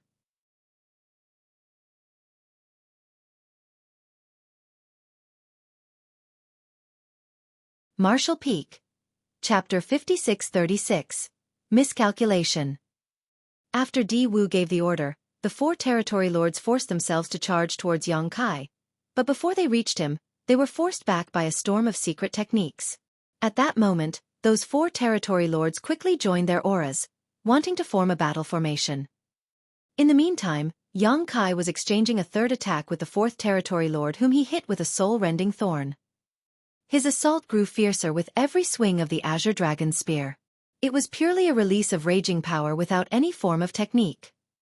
The pain coming from Yang Kai's soul made his expression fiercer and more horrifying by the moment, and his behavior also grew more vicious and ruthless. It had only been 3 breaths of time since he began his counterattack.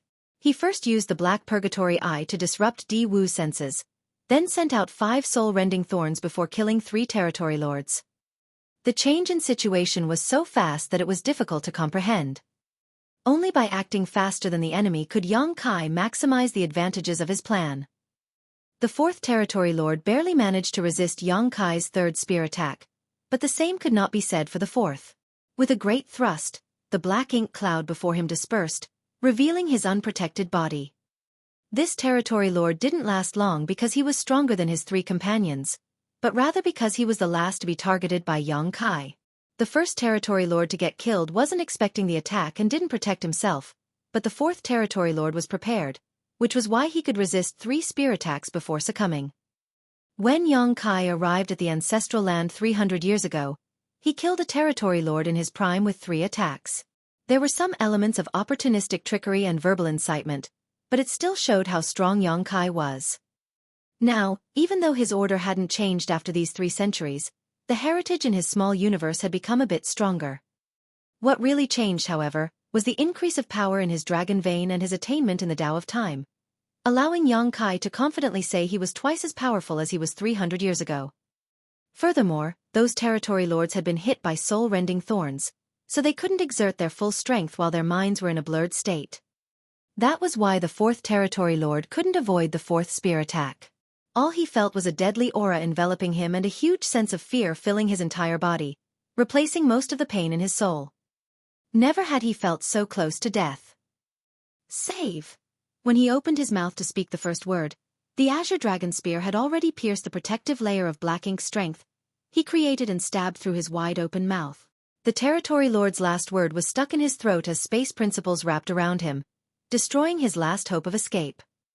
The long spear shot out from the back of the territory lord's head, leaving a huge hole in its wake. That territory lord's aura flared up before instantly melting like snow under the burning sun.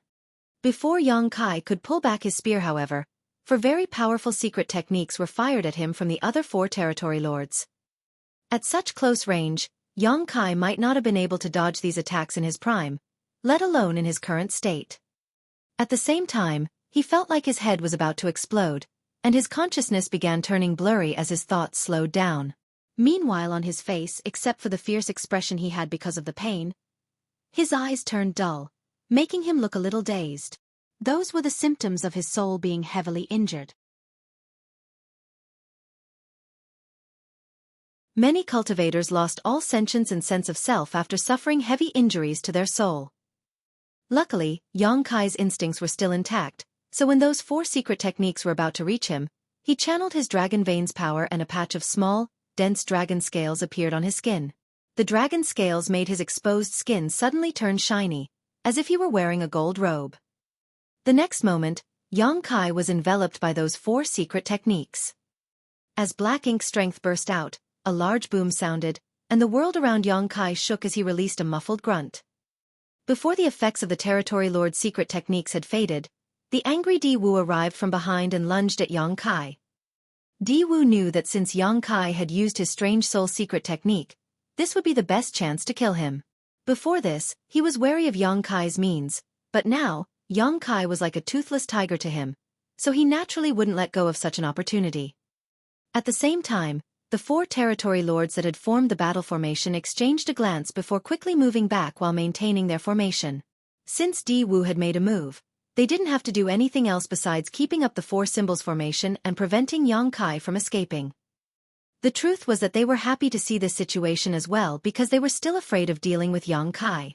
They were scared of getting killed by this human killing star, so they had no qualms about letting Di Wu take the lead. Sounds of explosions kept ringing in everyone's ears while there seemed to be figures flying about within the dense black ink strength. Soon, a figure flew out like an arrow leaving its bow. The figure spat out a mouthful of golden blood in midair. It was Yang Kai, and he clearly couldn't control his body. At this moment, he seemed extremely haggard. Not only was his hair in a mess, but the layer of dragon scales covering his body was also like a broken net, shattered and peeling off in many places. With the help of an artifact like the soul-rending thorn, he could easily kill innate territory lords, but that didn't mean innate territory lords were pushovers. Every one of their attacks was incredibly strong, so Yang Kai didn't feel good after forcefully taking 4 such attacks. Then, Di Wu came right after that and attacked Yang Kai, rendering him dizzy and looking disheveled. The advantage of having a stronger dragon vein was evident at this moment. If Yang Kai's dragon form was still 70,000 meters long, he might not have been able to withstand such a heavy beating, but now though he was injured, he didn't lose all combat ability. This was the specialty of a powerful dragon vein. It granted the physical body incredible resilience. All the attacks were first weakened by the dragon scales before reaching the body, so the impact was naturally weakened. It was especially so for the 4 secret techniques used by those 4 territory lords. First, they were obviously weakened by the dragon scales before they hit Yang Kai. However, the effect of the dragon scales protection was greatly weakened when facing physical attacks like the ones Di Wu used. Following Yang Kai's haggard figure was Di Wu. He also flew out from the area covered by black ink strength while staring coldly at the pale figure before him, roaring loudly, "Yang Kai, suffer death!" Yang Kai's expression became even more angered as veins throbbed on his forehead, his fury obvious to all. His original plan was to use the soul-rending thorn to kill those 4 innate territory lords and then quickly escape from the trapping array before hiding back inside the depths of the ancestral land to recuperate. Once he had another few years to heal his soul, he would come back out and ambush the others. He couldn't kill the royal lord, but he could kill the other 4 territory lords. Also, if he was decisive and found a good opportunity, he could kill every territory lord that came, just like how he had on the profound Nether territory battlefield. Back then, he killed so many territory lords that they all trembled in fear whenever they heard his name. When fighting the enemy, it was best to leave nothing to chance, and it was natural to make full use of all of one's strength and advantages. The soul-rending thorn was now Yang Kai's trump card when facing territory lords and royal lords. It could be said that this move worked every time. All Yang Kai needed was patience, because someday, the Black Ink clan forces here wouldn't be able to withstand the losses and would take the initiative to retreat, or deploy even more territory lords. Either way, it wouldn't be much of a loss for Yang Kai. That was his original plan. But even the best-laid plans often fail to withstand the first clash of battle. No one could predict what would happen next in the heat of combat. In the end, Yang Kai still overestimated how much his soul could tolerate. He thought that he could still manage to keep a clear mind after using 5 soul-rending thorns, and he had built the rest of his plan around that idea. However, after he threw those 5 soul-rending thorns out, his consciousness became blurry while he barely managed to maintain some clarity. To put it simply, though he could still think at the moment, his instincts were taking over and he was now showing some signs of falling into a daze. If a cognitively impaired person was attacked, they would either try to escape or retaliate fiercely. Kai obviously gravitated towards the latter response, which was already illustrated by his behavior back at the Great Sea Celestial phenomenon. Otherwise, he would have escaped when he lost consciousness back then. That was why, despite having taken on 4 secret techniques from the Territory Lords and being beaten up by Di Wu, Kai still glared fiercely at Di Wu in his battered state. Veins were protruding from his forehead as he widened his eyes and said through gritted teeth, "You dare hit me?" Hearing this, Di Wu was filled with murderous intent and turned gloomy after. What nonsense is he talking about? This is a life-or-death battle. Who else would I hit if not you? You actually dared to hit me? Kai growled through gritted teeth. He was like a bullied child questioning why he was being targeted while suppressing the vexation he felt inside. Enough nonsense, die! Di Wu roared before immediately charging at Kai. After the previous attack, he was sure that Kai was no longer his opponent. Although he still needed some effort to kill Kai, today was going to be the day of Kai's death. From today onwards, the Black Ink clan wouldn't have to be worried about this human anymore, which was a great contribution on his part. While the thought flashed across his mind, Di Wu's expression suddenly fell because at that moment, Kai's supposedly weakened aura exploded out. Since you hit me, I'll hit you back. The aggrieved child was finally retaliating. Heavens and earth, lend me your strength. The injury to Kai's soul made his mind become a little unstable, and the endless rage had influenced his thoughts into forgetting his original plan. However, he still had his natural abilities, so he instinctually knew he had to go all out when dealing with a royal lord. If his own strength wasn't enough to deal with a royal lord, he would just borrow strength from others. He was going to borrow strength from the ancestral land. What he did 300 years ago won him the favor of this land. Then, he fused with it for 300 years, which allowed him to look back in time and see the evolution of this world. Also, the huge amounts of ancestral strength entering his body had helped his dragon vein grow stronger, and allowed his dragon form to grow from 70,000 meters to 99,999 meters. Even cultivating inside the dragon pool for 300 years wouldn't have been so beneficial. The entire ancestral land had opened its arms for Kai, letting him have whatever he wanted. Under such conditions, it wouldn't be hard for Kai to borrow some strength from the ancestral land.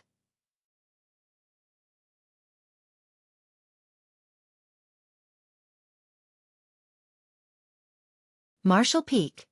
Chapter 5637. A Huge Mistake. When Kai was only a 6th Order Open Heaven Realm Master, he had used his identity as Void Great Emperor to borrow the Star Boundaries world strength. It was only through that method that he could deal with Xueqi, a 7th Order Open Heaven Realm Master from Thousand Cranes Paradise. During that battle where he used the Star Boundaries world strength, Kai's strength advanced from 6th Order Open Heaven Realm to 7th Order Open Heaven Realm, which helped him solve the crisis he was facing. This time, though it wouldn't increase his order, he might be able to take advantage of the favorable conditions and advantageous position here to overcome his enemy. Moreover, this was what Kai had secretly planned for long ago. If he were forced to face the royal lord, he knew he had to borrow the ancestral land's strength. It was just that his anger got to him, and he exposed the secret method far earlier than he wanted to. A loud humming sounded all across the ancestral land.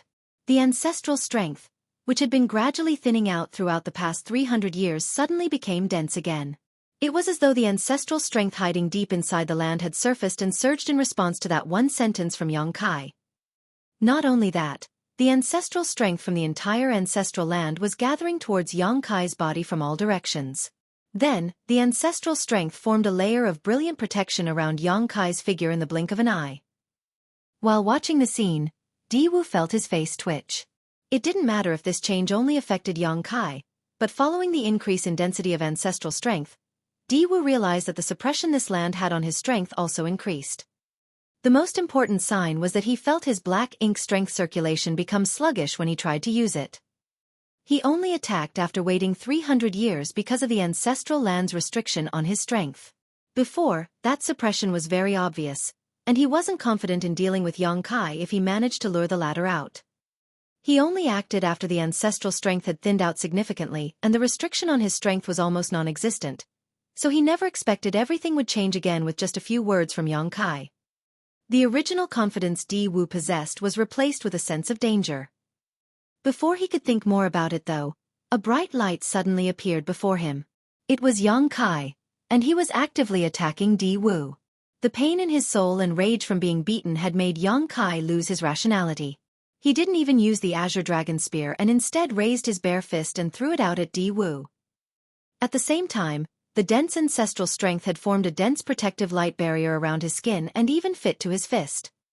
This punch was powerful and heavy as Yang Kai had used all his strength.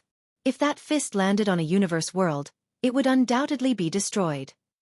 Even a master as strong as Di Wu couldn't react in time as Yang Kai was too fast. Along with the use of space principles, Yang Kai literally instantly appeared before Di Wu. In his rush to protect himself, Di Wu could only cross his arms in front of him. The punch landed on the spot where Di Wu's arms crossed, and when it struck, Di Wu sank back and the black ink strength around him was scattered.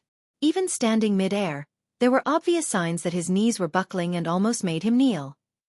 Realizing this, Di Wu was enraged and gathered all his might to throw a punch at Yang Kai's face as Yang Kai was throwing his second punch.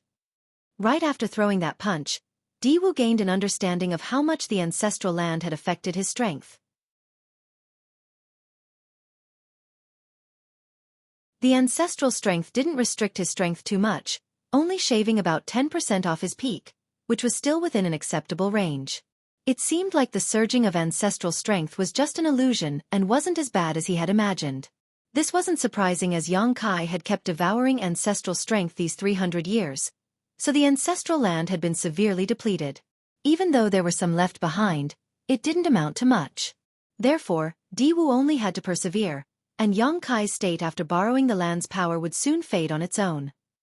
If Di Wu's strength had been suppressed by over 30%, he would have to think about whether he should retreat now. With two loud booms, both fists hit their respective targets.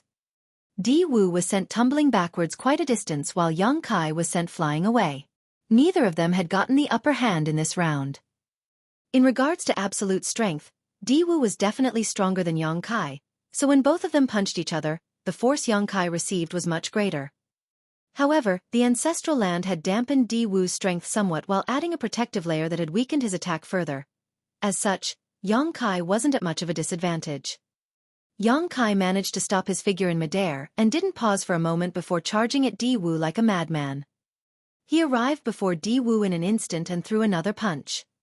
Meanwhile, Di Wu was dumbfounded. He had previously fought with 8th Order humans, but never had he encountered such a situation. More importantly, his opponent seemed like he had lost his rationale and thus became hard to predict. When faced with an unreasonable Yang Kai's intense close-quarters attack, Di Wu could only give it his all to resist. At that moment, the two figures flickered about the ancestral land, constantly entangled in a brutal brawl. The scene was extremely lively, with neither side acting like a powerful master would. This scene was captured by the eyes of the 4 territory lords at the outskirts of the trapping array, and even the other territory lords who were powering the 4 Gates 8 Palace's Great Pagoda array, and all of them were shocked. Despite the scene looking a little childish, the territory lords could clearly feel the horrifying power being delivered by those attacks. Every punch and kick unleashed in this battle caused the territory lords to shudder. Has the killing star grown to such an extent? The fear the Black Ink clan had for Yang Kai basically flowed from the fact that he had a strange soul secret technique. Even strong innate territory lords could be crippled by that technique, resulting in their swift execution. That was why they would all quickly protect their soul whenever encountering Yang Kai. On the other hand, the Black Ink clan wasn't too concerned with Yang Kai's raw strength. Yang Kai was acknowledged to be stronger than any other 8th Order Open Heaven Realm Master, but there was still a limit to that strength. If they didn't count the strange soul secret technique, they estimated that 2 or 3 innate territory lords would be enough to resist Yang Kai. That was the objective and impartial analysis given by all the territory lords that had encountered Yang Kai, which also formed the general impression the Black Ink clan had of him.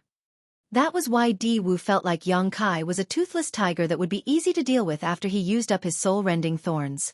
Not only did Di Wu have such thoughts, but the other territory lords did as well. They all believed this was the best opportunity to kill Yang Kai because if the latter managed to recover and regain the use of that strange soul technique, they would be in trouble. But when Di Wu and Yang Kai seriously began fighting each other, the Black Ink clan masters finally discovered the horrible truth that reality was far different from how they had imagined. Though Yang Kai was indeed at a disadvantage in this clash, the fact that he could still fight with a pseudo-royal lord to this extent and not get killed immediately was a shocking revelation. Of course, the ancestral land's restriction and assistance played a part in this, but that did not diminish the astonishing strength Yang Kai possessed. It seemed like the past 2,000 years of cultivation had allowed this killing star's strength to grow to a truly unprecedented height for his 8th order cultivation. The territory lords were shocked and couldn't help but secretly feel lucky. It was fortunate that this human couldn't reach the 9th order open heaven realm in this lifetime, for if he could, even the royal lord would have had endless sleepless nights. At the same time, the battle raged on, and Di Wu found a chance to escape from Yang Kai's entanglement before opening up some distance between them. Then, Di Wu repeatedly used secret techniques from afar to target his opponent. Di Wu had also noticed that Yang Kai's actions seemed a little strange. It was obvious that his mysterious soul attack had drawbacks, which caused Yang Kai to lose rationality and recklessly charge at him. This, to Di Wu, was quite an opportunity. Powerful secret techniques were released from the pseudo-royal lord hands one by one, and that dense black ink strength continued to pummel Yang Kai, causing him even more discomfort and damage. Even the layer of ancestral strength protection was constantly breaking apart and restoring. Fortunately, the ancestral strength was still continuously gathering over, creating a strong protective layer around Yang Kai. Without entirely destroying that layer of protection, it would be impossible for Di Wu to give Yang Kai a fatal blow. Occasionally, Yang Kai would also take advantage of an opening and appear before Di Wu and give him a few punches. Whenever that happened, Di Wu would feel extremely distressed. It wasn't easy to escape from an opponent proficient in the Tao of space, and Di Wu was just lucky that Yang Kai was basically moving completely on instinct. Otherwise, if Yang Kai had used his space principles consciously, Di Wu would have had to engage Yang Kai in close quarters even if didn't want to. The firm body of a pseudo-divine dragon wasn't something a pseudo-royal lord like him could compare to. A while later, Di Wu saw that the protective layer around Yang Kai's body had been completely restored again, and finally gave up on the idea of fighting Yang Kai alone. He insisted on fighting Yang Kai alone until now because this was his first battle as a pseudo-royal lord, and his opponent was Yang Kai. Therefore, he wanted the credit all to himself so that he could enjoy all the glory before the royal lord back at the no-return pass. But since that no longer seemed possible, there was no need to force the issue. When he escaped Yang Kai's range again and threw another secret technique at him, Di Wu roared, "What are you waiting for?" The 4 territory lords standing outside the battlefield secretly complained but didn't hesitate to attack Yang Kai with their secret techniques. Yang Kai had just steadied himself when he was enveloped by the secret techniques coming from afar. The ancestral strength gathered around his body instantly broke, and his figure flew out and tumbled like a sack. Right after landing on the ground and spitting out a mouthful of golden blood, Yang Kai became aware of the cool feeling in his mind, causing his consciousness to wake up a little. The soul-warming lotus had kept working to mend his injured soul this whole time, but since his soul was injured quite seriously, it took a while to have any noticeable effect. Yang Kai was confused by his current situation and the danger around him, but he didn't have time to think about it as several secret techniques were already flying his way again. Instinctively, Yang Kai wanted to use his strength to protect himself, but before he could, the ancestral strength once again gathered around him and formed a thick barrier. Unfortunately, even this protection didn't last a single breath before breaking apart again. Feeling those secret techniques landing on his body, Yang Kai felt his 5 viscera and 6 organs churning and an immense pain coming from his bones, a number of which were now broken. Yang Kai's heart sank as his blurry consciousness became clear again. Everything that happened quickly flashed across his mind and he realized that he had unconsciously made a huge mistake and inexplicably caused this to happen.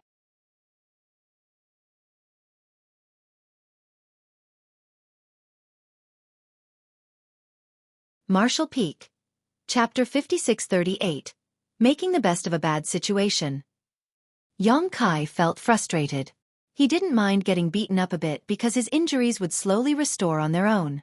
The key was that he had exposed his ability to borrow strength from the ancestral land, which was one of his hidden trump cards. That was also what he was counting on to battle the Royal Lord. On the other hand, he felt lucky that he instinctively borrowed the ancestral land's strength after sensing danger. Otherwise, this situation would have ended badly. However, there was still doubt in his mind.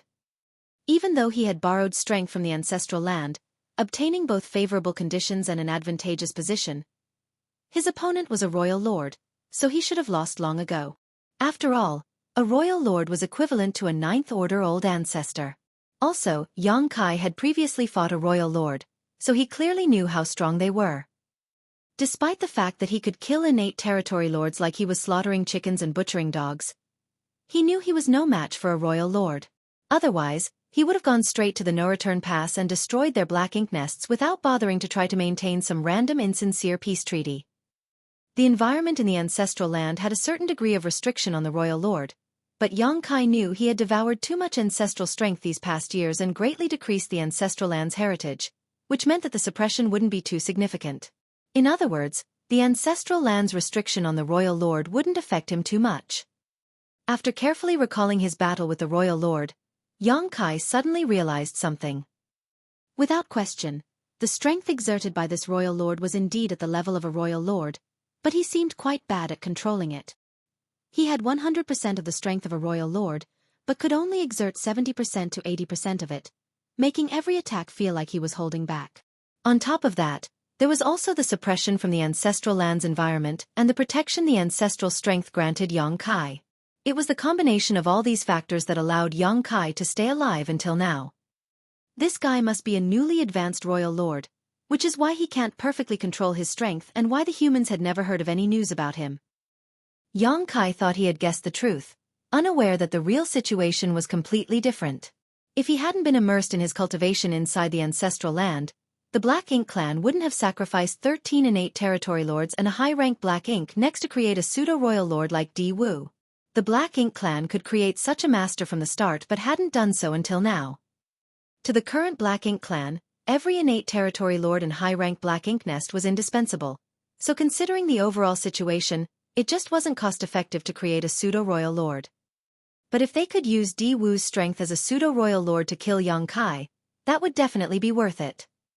Without mentioning the Black Ink clan's plan, Yang Kai was now having a headache about his predicament. The trapping array had been completely destroyed, so the royal lord and 4 territory lords by themselves might not be able to stop him if he wanted to disengage. Of course, it was still impossible to leave the ancestral land because this world would still be sealed before the 4 Gates 8 Palaces Great Pagoda array was broken. However, Yang Kai didn't need to leave the ancestral land, he only needed to dive deep into it to heal his injuries. If he did so, the Black Ink clan wouldn't be able to do anything to him. Unfortunately, the idea of retreating now made Yang Kai feel quite reluctant.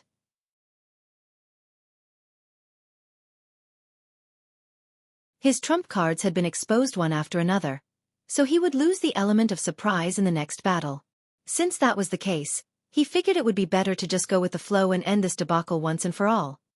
He made the plan to hide deep inside the ancestral land after killing the 4 territory lords because he thought he wasn't the royal lord's opponent, but now that he knew he was up against a royal lord who couldn't exert his full strength, Yang Kai thought that there might be a chance he could kill his enemy here today. Yang Kai was secretly even hoping for the royal lord to lose his patience and use his royal lord secret technique. Back outside the Great Sea Celestial Phenomenon, Yang Kai had killed a royal lord shortly after breaking through to the 8th Order Open Heaven realm not because he was strong, but because many coincidences came together. His biggest opportunity was when the royal lord used the royal lord's secret technique on him, wanting to corrupt him with Black Ink strength. The royal lord's secret technique was something only a royal lord could use. When performed, it was silent but had an incredible impact. Even 8th Order masters couldn't resist and would immediately become corrupted. On the barren territory battlefield, a single royal lord had corrupted 3 8th Order masters, converting them into Black Ink disciples. It was those 3 Black Ink disciples who resurrected the Black Ink giant spirit god in the divine spirit ancestral land, triggering the collapse of the entire human battlefront. It could be said that the royal lord had made a huge contribution to today's situation where the Black Ink clan could fully suppress the humans. Without the royal lord who corrupted those 3 8th Order Black Ink disciples, it would have been impossible to resurrect the Black Ink giant spirit god, and the human race army would still have been able to bottle up the Black Ink clan on the barren territory battlefield. Although it didn't end well for that royal lord, the Black Ink clan had achieved their goal. A royal lord wouldn't easily use the royal lord's secret technique though, because they would have to pay a high price. Not only would their strength suffer an immediate and substantial drop, they would also have to endure a long period of weakness. On the battlefield, such a situation would give the enemy a great chance to kill them. Outside the Great Sea celestial phenomenon, that royal lord had used the royal lord's secret technique on Xueqi, causing himself to become weak and lose a huge portion of his strength. Then, he suffered a direct hit from Xueqi's sun and moon divine wheel while having his soul torn apart by 4 soul-rending thorns. Under such circumstances, his chances of surviving decreased greatly. Even so, Xueqi also lost consciousness and started a mad killing spree before winning. Back then, he was only a newly advanced 8th Order Open Heaven Realm Master. Now, he was almost at the peak of the 8th Order Open Heaven Realm and had help from the ancestral land, so his strength was several times higher than back then. If this royal lord couldn't hold back and use the royal lord's secret technique, Xueqi could easily kill him with his spear. By then, the heaven-sealing earth-locking Grand Array would become useless. However, Xueqi's anticipations were in vain because a royal lord wouldn't use the royal lord's secret technique unless they were certain of success or it was their last resort. According to what the Black Ink clan had learned over the years, Xueqi was fully resistant to Black Ink strength's corruption, so Diwu wouldn't be so stupid as to use the royal lord's secret technique to deal with him. Moreover, a pseudo-royal lord like Diwu couldn't use the royal lord's secret technique. But Xueqi didn't know that. Realizing that hoping his enemy would make a fatal mistake wasn't plausible, Xueqi figured he could only create his own opportunity. After all, the ancestral land wasn't his only trump card. Xueqi's consciousness had recovered quite a bit now, but he still pretended to be muddled. Faced with attacks coming at him from all directions, he roared in an aggrieved manner at Diwu. "You called for help? I can call for help too. Come out, my servants." The way he was acting was like a kid kicking up a fuss after getting beaten up. However, in the next breath, the Black Ink clan masters suddenly became gloomy. That was because small stone race soldiers suddenly appeared one by one beside Xueqi, transforming into a huge army in the blink of an eye. They were densely packed, making it impossible to count how many of them there were. The Black Ink clan naturally recognized the small stone race. Between 2,000 and 3,000 years ago, this strange race was very active on every great territory battlefield. They seemed like they didn't have much sentience and had no concept of strategy or tactics, but they weren't afraid of death or being corrupted by Black Ink strength. Their presence had brought the Black Ink clan quite a lot of trouble during wars. Numerous Black Ink clansmen had died at the small stone race's hands. Following the continuous killings of the small stone race over the years though, their numbers decreased until they more or less disappeared. Occasionally, some cultivators would bring out some small stone race soldiers left over from the various battles, but there would only be a dozen of them at most. From what the Black Ink clan gathered from the Black Ink disciple, Xueqi was the source of the small stone race. In addition, Xueqi had also used the small stone race when he attacked the no-return pass back then. The Black Ink clan initially thought that those strange beings had been essentially wiped out, so they never anticipated seeing such a huge bunch of them be summoned in the ancestral land. At that instant, the Black Ink clansmen stopped attacking while Diwu's expression became as gloomy as a rain cloud. This couldn't be helped because back when Xueqi attacked the no-return pass, Diwu had personally witnessed the attack this killing star had executed with a similar small stone race army's help. Back then, Xueqi seemed to have used some kind of technique and instantly sacrificed 2 million small stone race soldiers to form a terrifying explosion of purifying light that even seriously injured the royal lord, giving Xueqi a chance to escape. Therefore, in Diwu's memory, while these small stone race members weren't that terrifying, the means they gave Xueqi access to was frightening. "Kill him quickly." Seeing that the small stone race army was growing larger and larger, Diwu immediately roared while retreating to put some distance between himself and Xueqi. The 4 territory lords didn't need Diwu's order for them to go all out as they fired their secret techniques at Xueqi. But by now, the space around Xueqi had become densely packed with small stone race. Although those attacks killed and injured a large patch of small stone race soldiers, Xueqi remained untouched. Hong long long. Thunder came down from the sky, and another fight started. The Territory Lords and 7th Order Black Ink disciples operating the Grand Array had reactivated the killing array to target the small stone race army. Not only that, the Black Ink clan army, which had retreated far away while Yang Kai was fighting Di Wu and the Territory Lords, came forward once again and surrounded the small stone race from all directions. In an instant, the battle between masters had become a violent war between two armies, further heating up the atmosphere in the ancestral land. The small stone race roared and pounded their chests as their desire to kill the enemy had been raging since they were summoned by Yang Kai. Since the third time he visited the chaotic dead territory, Yang Kai had discovered that the small stone race nurtured by Big Brother Huang and Big Sister Lan were extremely sensitive to Black Ink's strength, probably because they were opposites of each other. Therefore, on the battlefield, the small stone race would charge fearlessly whenever they sensed Black Ink's strength and either kill their enemy ruthlessly or die trying. In the beginning, the humans didn't have a method to control them because of these characteristics. Once the small stone race were sent to the battlefield, they became like unleashed wild horses, which caused the humans to lose many more of them than necessary. Later, the humans began using a beast taming method and an artifact refining method to control the small stone race. The situation had improved quite a lot. At the very least, the humans could now issue the small stone race simple instructions. The small stone race soldiers Yang Kai summoned just now obviously hadn't undergone any such taming or refinement. After he gained these small stone race members from Big Brother Huang and Big Sister Lan, Yang Kai just kept them inside his small universe and ignored them. That was why these fellows began running around after being let out, charging in the direction where they sensed Black Ink's strength. At that moment, the scene was a chaotic mess, but Yang Kai just laughed like a madman. Die! All of you must die! Ha ha ha!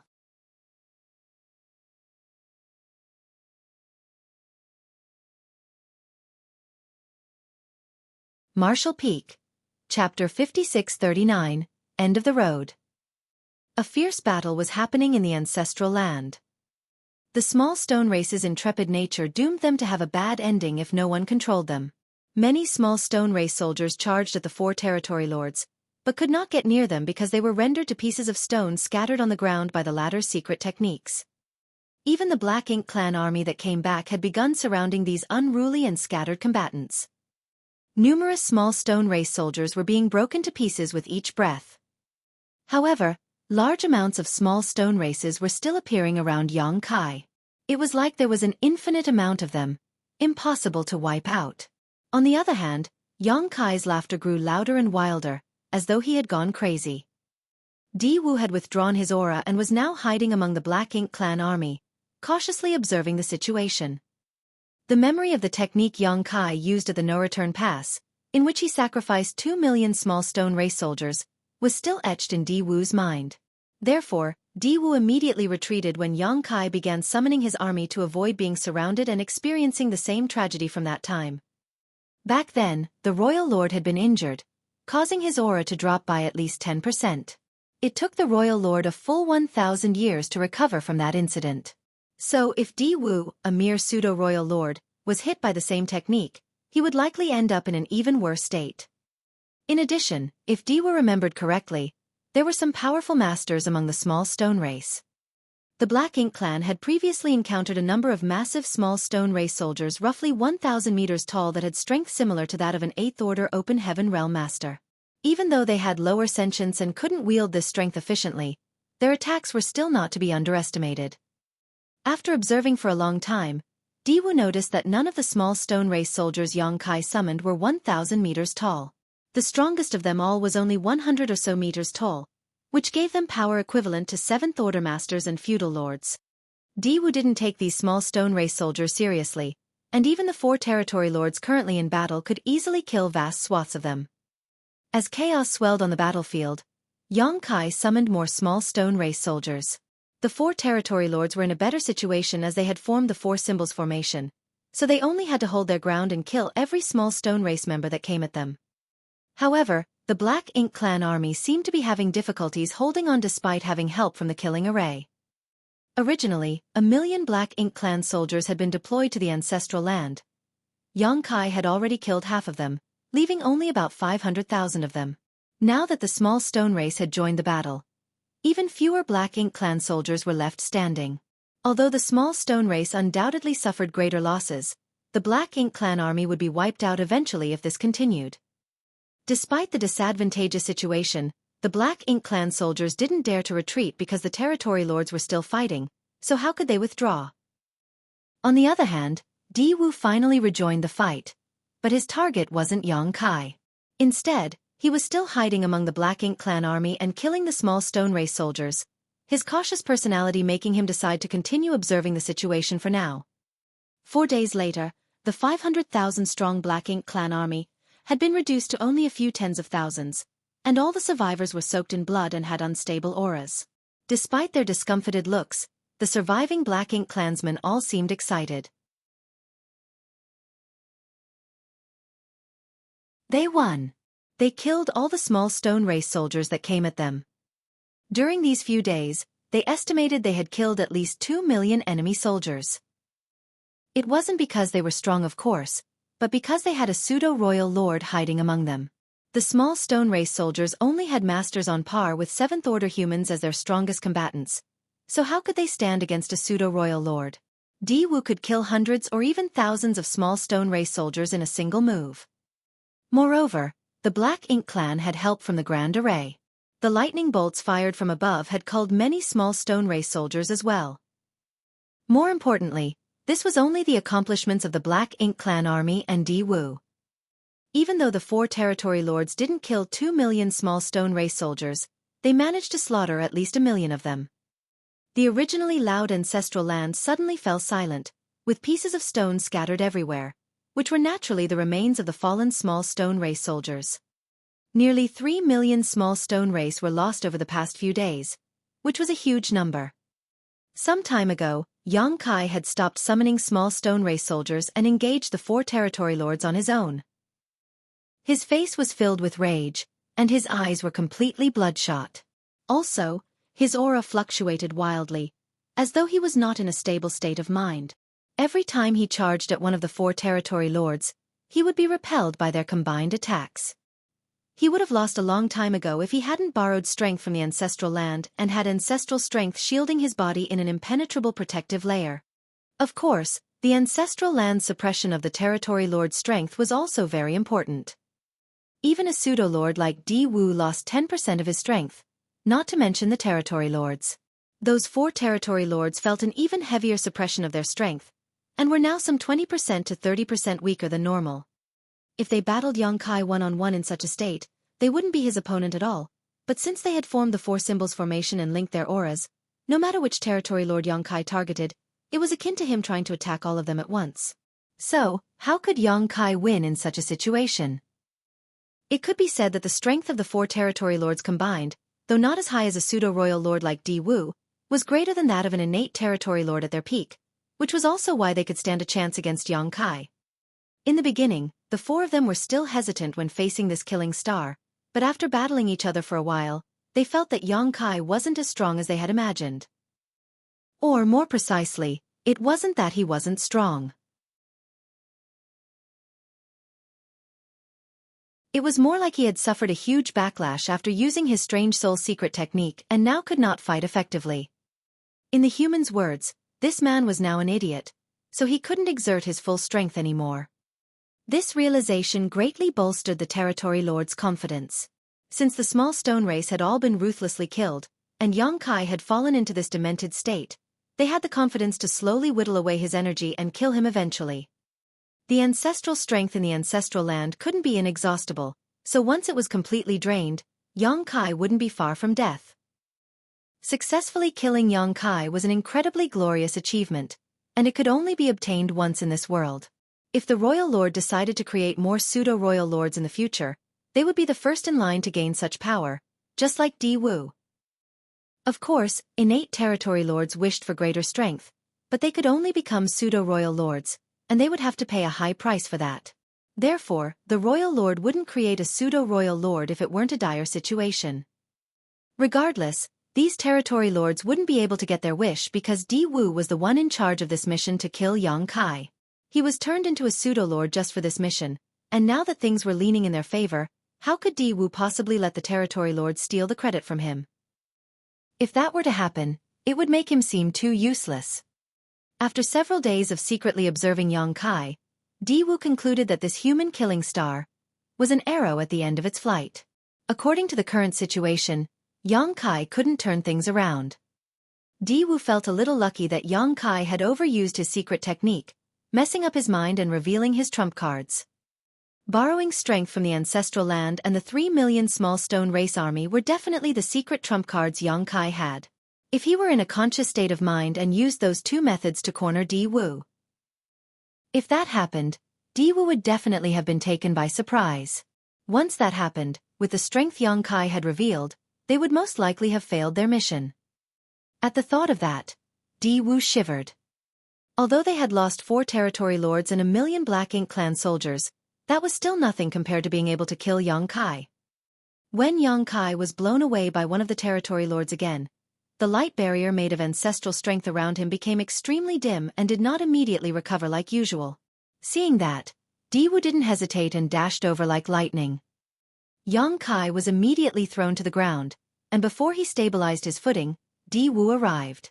With a fierce explosion of power, Di-Wu used his hand like a knife and pierced through the ancestral strength's protection and into Yang Kai's chest. Following that, Di-Wu roared, "Die! I did it!" Di-Wu suddenly felt a little excited as he could even feel Yang Kai's beating heart in his chest. Wait, why is his heartbeat still so strong? While frowning, Di-Wu instinctively felt something wasn't right and looked over at Yang Kai. He saw Yang Kai standing before him, unmoving, his black hair hanging over his forehead, creating a dense shadow that covered his eyes so that no one could see his expression. Only his lips were showing, curled up in a meaningful grin. Di-Wu then heard something that terrified him. "You finally decided to come out." Yang Kai suddenly raised his head, and Di-Wu immediately saw a pair of bloodshot eyes. Those eyes were filled to the brim with ruthlessness and murderous intent, but there was no trace of madness in them. A trick, Di-Wu immediately thought.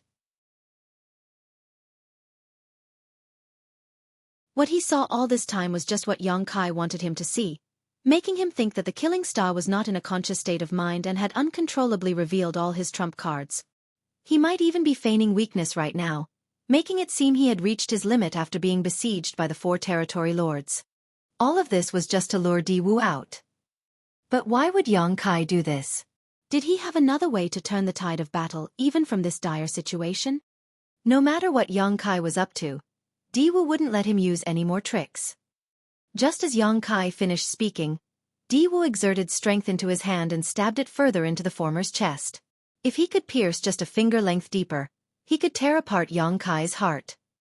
To an 8th Order Open Heaven Realm Master like Yang Kai, having his heart destroyed might not be a lethal blow, but it would still be a severe injury.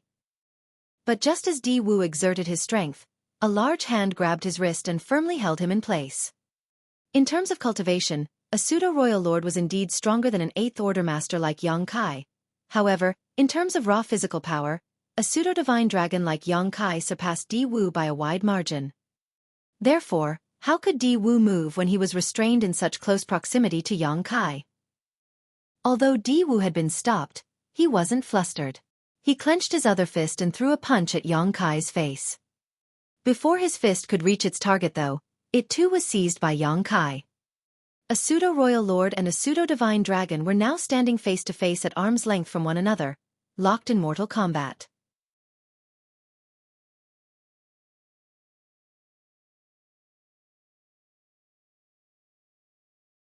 Martial Peak. Chapter 5640, Sun and Moon Divine Seal. Di-Wu was entirely at a disadvantage because Yang Kai had the absolute upper hand when it came to physical strength. The excruciating pain coming from Di-Wu's wrist was something he had never experienced before. "Next time, don't make others wait so long," Yang Kai bellowed before headbutting Di-Wu. The aggressive force was like the whole world was coming at him, making Di-Wu feel dizzy and almost disperse the black ink strength he had gathered inside him. The sudden change rendered the 4 territory lords dumbfounded. Originally, they thought that this would be an easy kill for Di-Wu, but the results shocked them. In their flustered state, the territory lords didn't have time to think about anything else and quickly attacked Yang Kai with their secret techniques, trying to save Di-Wu. A series of explosions sounded across the ancestral land. Since the light barrier protecting Yongkai had been torn open by Di Wu, Yongkai had to take on consecutive attacks from the territory lords with his own body. Although he had his own layer of protection from his world force, resisting the attacks was difficult. His body was instantly battered, and he kept spitting out golden blood. "Are you done? I've been enduring you all for too long," Yongkai roared. Suddenly, a pair of bright but also strange patterns appeared on the back of Yongkai's hands. They were the great sun and moon marks. An extremely mysterious force appeared from within the marks, which then began permeating out across the ancestral land. In an instant, tiny wisps of light flew out from the small stone race corpses. Those lights were either pure yellow or blue. When they first began appearing, there weren't that many at a glance, but in the blink of an eye, the ground and sky were densely packed with a sea of blue and yellow covering the entire battlefield. Some 3 million small stone race soldiers had died in this vast land over the past few days, and if Di Wu had observed carefully enough, he would have noticed that these small stone race soldiers had two different characteristics. There were even numbers of Great Sun Small Stone Race and Great Moon Small Stone Race. Big Brother Huang and Big Sister Lan had spent years painstakingly nurturing these special beings with their power, and with the small stone race's nature of devouring and refining resources to grow themselves and breed new clansmen, it could be said that they were now living yellow and blue crystals, although less pure than the real ones. They had the purest form of yang and yin energy contained inside them. Despite being smashed, this pure energy hadn't dissipated, and if other small stone race members came across this place, they could devour the corpses of their fallen brethren to continue growing stronger. These 3 million small stone race soldiers weren't sacrificed in vain. Since deciding to summon the small stone race, Yongkai had been planning for this very moment. Never would the Black Ink clan have thought that the dead small stone race could still have such great power even after death. After all, there were only a dozen or so divine spirits who had the great sun and moon marks, and none of them had shown such mysterious techniques before on the battlefield. Di Wu thought he had been careful enough, but the reality was that he would never be able to understand just how cunning humans could be.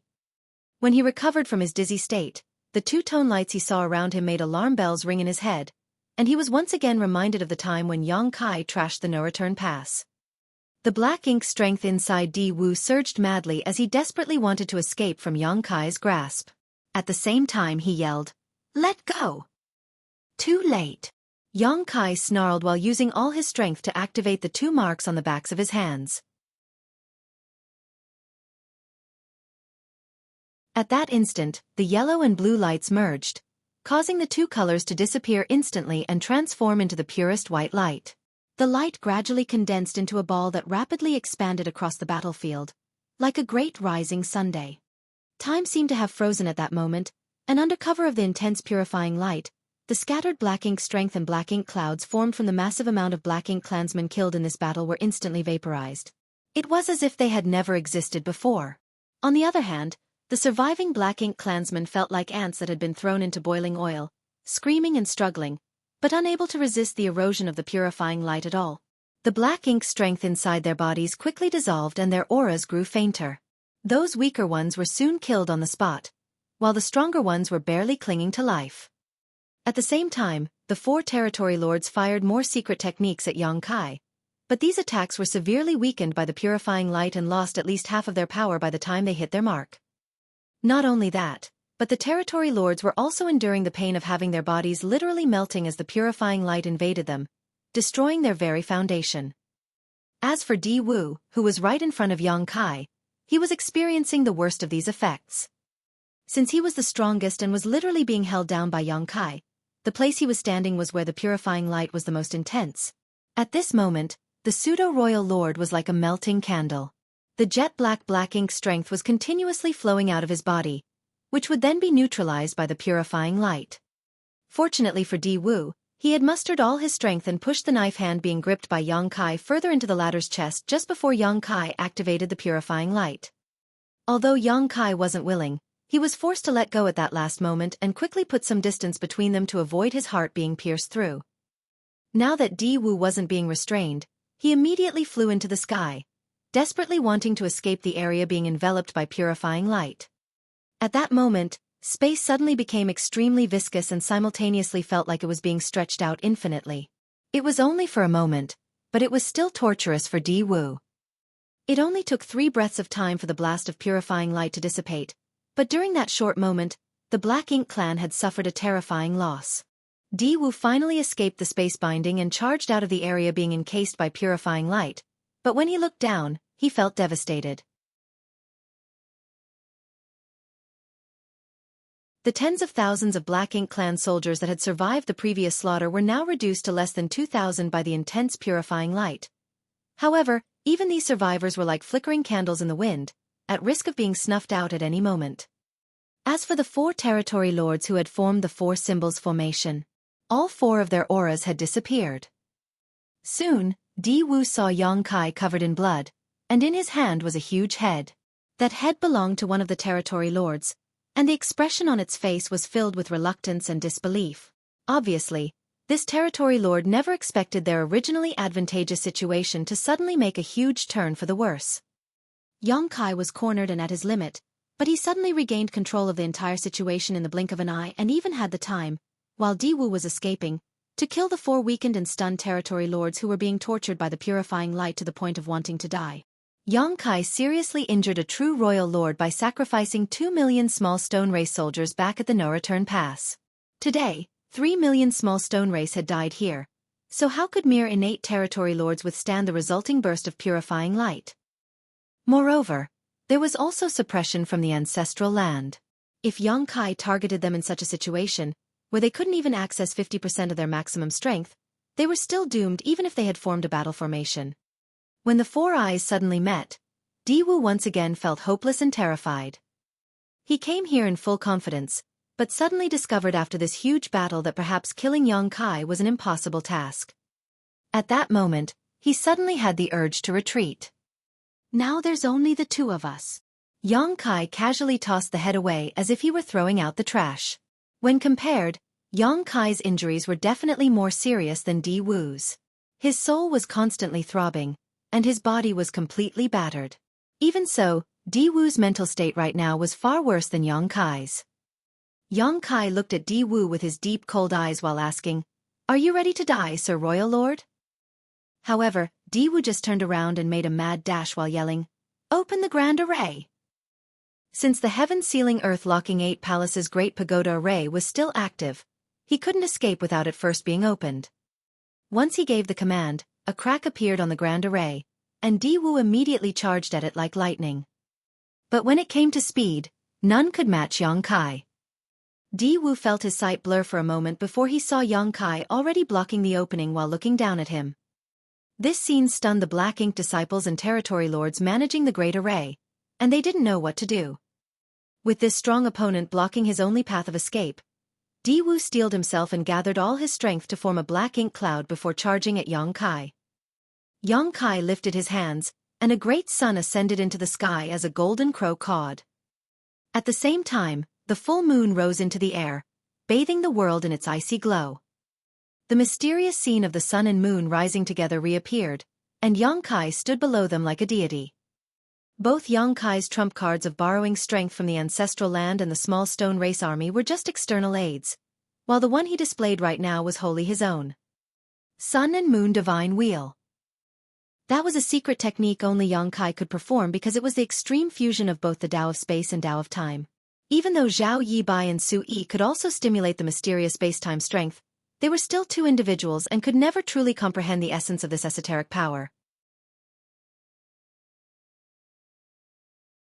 Since Yang Kai had first comprehended this secret technique, he had used it many times in battle against enemies he couldn't defeat through conventional means, and it had not disappointed him before. However, he had never been able to call upon it so smoothly and with such ease as he did today. Before now, his attainments in the Tao of space had always been higher than his attainments in the Tao of time. Even though he could still use the Sun and Moon Divine Wheel, since one of the 2 Grand Taos that it was formed from was stronger than the other, the technique had always been unbalanced. It was only after he came to the ancestral land this time and his attainments in both Grand Taos reached a balance that something had changed. The sun and moon began orbiting around Yang Kai as time and space principles permeated the air. These 2 principal strengths then began fusing together, creating a new space-time strength. Everything happened incredibly smoothly. It was only at this moment that Yang Kai gained an epiphany. Time and space were originally two interdependent principles, so when they fused and integrated, they were just returning to their natural state. Space without time was like a tree without roots, or a river without a source, and time without space was only a vast emptiness that had no substance to it. Time was the imprint of space, and space was the carrier and root of time. After millennia of studying and comprehending both the Tao of time and the Tao of space, Xueqi was finally showing signs of gaining true understanding and mastery of them. This newfound enlightenment had immediate tangible benefits in how the sun and moon divine wheel manifested. Originally, the sun and moon divine wheel took the form of a great sun and the full moon rapidly spiraling towards each other as they shot forth, blasting out waves of space-time strength as they flew forward. But now that Xueqi had gained a deeper understanding of space-time, the sun and moon were able to fuse entirely and turned into a mysterious seal that was one half great sun and one half full moon. This seal was not nearly as dazzling and awe-inspiring as the original sun and moon divine wheel, but it was actually far more profound as it had condensed all the power which had been blasting out into a single point. With unstoppable momentum, the seal fiercely slammed into the black ink cloud that Di Wu was hiding within.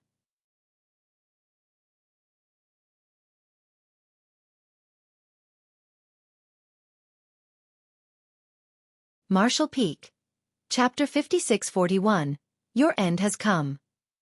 The black ink cloud was destroyed, revealing Di Wu's figure, before the sun and moon divine seal slammed into Di Wu's face and silently entered his body. Di Wu instantly felt like he had been struck by lightning, and his body visibly shook. When the profound space-time strength exploded, it was like a million tiny millstones began grinding inside him, causing his pseudo-royal lord aura to weaken at breakneck speed. At the same time, Di Wu could feel his vitality rapidly draining away. The strange strength inside him felt like innumerable sharp daggers slicing into his 5 viscera and 6 organs. What is this divine ability? Di Wu was absolutely terrified. The newly formed sun and moon divine seal wasn't as imposing or overbearing as the sun and moon divine wheel, but it was far more deadly. After all, the seal was the result of Xueqi's comprehension after balancing the Tao of time and Tao of space, so it was impossible for it not to have improved. The power of this new divine ability didn't disappoint Xueqi. Di Wu's aura constantly weakening was the best evidence of its efficacy. At first, the ancestral land already had a trace of suppression on Di Wu's strength, and after being bathed in rich purifying light, Di Wu lost a huge amount of his strength, affecting his foundation. He was not a real royal lord, but a pseudo-royal lord that was created through the source fusion technique.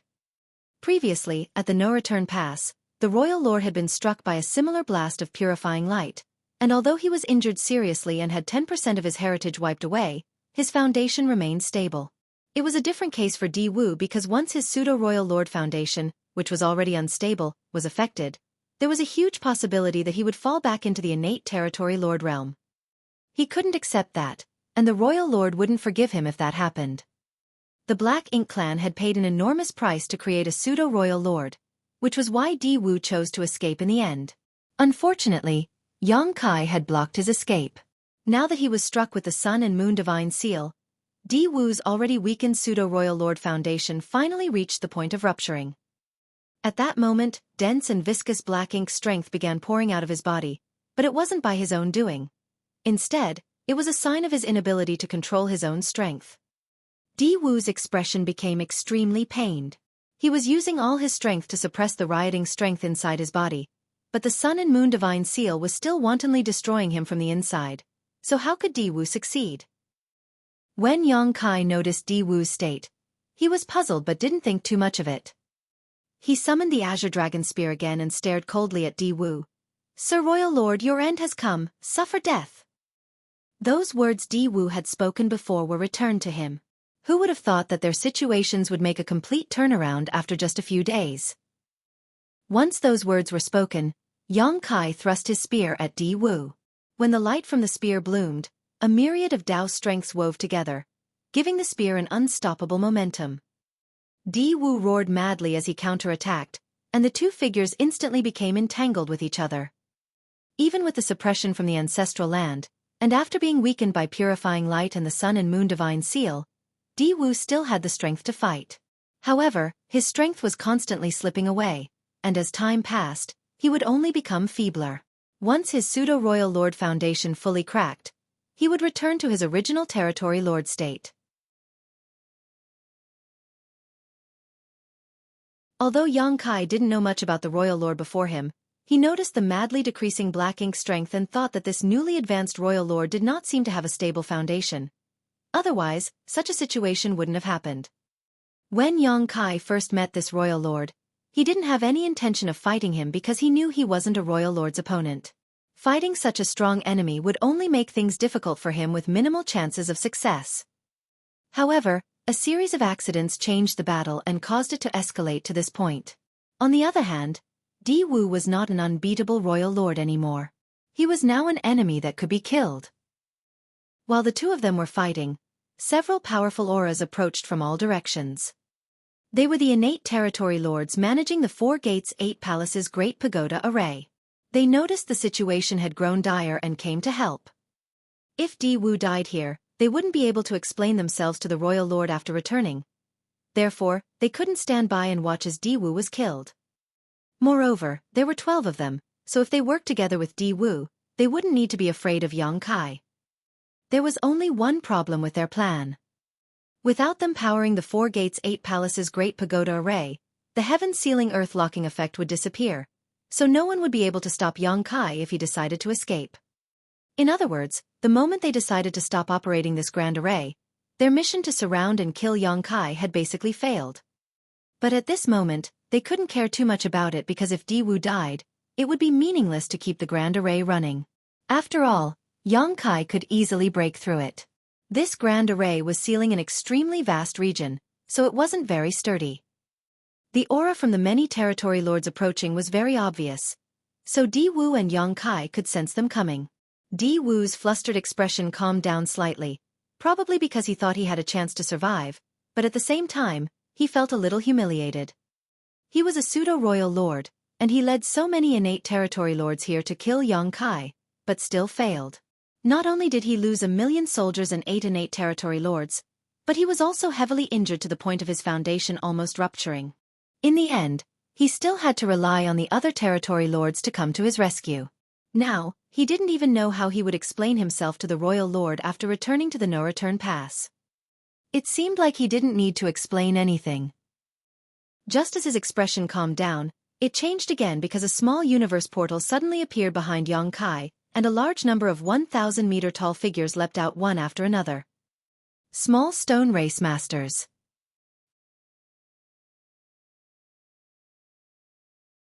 In an instant, nearly 300 of these 1,000-meter-tall small stone race masters appeared, each of them radiating extremely imposing auras that made it obvious they had the strength of 8th Order Open Heaven Realm Masters. Of course, since they didn't have much sentience and acted entirely out of instinct, their combat capabilities were far lower than 8th Order Masters. Moreover, ordinary 8th Order Masters were weaker than innate territory lords. However, none of that mattered with this kind of advantage in numbers. 300 small stone race masters was an enormous lineup. All the remaining Black Ink clansmen were thoroughly shocked because, from what they knew, the small stone soldiers were a very special race that was difficult to nurture. After some 3,000 years of war, the small stone race had basically been wiped out. Even if there were still some, there wouldn't be many. Yang Kai summoning the 3 million small stone race soldiers was already very shocking for the Black Ink clan. Back then, Di Wu even specially observed the small stone race, trying to see whether there were any of these more powerful masters among their ranks, but he never spotted any. Since Yang Kai could summon so many small stone race, how could it be possible that he didn't hide any small stone race masters? It was just that Yang Kai didn't want to bring them out. When they witnessed so many small stone race masters appearing before them, the Black Ink clan realized their mission to surround and kill Yang Kai had failed before it even began. However, Yang Kai kept this advantage hidden and continuously used his discomfited state to give the Black Ink clan false hope. He even exposed a number of his tricks and trump cards just to grind away at the Black Ink clan's strength. At this moment, he finally showed his final hidden hand, as if to spell out for them how hopeless and pitiful all their plotting truly was. 8 territory lords were dead, and a Black Ink clan army of 1 million soldiers was wiped out. Also, the pseudo-royal lord Di Wu was seriously injured and the existence of the 4 gates 8 palaces Great Pagoda array was exposed. These were the losses the Black Ink clan had suffered in this battle, But what about Yang Kai? Some serious injuries? 3 million dead small stone race soldiers? Did any of that even matter? Di Wu felt both aggrieved and angry at the same time. What a scheming bastard. The instability of his state of mind caused his pseudo-royal lord foundation to falter even more. Adding on to Yang Kai's constant attacks, he knew he couldn't hold on much longer. After getting summoned, those 300 small stone race masters dispersed in all directions, roaring as they charged at the approaching 12 and 8 territory lords. The territory lords were stunned at the same time and didn't know whether to continue forward or retreat. If they continued trying to save Di Wu, they would inevitably be besieged by these small stone race masters, with each of them having to face at least 20 on their own. Even if these small stone race masters didn't have much sentience, their incredible strength wasn't easily dealt with. Once the territory lords were surrounded by these small stone race masters, death was basically guaranteed. But it wouldn't be appropriate for them to retreat either. At that instant, the territory lords were caught in a dilemma. Run! Di Wu roared through gritted teeth. Head back and report to Sir Royal Lord that Di Wu has failed his trust and deserved his death. Hearing what Di Wu said, the territory lords all turned around and ran. If they had decided to run themselves, they wouldn't have been able to explain it to the Royal Lord, but now that Di Wu had ordered them to do so, they no longer had a reason to hesitate. Meanwhile, the small stone race masters were chasing after them. Back on the battlefield, Di Wu seemed to have come to a decision after shouting his order. At first, he thought that though he was in a critical situation, he still stood a chance to escape, but after the appearance of those small stone race masters, that last hope was thoroughly destroyed. When even the possibility of survival disappeared, he actually felt a sense of relief. The surging black ink strength inside his body that he was trying hard to suppress was now free of restraints as he roared, "Yang Kai, so what if you win against me today? This universe belongs to the Black Ink clan." At that instant, black filled the sky as the dense and fierce black ink strength turned into a huge tornado that was madly spinning with Di Wu in the center. Yang Kai suddenly felt pressured. He had fought against many black ink clansmen, killed territory lords, and even won against a royal lord, but never had he seen such a fierce and dense black ink strength coming from a single black ink clansman before. This isn't normal. At a glance, Yang Kai could see that Di Wu was about to suffer a fatal backlash from his own strength. The best choice now would be for him to escape the battlefield because it was impossible for Di Wu to maintain this state for long. However, Di Wu seemed to have noticed Yang Kai's plan. Since Di Wu had decided to use his death to show his loyalty and resolve, how could he let Yang Kai escape that easily? Since he had to die here, he would at least bring Yang Kai with him.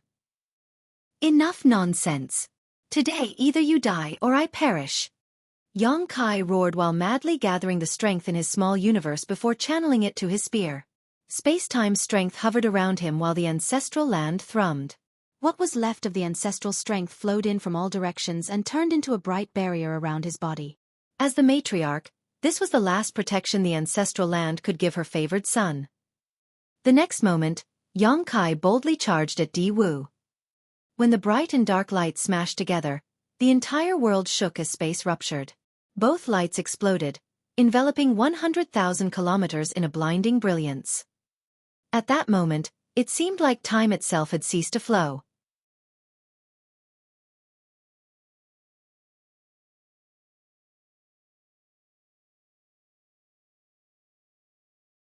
Marshall Peak.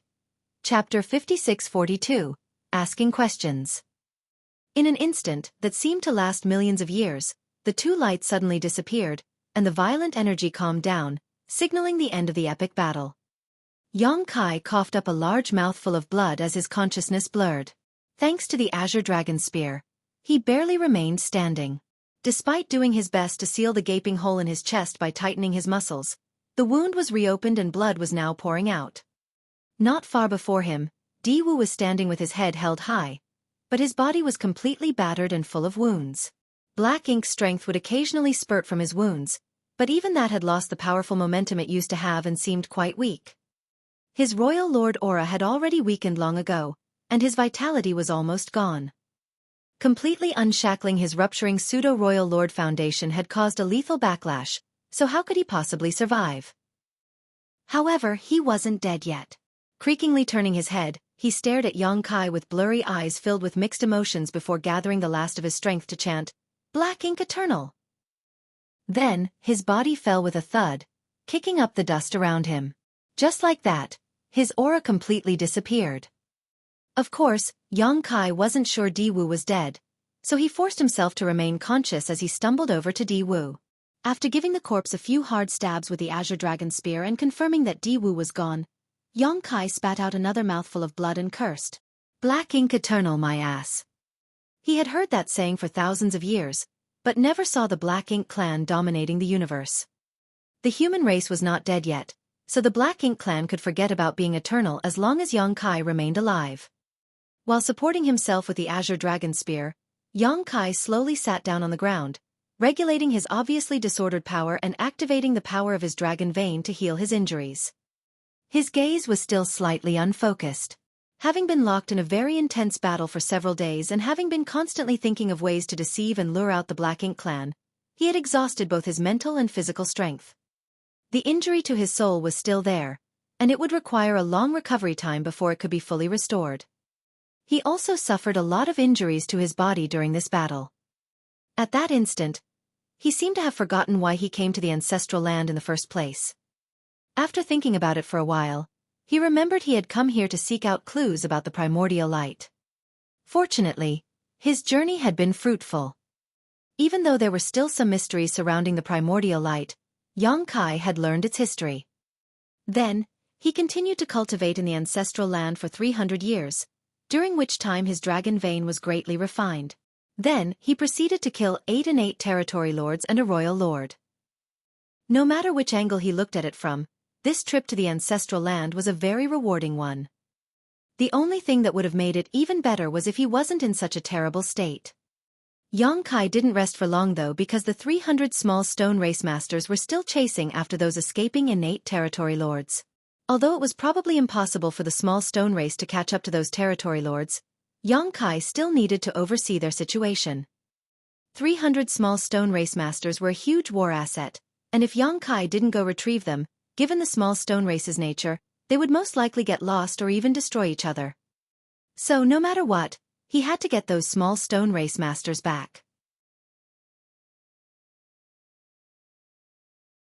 Yongkai only slightly adjusted his breathing before getting up and dragging his extremely tired body to manipulate space principles and shoot away.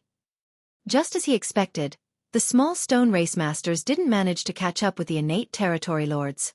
Innate territory lords were already very powerful, and if they were determined to escape, the small stone race wouldn't be able to do anything about it. While Yongkai moved throughout the void, picking up batch after batch of scattered small stone race masters, he chanced upon a surprise. Since the 12 innate territory lords powering the Grand Array had already escaped, the small stone race weren't able to catch them. Yongkai didn't intend to chase them either because those territory lords couldn't hide forever. There was bound to come a day when Yongkai would settle accounts with them.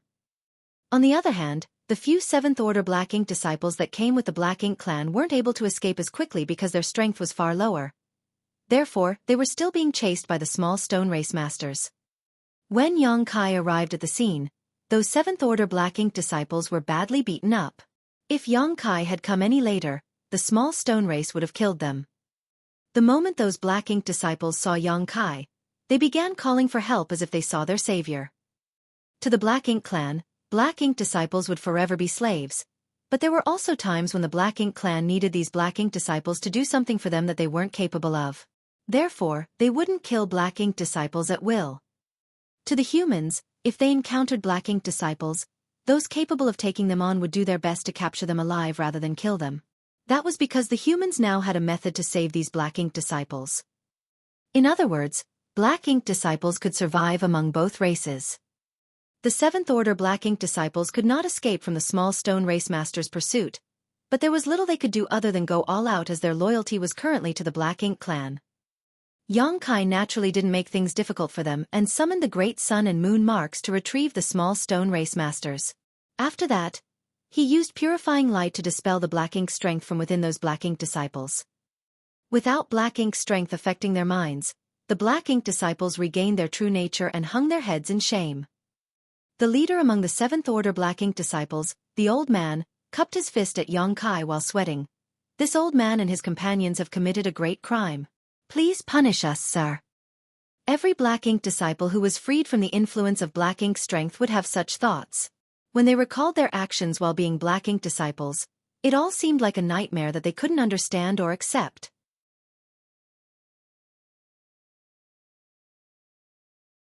With a wave of his hand, Yang Kai assured them, "You didn't act willingly, so you don't have to blame yourselves. If you still feel ashamed, return to the battlefield and kill more enemies." The several Seventh Order Open Heaven Masters nodded and agreed. "Wait for me at the border of the ancestral land. I have some questions I want to ask you," Yang Kai ordered. The old man replied, "Yes, sir."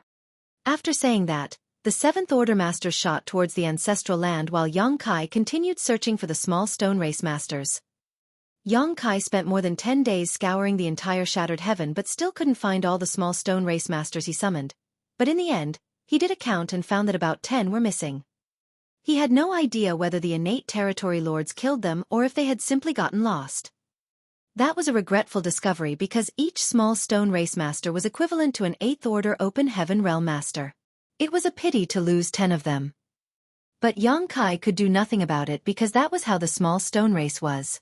They had simple sentience and acted according to their instincts. Yang Kai didn't have any other choice but to summon those small stone race masters before he could tame or refine them because he needed them to block the incoming innate territory lords.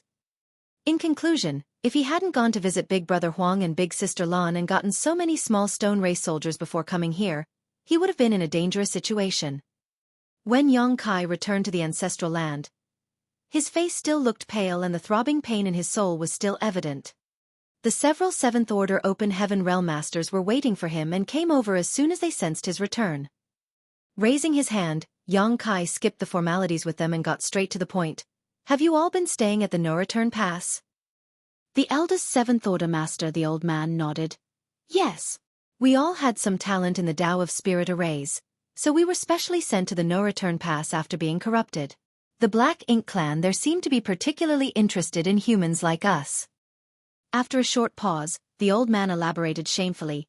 "The heaven-sealing earth-locking 4 gates 8 palaces Great Pagoda Array was also created by us.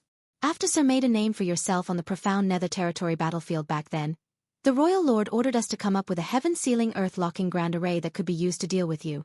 Previously, there were some Black Ink clansmen who reported to the Royal Lord that you were in the ancestral land and seemed to be immersed in cultivation. Therefore, the Royal Lord thought it was a good opportunity, and ordered several innate territory lords to bring us here to set up the grand array." Yang Kai nodded lightly. Even though he didn't get a chance to carefully investigate the so-called 4 gates 8 palaces Great Pagoda Array, he could sense that it had many rough patches. If it wasn't for Di Wu pestering him, Yang Kai was confident he could have broken the grand array and eliminated its heaven-sealing earth-locking effects in short order. More importantly, 12 innate territory lords were needed to power this grand array, which was another sign that this wasn't a high-end grand array. If that was the case, these Seventh Order Open Heaven Realm Masters had limited attainments in the Tao of Spirit arrays, and might even have lower attainments than Yang Kai himself. Although Yang Kai never formally studied the Tao of Spirit arrays, he had refined several array Tao rivers in the Great Sea Celestial Phenomenon, so his small universe had quite a lot of array Tao essence in it, which meant he wasn't without any foundation in this grand Tao. "How many royal lords are there in the Black Ink clan?" Yang Kai asked. He wanted these Seventh Order Masters to stay behind because he wanted to ask about this matter. An unfamiliar royal lord had suddenly appeared in the Black Ink clan. Though Yang Kai had killed that royal lord using all sorts of means, it was still a very difficult battle. After this fight, Yang Kai would have to recuperate for at least 100 or 200 years to fully restore himself. Who knows whether the Black Ink clan still has more royal lords or not? The previously Black Ink disciples looked at each other before the old man replied with a frown. "I know what Sir is worried about, but according to our knowledge, the Black Ink clan has only ever had one royal lord." "Only one?" Yang Kai was confused, but the Seventh Order old man nodded and said firmly, "Only one." Yang Kai frowned as he thought these Seventh Order Open Heaven Masters had spent many years at the No-Return Pass, so they should know some of the Black Ink clan's details. But now, it seemed like they weren't able to get their hands on the core secrets. However, even if the Black Ink clan had hidden a royal lord, the Black Ink disciples should have heard about it. On the other hand, the Black Ink clan also knew that once the Black Ink disciples got caught by the humans, the Black Ink strength inside them would be expelled. Then, those humans would regain their consciousness, so if they knew any confidential information about the Black Ink clan, that information would probably get exposed, so perhaps they were keeping better control over vital information than Yongkai first thought. Actually, we're confused as well. While the old man spoke, he looked at Di Wu's corpse on the far end. This Di Wu, he used to be an innate territory lord, but he somehow became a royal lord. Wait, Yongkai interrupted him. You said this guy was an innate territory lord? Nodding, the old man explained. Yes. He was an innate territory lord, and one of the royal lord's confidants. The other Seventh Order masters nodded in agreement and confirmed Di Wu's identity as an innate territory lord. How is that possible? Yongkai's eyes widened as he couldn't believe his ears.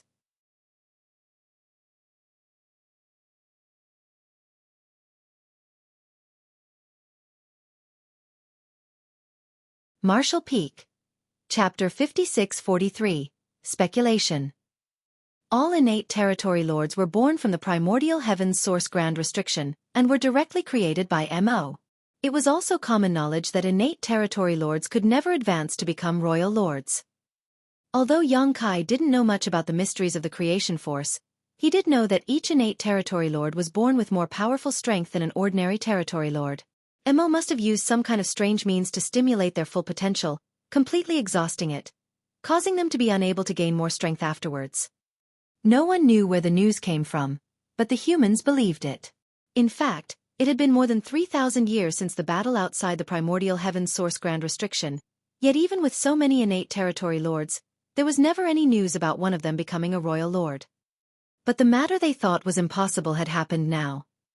Yongkai felt his heart sink.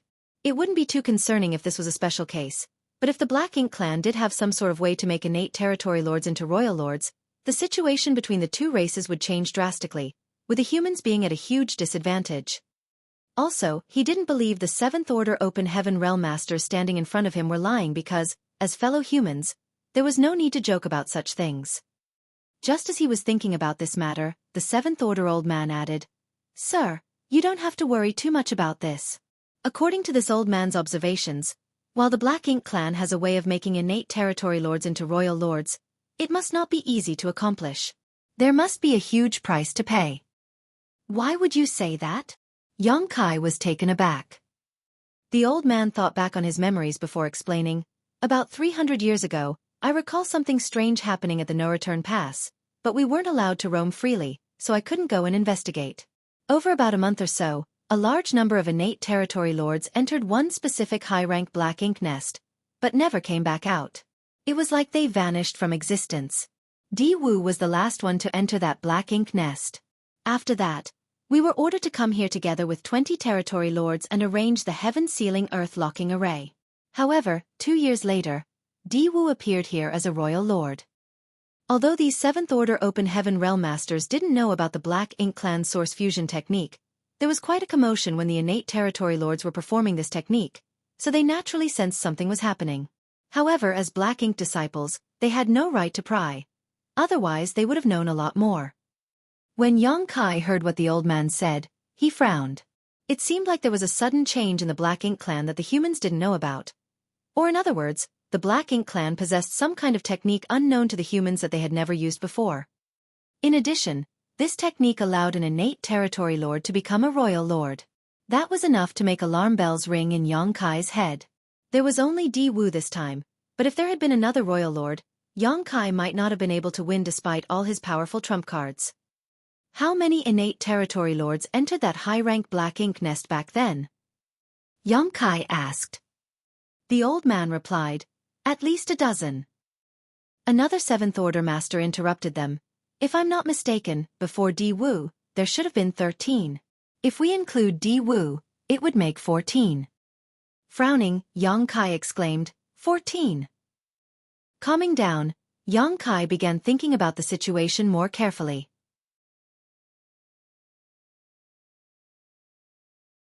After a long time he spoke up, if what you said is true, Could the Black Ink clan have some sort of technique that is similar to a sacrificial ceremony, using the high-rank Black Ink nest to gather the strength from many innate territory lords to create a royal lord? Even though Yang Kai's estimations weren't entirely correct, he wasn't far from the truth. Technically speaking, the source fusion technique and sacrificial ceremonies were still different. It was just that the more innate territory lords performing the source fusion technique inside a high-rank Black Ink nest, the greater the chances of success. The Seventh Order old man nodded. That is what this old man thinks too. Then Yang Kai suddenly realized something. No wonder. Before, he kept having the feeling that Di Wu's performance as a royal lord was underwhelming. Di Wu clearly had the raw power of a royal lord, but he wasn't able to utilize it smoothly, resulting in him only being able to display about 70% to 80% of his full strength. In the last moments of the battle, Di Wu even suffered backlash from his own strength, which should have been impossible unless he used some kind of forbidden technique. Yang Kai originally thought that Di Wu's condition was because he was a new royal lord and wasn't familiar with controlling his new strength, but what if the truth was like what he had just guessed? Di Wu didn't become a royal lord through his own cultivation, but through some strange technique. He had suddenly gained a massive increase in strength, but that strength didn't belong to him, which was why he had difficulty using it.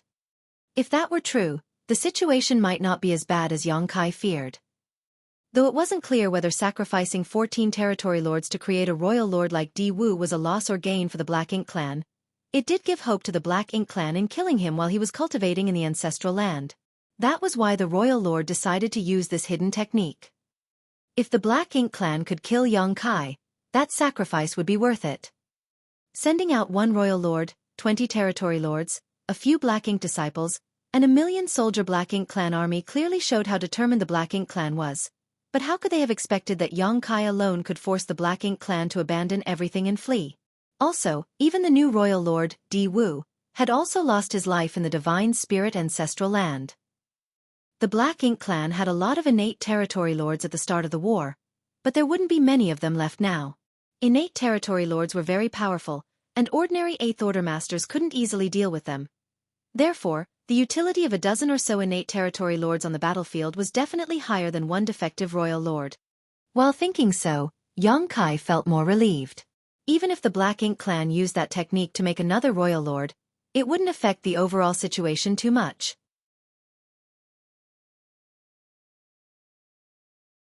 At the very least, it wouldn't reach the point of suppressing the humans.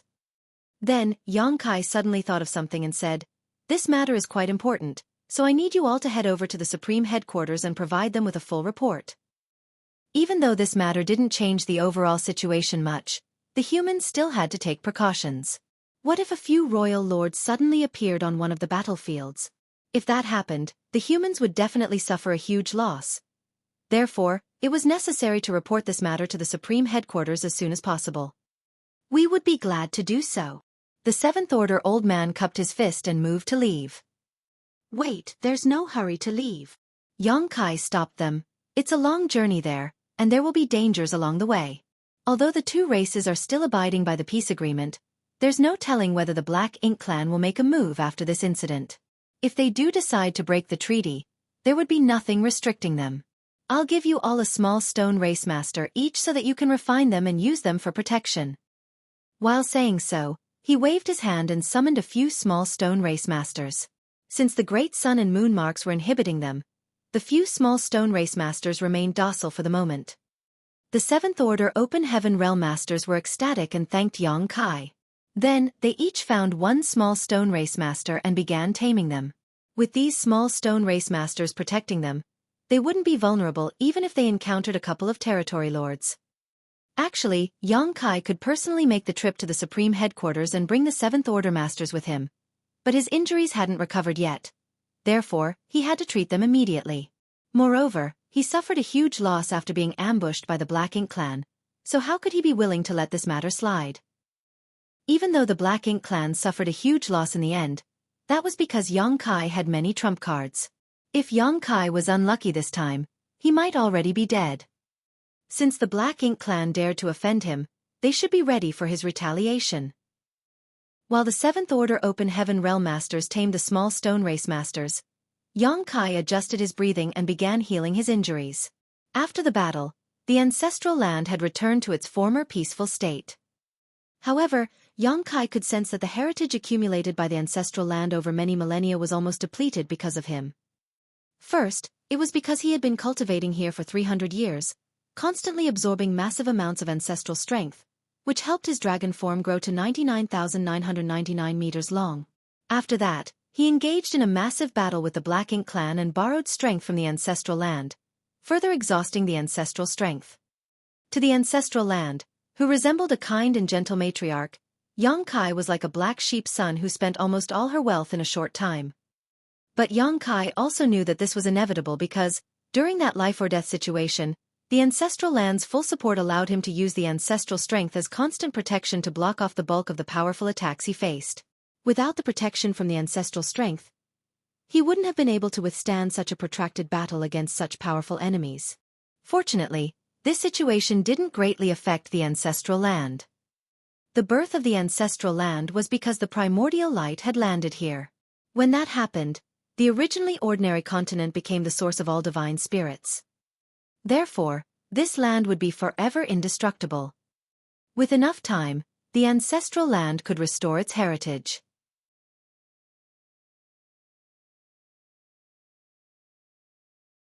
It might need thousands, tens of thousands, or even millions of years for that to happen, but it would eventually happen. There would be a time when the ancestral land would be restored to its former glory, but all of that hinged on the human race defeating the Black Ink clan. If the humans failed, the ancestral land would no longer exist. 2 months later, the Seventh Order Open Heaven Realm Masters finished refining their small stone race companions. Their cultivation was much lower than those of small stone race masters, so it took them quite a while to tame them. However, despite having tamed them, it was difficult for the Seventh Order Masters to fully control those small stone race masters and could only order them with basic commands. Once these small stone race masters moved too far away from them, the Seventh Order Masters would lose control of them. They all gathered before Xueqi, who opened his eyes and retrieved several dozen world beads. These world beads were made by Xueqi sacrificing small parts of his small universe to refine. Although it affected him somewhat, the damage wasn't too substantial. Moreover, with the World Tree clone assisting him, the damage would gradually be repaired. After giving those world beads to the Seventh Order Masters, he exhorted, "Every bead contains a sealed world with 4 1,000-meter-tall small stone race masters and 500,000 small stone race soldiers." The Seventh Order Masters drew in a sharp breath after hearing this. It didn't matter if it was 1 or 2 beads containing such an army, as they had already witnessed Xueqi summoning some 300 small stone race masters earlier while operating the Grand Array. The point was that every bead also included 500,000 small stone race soldiers. That number was terrifying because Xueqi had given them about 50 world beads.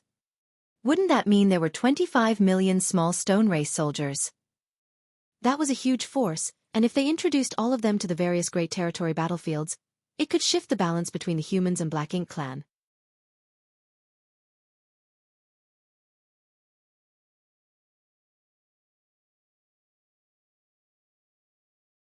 Marshall Peak.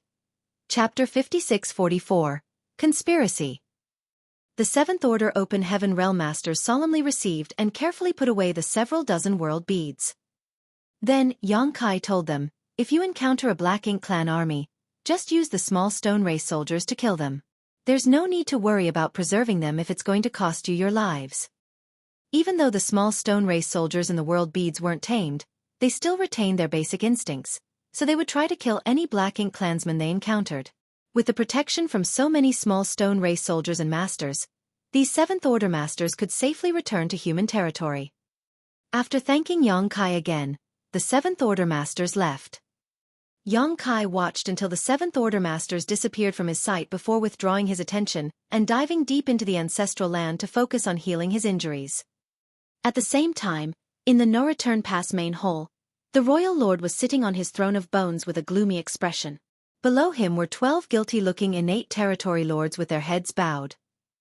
The atmosphere inside the Grand Hall was silent and depressing, and the many innate territory lords on both sides of the hall wore differing expressions. The only similarity was the look of disbelief on all their faces.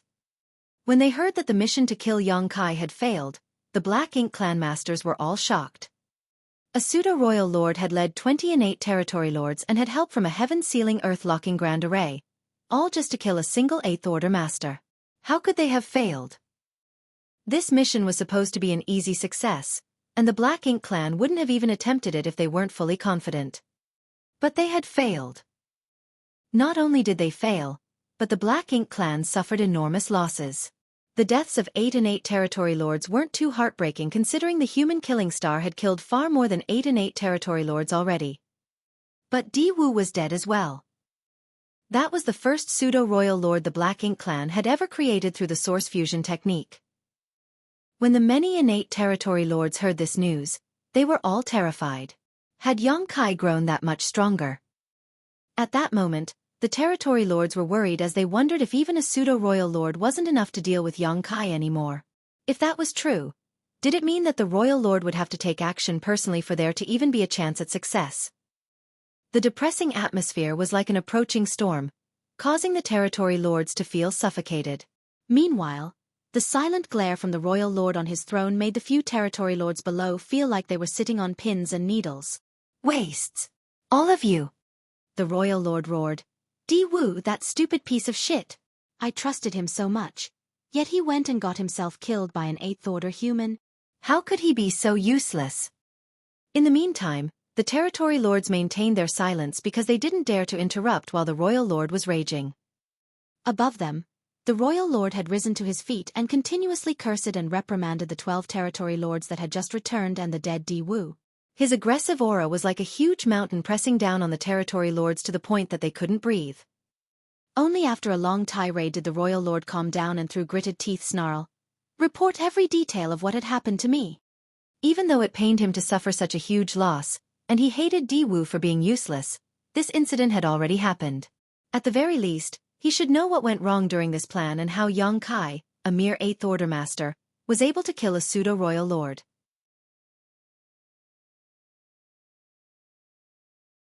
Immediately, the 12 territory lords began talking one after another as they told the royal lord what happened after Di Wu arrived at the ancestral land. Of course, they skipped over the 300 years they were waiting for Yang Kai to come out because nothing worth mentioning happened during that time. When the territory lords on both sides of the Grand Hall heard that Yang Kai could now use his mysterious soul secret technique to hit 5 targets, and even kill 4 territory lords in rapid succession while being trapped inside the Grand Array, their expressions immediately changed.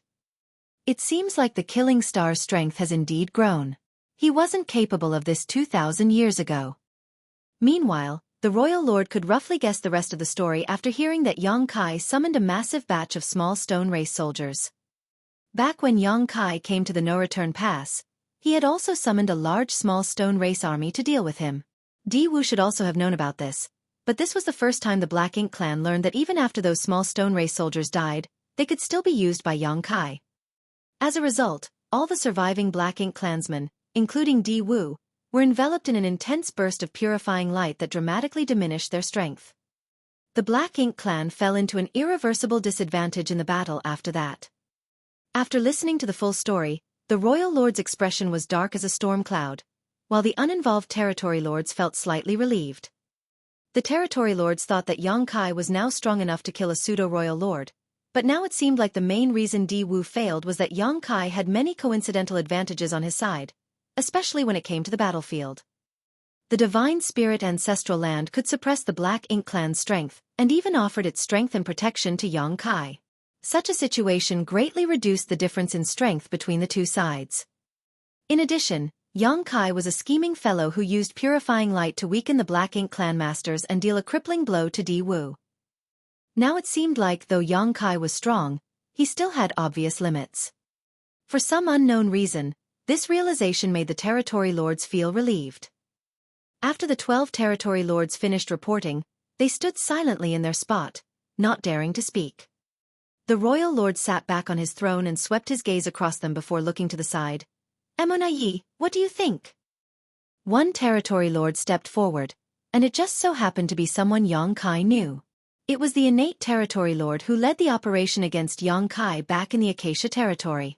Later, Yang Kai faced off against this same territory lord in profound nether territory.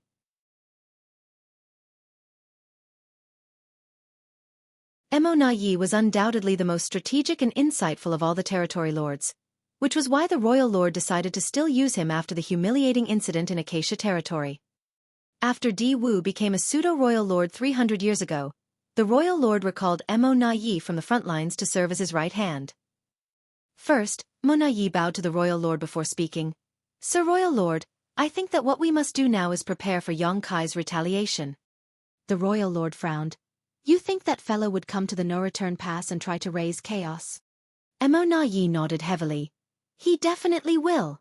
Although I haven't encountered him many times, everything I have observed and learned of him indicates that he is not one to simply suffer a loss. The Black Ink clan planned to deal with him in the Divine Spirit ancestral land while the agreement between our two races was still in effect, so he definitely won't let this matter slide. The human race needs to maintain this current situation, so he wouldn't openly break the agreement. On top of that, he knows that we will not just let him go around killing territory lords. In such a situation, his only real option to gain revenge is to attack the no-return pass." Slightly angered, the royal lord bellowed. "He dares?" He was personally overseeing the no-return pass. Even though it happened before, if Yang Kai caused a scene here again, it would mean that Yang Kai had disregarded him, a royal lord, completely. Emo Na Yi added, "He has always been a reckless risk-taker." The royal lord was silent because he had to agree that what Emo Na Yi said was justifiable. No matter what the Black Ink clan had done in the ancestral land, both races still needed to maintain the so-called agreement to ensure the overall situation. Since they needed to maintain the agreement, it was unlikely that Yang Kai would go off and kill territory lords on the various battlefields lest he force the Black Ink clan to launch an all-out retaliatory war. That was the last thing the humans wanted right now. On the other hand, the Black Ink clan also didn't want to break the agreement because if they did, many more innate territory lords would die in the coming days. Therefore, coming to the no-return pass to make a scene was Yang Kai's only option. "When do you think he will come?" the royal lord asked. Emo Na Yi replied, "Within 200 years. On what basis?" Back in profound Nether territory, Yang Kai would make a move every 2 years to kill territory lords. I'm guessing that the reason he took that long in between attacks was he needed time to deal with the huge backlash of using his soul-injuring technique. Every time he used it, he would need a long period to recuperate. However, this time in the ancestral land, Yang Kai not only overused his soul technique, he also suffered numerous severe physical wounds. Although humans have an advantage when it comes to healing rate compared to our Black Ink clan, he must need at least 100 to 200 years to recuperate. After listening to the explanation, the royal lord nodded as his gloomy eyes showed appreciation. If all the innate territory lords had the same intelligence as Emo Na Yi, he wouldn't be so troubled. Unfortunately, most of the territory lords didn't have sharp minds, while the humans seemed to have plenty of cunning people. "Sir Royal Lord, please take the necessary precautions early. The humans might already have a new Ninth Order Master," Emo Na Yi added. Hearing that, the royal lord turned solemn. "Is this news reliable?" Emo Na Yi shook his head. The humans have established extremely strict control over any such news, and only a few higher-ups would know whether a new Ninth Order Master has been born. The low-level Black Ink disciples we have converted have no way of knowing about these things.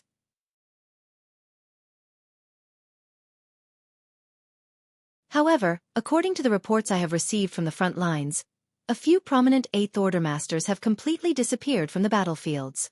Without mentioning anyone else, Xiang Shan has been missing for nearly 1,000 years now. No one knows where he is, but if he has not shown up in so long, it must be because he's trying to break through to the Ninth Order. In the worst case, he may have already succeeded and is simply remaining hidden because it is still not the time for Ninth Order Masters to appear. The royal lord's expression became far gloomier when he heard this. Even though the Black Ink clan had always prided themselves as the mightiest army with the finest arms, never having suffered a true defeat on any of the great territory battlefields, they were constantly wary of some Eighth Order Masters breaking through to become Ninth Order, as even one such master could alter the course of the war. Among those humans, the one they were most wary of was Xiang Shan. Even their worries about Yang Kai were dwarfed in comparison. After all, Yang Kai's limit was the Eighth Order Open Heaven realm. Yang Kai was destined to come to the no-return pass and cause a ruckus, and Emo Na Yi just happened to mention a possible new Ninth Order Master. All of that made the royal lord think about a lot of things. Many years ago, Yang Kai had come to the no-return pass alone, and though the Black Ink clan injured and repelled him, he still managed to kill a number of territory lords and destroy several high-rank Black Ink nests, which made the royal lord fly into a rage. In fact, the royal lord was still secretly frustrated about this incident even after so many years. 2,000 years later, Yang Kai had definitely become much stronger than before, and even managed to kill a pseudo-royal lord while borrowing some external aids. Yang Kai alone would be tricky to deal with, but if a new Ninth Order Master came along with him, how could the no-return pass stop them? If the Black Ink clan lost a few more Black Ink nests, they would quickly find themselves at a huge disadvantage. The royal lord soon realized that he alone was not enough. He needed a helping hand. Di Wu was a good adjutant, one who was loyal and listened to orders, but unfortunately, a dead helper was worthless. The royal lord slowly turned to look at Mo Na Yi before gazing at the 12 territory lords that returned from the ancestral lord before making up his mind. All of you, go and perform the source fusion. The 12 territory lords all showed shocked expressions. They didn't escape all the way back to be source fusioned into a Black Ink nest. Meanwhile, Mo Na Yi lowered his head as his lips undetectably curled into a slight smile. All according to plan.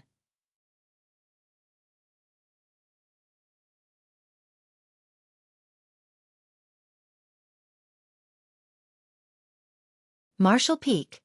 Chapter 5645, Returning to the Barren Territory. Once bitten, twice shy. Yang Kai had already caused a huge scene in the no-return pass once. Thus, the royal lord would definitely be worried about Yang Kai coming back. He would not be able to protect the numerous Black Ink nests in the no-return pass on his own. This was not a solo life-and-death battle.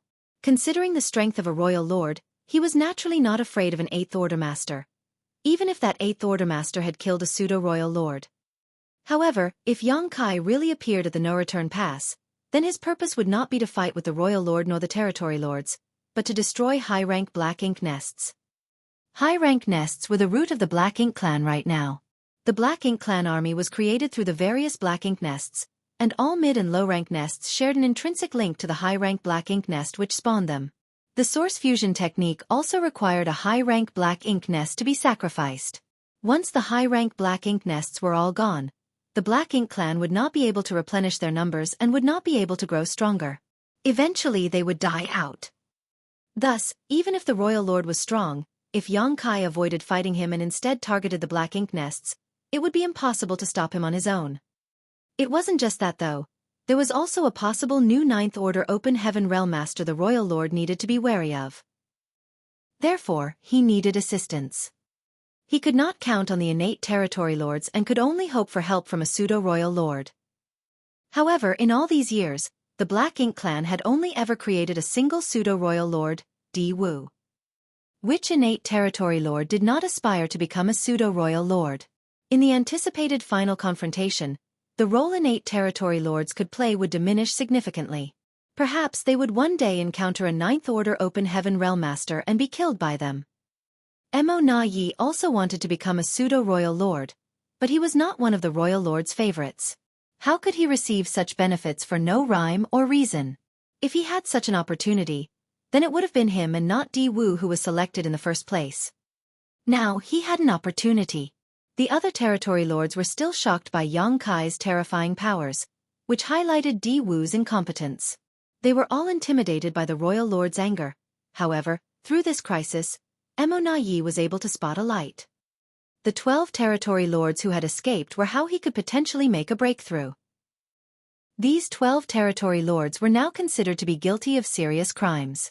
If nothing was done, they would probably be sent to the 6 great territory battlefields by the royal lord to fight against the Eighth Order humans for an extended time as punishment for their crimes. However, this was not what Mo Na Yi wanted to see.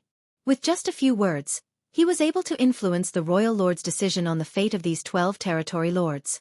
Throughout everything he had said, at no point did he mention any of his own ambitions. This spoke volumes of his intelligence. In contrast to Mo Na Yi's exuberance, the 12 territory lords were extremely frightened. They did not flee from the ancestral land just to be sent to perform the source fusion technique. While they could become a pseudo-royal lord if they succeeded, their hopes of success depended on the number of sacrifices before them. No one could guarantee that they would be successful.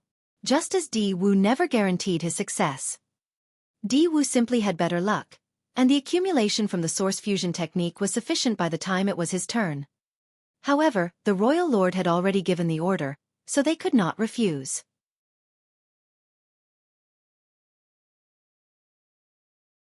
Don't say this king isn't giving you a chance. All of you enter the black ink nest together.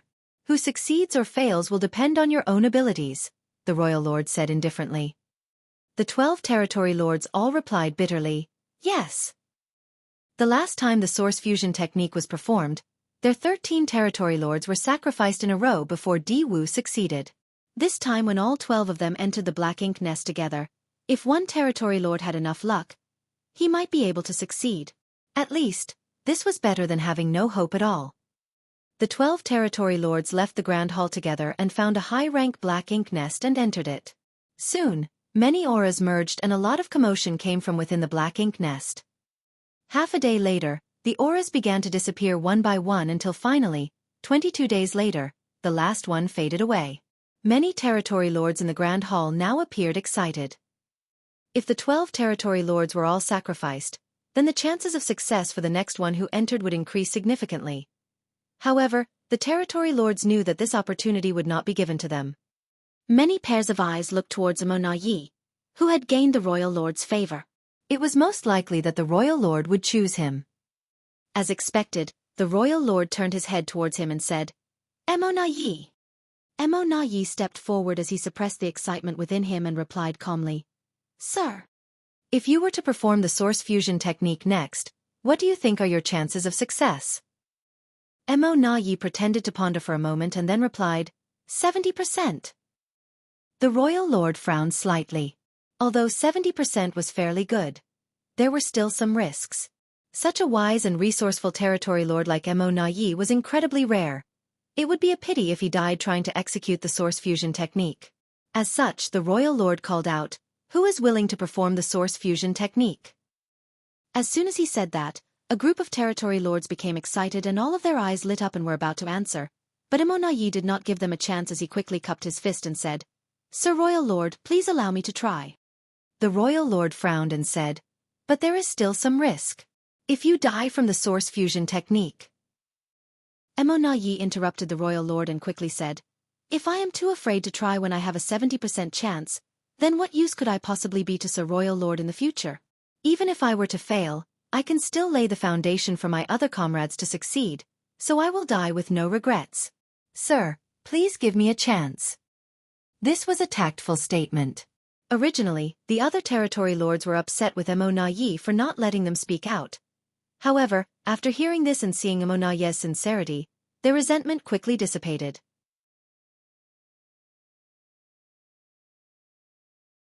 They now felt that Amona Yi's dedication to the Black Ink clan's great cause was both respectable and admirable. Please allow me, sir. Amona Yi pleaded again. He would not give up this opportunity to the other territory lords no matter what happened. After all, he had meticulously planned for this moment. Although there was a risk of failure, the chance of success was decent. If the other territory lords managed to grab this opportunity, then it would be a case of desperate to cry but unable to shed any tears. The royal lord seemed to hesitate in deciding, but Amona Yi had already expressed his willingness to risk his life. If the royal lord still refused now, then he would seem very biased against Amona Yi. He had no choice but to nod and agree. In that case, go ahead.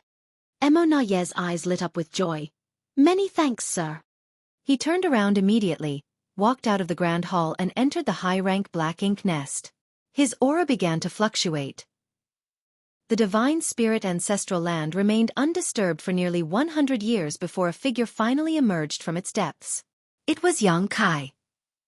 After 100 years of recuperating, his wounds had now completely healed. With the soul-warming lotus, even the most serious injuries to his soul could be restored, though this time it had taken quite a bit longer as the damage resulting from using 5 soul-rending thorns at once had been quite serious. Young Kai was not only healing during the past 100 years though. He had also been reviewing his new comprehension of the grand house of time and space, which he benefited a lot from. If he performed the Sun and Moon Divine Seal again right now, It would be much more powerful than his previous attempt. Although he was here for more than 100 years, Xueqi quickly realized that the ancestral land situation had not changed much and its ancestral strength was still very weak.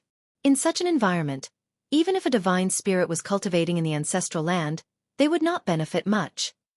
It would take a long time for this world to fully recover. Xueqi bowed and gave a respectful salute to this world. If the ancestral land really had a will, then it must be able to feel his heartfelt gratitude. He then straightened up and took off into the sky. Xueqi left the ancestral land, traveled across the divine ability sea, passed through the shattered heaven, entered a territory gate, and arrived at the barren territory. He did not come here to enter the no-return pass from the barren territory though. Although this route was the fastest, it was also the most dangerous. The no-return pass was now in the hands of the Black Ink clan, and not only was there a royal lord stationed there was also a large number of territory lords. Xueqi did not know the situation at the territory gate either, so if he just barged in, and there was some kind of ambush, he would have sacrificed himself for nothing. After all, he had done this before, so the Black Ink clan must have taken appropriate precautions by now. The reason why Xueqi came to the barren territory was because he wanted to check out the situation of the Black Ink giant spirit god here. Thousands of years had passed since the battle in the barren territory. During these thousands of years, the two Ninth Order's old ancestors were unable to move at all. Likewise, the Black Ink giant spirit god was also unable to extricate itself. Although they were separated by the boundary wall of the Great Territories, they were literally chained to each other. At least, that was the case initially, because at that time, the Black Ink giant spirit god was seriously injured. It was pursued from the divine spirit ancestral land into the barren territory. Then, as it passed through the battlefield, it was bombarded by the human race army and numerous masters.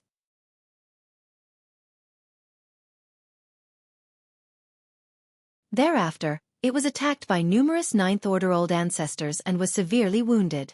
Old ancestors Xiao Xiao and Wu Qing found the opportunity to secure its arm through the territory wall between the Barren Territory and Wind Mist Territory, but they were forced to remain in Wind Mist Territory as a result. However, Xueqi now wondered if the Black Ink giant spirit god had restored itself after all these years. If it was restored, the two Ninth Order Open Heaven Realm Masters couldn't restrict its movement by themselves. If this Black Ink giant spirit god broke free, it would undoubtedly deal a devastating blow to the human race. The human race was currently incapable of resisting a Black Ink giant spirit god. Xueqi was amazed by how quiet the barren territory was when he entered. The last time Xueqi came over, giant spirit god Air and the other, unshackled Black Ink giant spirit god, were locked in a brutal battle that shook the entire Great Territory, so it was odd that everything was so calm right now. Xueqi used his divine sense and very soon, didn't know whether to laugh or cry. He saw that in a vast void these two giant spirit gods, who had been fighting for thousands of years, were now entangled in a physical stalemate, one of them body-locking the other, while the other headlocked the first. There was no telling when they ended up in this grappling hold, but it was clear that both had fought viciously as there were wounds all over their bodies. There were even big chunks of their flesh drifting about, looking like asteroids in the void.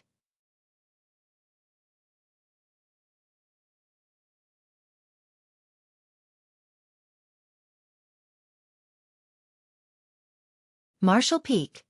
Chapter 56-46. Collect some interest.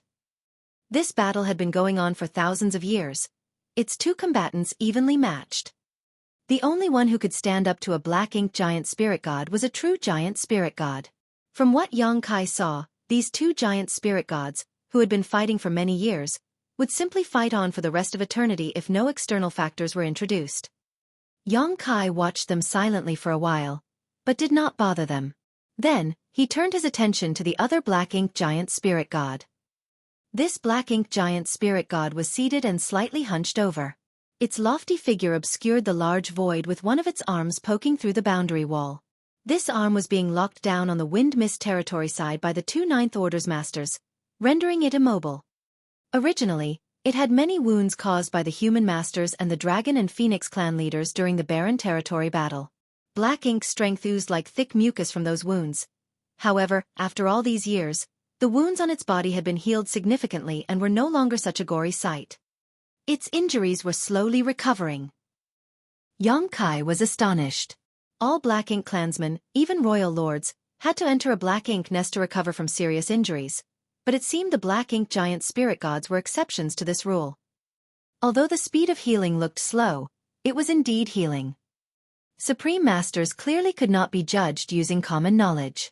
When this Black Ink giant spirit god was being suppressed and sealed in the divine spirit ancestral land, its aura had been completely wiped away by the omnipresent ancestral strength. A few years after it resurrected, when Yang Kai saw it next after he sent off Wu Kuang, this Black Ink giant spirit god's aura had clearly decreased again after suffering the final attacks of the top human and divine spirit masters. Now, however, there were no longer any severe injuries on its body and its aura was stronger. It was clear that this strange creation could heal itself. Seemingly sensing Yang Kai's prying eyes, the Black Ink giant spirit god, who had its eyes shut to recuperate, suddenly opened them and turned its head to look at him. Invisible oppression instantly weighed down heavily on Yang Kai's shoulders, causing him to feel dwarfed by the giant. The cultivation of an 8th Order Open Heaven Realm Master was a far cry from that of a giant spirit god. This was not the first time Yang Kai found himself in such a situation. When this Black Ink giant spirit god was revived in the divine spirit ancestral land, Yang Kai had tried to outmaneuver it. He even tried to sink it into the void, but ultimately, he was powerless to do anything to it. Yang Kai steeled himself before he started organizing something in his small universe. In the distant void, the Black Ink giant spirit god seemed to snicker lightly before it stopped paying attention to him. To it, this insect was no more dangerous than a common fly. There was no need to pay any attention to it. What was an 8th Order Master? It did not even bat an eyelid about 9th Order old ancestors and could only be restrained by 20 such masters. Yang Kai slowly closed his eyes. Moments later, they opened again and he shouted loudly, "Greetings, old ancestors!" His voice reached old ancestor Xiao Xiao and Wu Qing, who were sitting in wind mist territory, the arm of the Black Ink giant spirit god trapped between them like a wall. Old ancestor Xiao Xiao quickly called out, "Yang Kai, you're in the barren territory." "Yes." Yang Kai replied as he opened his small universe portal and began to summon a small stone race army. When he was in the ancestral land, he had given several former Black Ink disciples some 25 million small stone race soldiers, but he still had a few million left within him.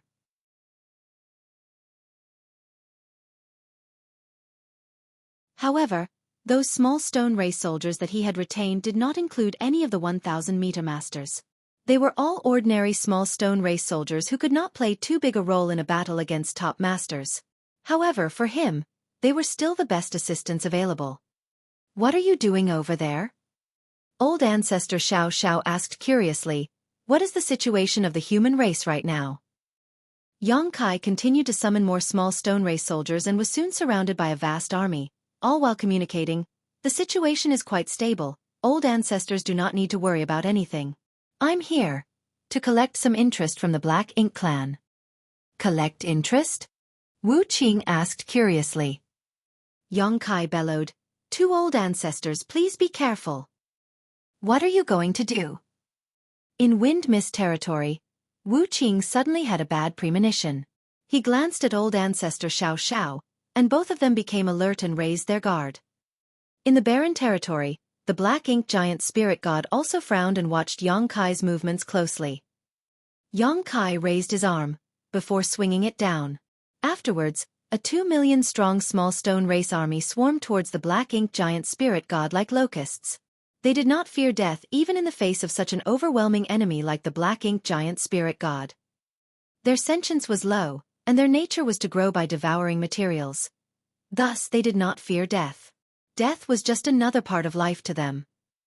The advantage was that they were unmoving in the face of fear, but the disadvantage was they were not flexible. Once a small stone race member died in battle, however, their remains would be left behind where they fell. This kind of swarm attack was most suitable against the Black Ink giant spirit god who was immobile. The 2 million small stone race army reached the Black Ink giant spirit god in a matter of breaths. Even 2 million such soldiers, however, were insignificant compared to the giant. It was like a swarm of mosquitoes buzzing around an elephant, annoying, but not of any real threat.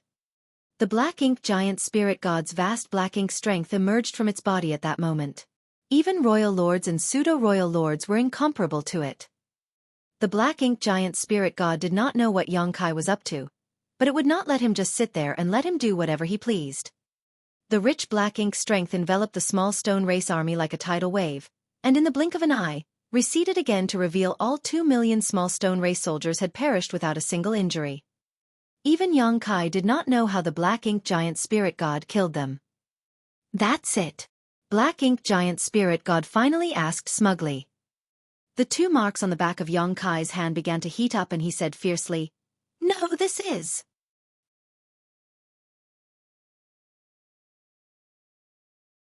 The black ink giant spirit god's smile instantly froze. The marks glowed yellow and blue, filled the void and then mingled with each other.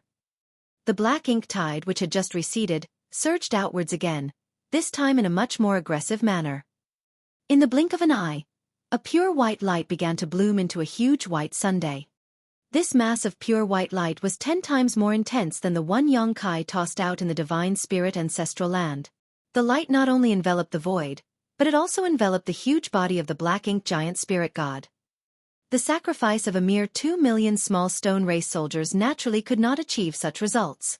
When Yongkai was in the divine spirit ancestral land, he sacrificed 3 million, but the result was less than 10% of the current power. The reason for this huge difference was that Yongkai had made preparations this time. He distributed a massive amount of yellow and blue crystals to the small stone race members before summoning them. This time, the sacrifice was not only the residual power of the fallen 2 million small stone race soldiers, but also a literal mountain of yellow and blue crystals. In one move, Yongkai had consumed 40% of the supplies Big Brother Huang and Big Sister Lan had prepared for him this time. With such a huge amount of materials invested, the results were remarkable. The black ink giant spirit god was soon engulfed and the purifying light began seeping into its body. Black ink strength was quickly dispersed and vaporized both inside and outside of it. The black ink giant spirit god roared in a rage and struggled violently. In Wind Mist territory, Xiao Xiao and Wu Qing finally understood why Yongkai warned them to be careful. The 2 of them had been stuck here for around 3,000 years and had been working together to pin down one of the black ink giant spirit god's arms with a joint secret technique. Normally, the 2 of them would not be strong enough to do this. However, when the arm of the black ink giant spirit god had broken through the boundary wall, that meant that they were fighting with black ink giant spirit god across great territories. The black ink giant spirit god's power was greatly weakened by its circumstances, so the 2 old ancestors were able to remain safe and stable. However, at this moment, the black ink giant spirit god began to struggle madly as it was suffering in agony due to the purifying light. The first thing it wanted to do was to pull its arm back to wipe away the light and crush Yongkai, who was the orchestrator of its misery.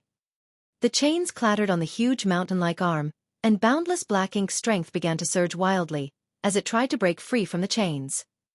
Wu Qing and Xiao Zhao's expressions changed dramatically as they spared no effort to enhance their secret techniques to keep it restrained. Over these years, the 2 old ancestors had constantly been reinforcing their secret technique. Otherwise, the black ink giant spirit god could have broken out of it long ago. Even so, the 2 were under a lot of pressure to ensure that the black ink giant spirit god did not escape, so they were now surprised and relieved by what Yongkai was doing. They were surprised at how Yongkai was able to cause the black ink giant spirit god so much agony, while they were relieved that the new generation of humans was so talented that an 8th Order Junior had the means to hurt a black ink giant spirit god to such an extent. The pure white star exploded after a dozen breaths of time before it slowly dissipated. To old ancestors Xiao Xiao and Wu Qing, it seemed like they had spent thousands of years engaged in a brutal battle. When everything calmed down, the 2 looked at each other and each saw the sweat and fear on the other's forehead when they realized part of the chains had broken into countless pieces.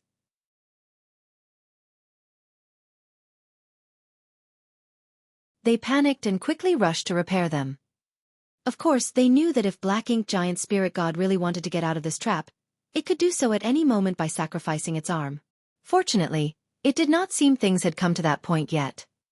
Losing an arm would not affect a black ink giant spirit god's life in the long run, but its strength would diminish significantly. The black ink giant spirit god would not accept such humiliation unless absolutely necessary. In the barren territory, Yongkai's face was calm as he quietly looked at the huge figure that was still shrouded in a white afterglow.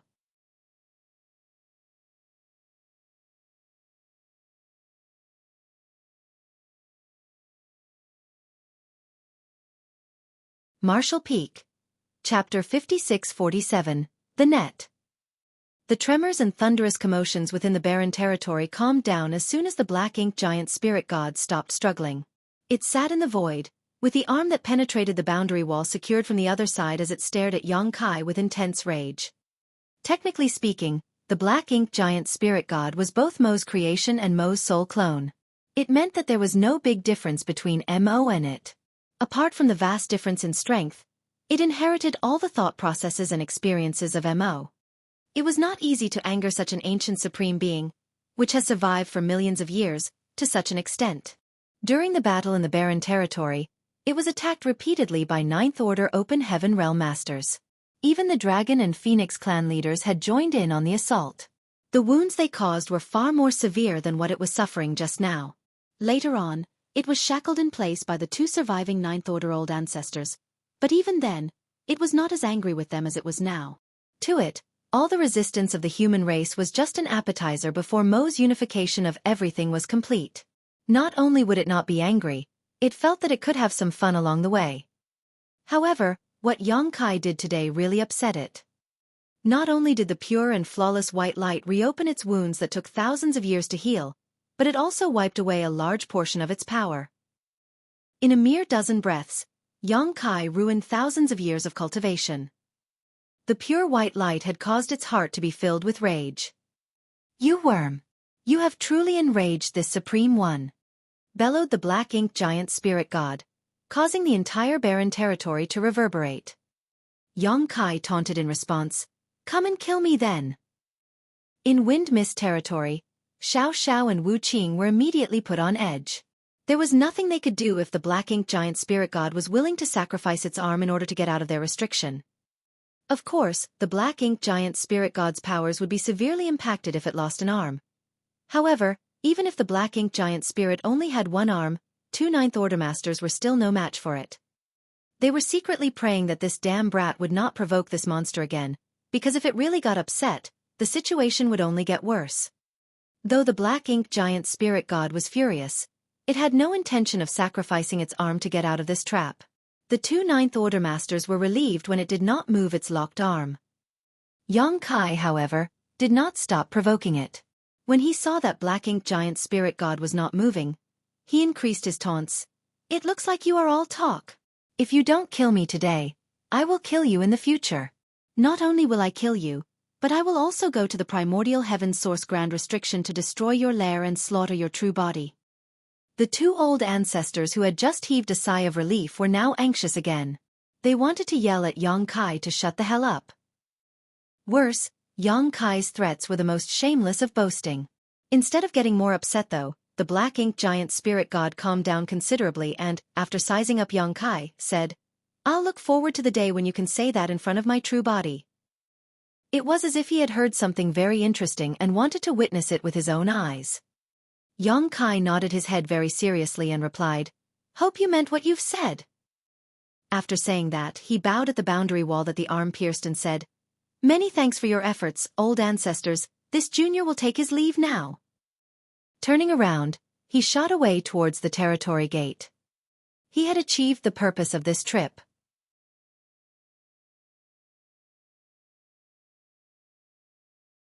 He said that he was here to collect some interest, but that was only part of the reason. Xueqi was aware of the possible consequences of attacking the black ink giant spirit god with purifying light. If he was just here to collect some interest, then how was it possible for him to do something so risky? His real purpose here was to weaken the black ink giant spirit god. He already had this idea when he last came to the barren territory. However, he had not done so because at that time, the black ink giant spirit god was still badly injured, so there was no need to aggravate it. Now, after thousands of years of recuperation, if Xueqi did not weaken it, the black ink giant spirit god might become strong enough to free itself. For this reason, Xueqi was willing to utilize 2 million small stone race soldiers, and a mountain of yellow and blue crystals. However, this tactic could only be used once. The black ink giant spirit god would never give him another chance to weaken it like this again. Although it could not move from where it was still able to destroy a small stone race army far away from where it sat today. While the barren territory was in turmoil, A figure rushed through the territory gate between the barren territory and the no-return pass and arrived at the other side. A short while later, the royal lord gathered the territory lords in the grand hall. On the bone throne, the royal lord looked over at the figure sitting on his left side and nodded approvingly. Your analysis is impeccable, Mo Yi. Yang Kai is really coming to take revenge. Mo Yi stood up and bowed. Many thanks for your compliments, sir. I've studied Yang Kai closely. After all, he is currently the biggest threat to the Black Ink clan. Mo Yi was able to become a pseudo-royal lord after the sacrifice of 12 territory lords. He had been cultivating in retreat for the past 100 years or so and had now adapted to his new strength. However, his situation was essentially the same as that of Di Wu, who was killed by Yang Kai. Although he had the power and might of a royal lord, he could not control or restrain it very well. This was a drawback that was difficult to solve for pseudo-royal lords, as the power they obtained was gained through the source fusion technique and not from their own cultivation. Thus, it was naturally difficult to attain true mastery over it. Of course, even if Mo Yi was never able to overcome this problem, he was already extremely satisfied. He was an innate territory lord before, and would never have arrived at his current position without careful planning. When the tide of the new Black Ink clansmen rose, the number of new Ninth Order humans and Black Ink clan royal lords would definitely be significant. While innate territory lords could be considered the backbone of the Black Ink clan army, a lone territory lord could not decide the future situation of the two races.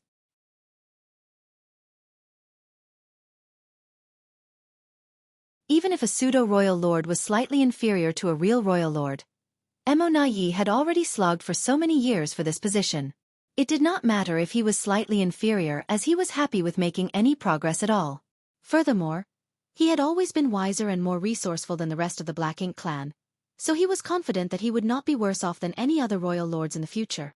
The most important factor was with this new strength, if ever he encountered a Ninth Order master, even if he couldn't defeat them in battle, he could always escape. If he was still an innate territory lord, any Ninth Order human would be able to squash him. After becoming a pseudo-royal lord, Mo Yi even had his own seat during these gatherings. He no longer had to stand with the rest of the territory lords, which was a clear display of status. His seat was to the left of the royal lord, which was an indication of his importance. It could be said that today's Mo Yi was third only to Mo and the royal lord. It was a huge honor to stand above billions of Black Ink clansmen. This honor originally belonged to Di Wu, but unfortunately for him, he had messed up and gotten himself killed.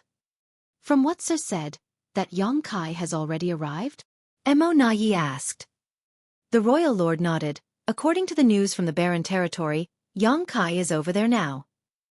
Mo Yi exclaimed in surprise. So fast? He arrived much earlier than expected.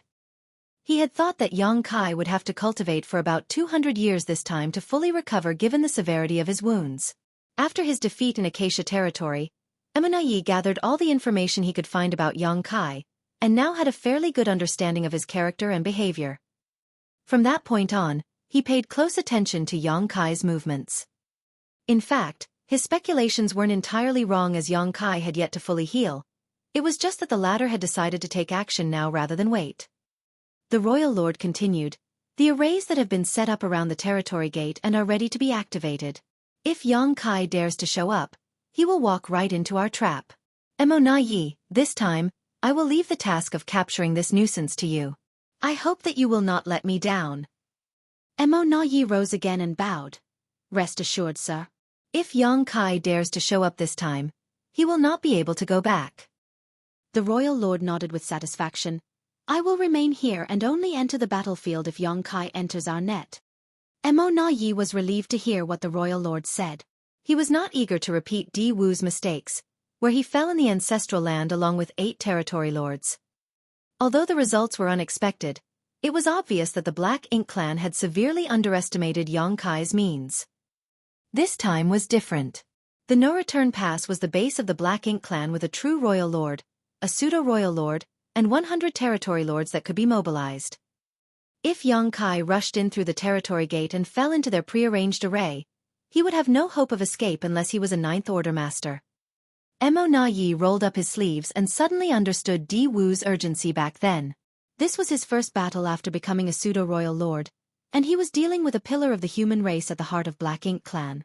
If he managed to capture Xueqi, then his achievements would be unquestionable and his position in the royal lord's heart would be firmly established.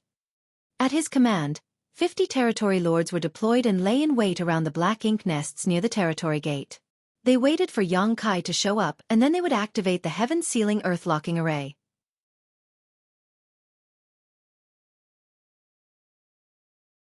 Mo Na Yi would not be hiding nearby, but further away, inside a high-rank black ink nest so he could use the undulating aura of the black ink nest to conceal his presence. A pseudo-royal lord could not fully utilize their power or control their aura. Thus, Mo Na Yi could only do this to avoid Xueqi noticing him. The trap was set and now, they lay in wait for him to show up. They waited and waited, but there were no signs of Xueqi. All was quiet at the territory gate. Even the Black Ink Clan squads that were supposed to deliver supplies from the no-return pass to the 3,000 worlds were temporarily halted. Mo Na Yi waited patiently, but as time wore on, he grew more and more anxious.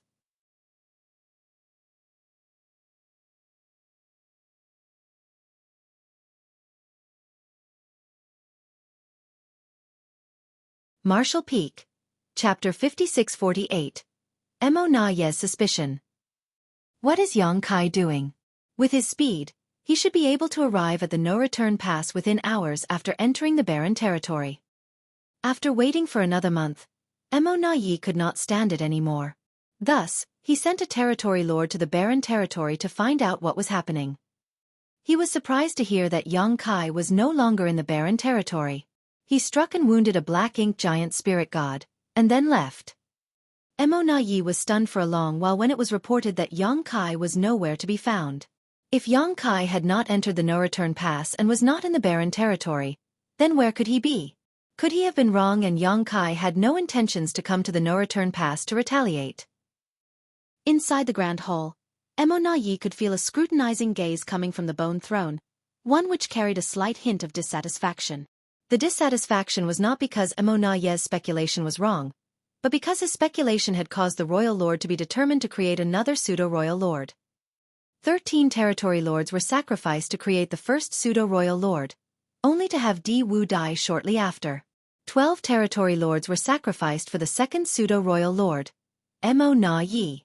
On top of these, the creation of each pseudo-royal lord resulted in the loss of a high-rank black ink nest. This kind of consumption had a significant impact on the very foundation of the Black Ink Clan. The Black Ink Clan had new acquired territory lords being born frequently on the various battlefields, so even if all the innate territory lords died, the royal lord would not feel too distressed. In fact, acquired territory lords were even more valuable now because they had a chance to become royal lords in the future. However, the high-rank black ink nests couldn't regenerate. The number of high-rank nests they brought out from the primordial heaven source grand restriction was the maximum number they would ever have. The loss of a high-rank black ink nest was permanent. Mo Na Yi knew that he had to remedy the situation to soothe the royal lord Sir's dissatisfaction with him. He quickly searched through his mind for clues and information about Xueqi and soon said, "Sir, if Xueqi has already left the barren territory, then perhaps his objective is not the no-return pass. He could be going after the other territory lords on the great territory battlefields, especially the 6 where our 2 races masters are fighting." Royal Lord looked sternly at Mo Na Yi and his dissatisfaction grew. This was the exact opposite of what Mo Na Yi said 100 years ago. At that time, he said with conviction that Xueqi would not risk breaking the peace treaty between the 2 races by showing up on the primary battlefields. Thus, he would come to the no-return pass to retaliate. Now, 100 years later, he sang a different tune. "Sir, please send an order to warn all parties and instruct the territory lords to be careful in the coming days," Mo Na Yi said urgently. If Xueqi really recklessly attacked the territory lords outside, there would be huge losses to the Black Ink Clan. Mo Na Yi's head ached as he thought of the consequences. Xueqi was too frightening and unpredictable. It reminded him once again of the incident at the Acacia territory. Until now, they still could not figure out how Xueqi escaped with over 10,000 human refugees without even creating a sound. As Mo Na Yi considered that particular incident, however, he suddenly froze as if he just thought of something. Unfortunately, there seemed to be a layer of fog blocking his thoughts. Immediately, he sank into contemplation as his thoughts spun rapidly. At the same time, the royal lord had begun to pass down orders to instruct all territory lords of the Great Territories to be on alert for Xueqi.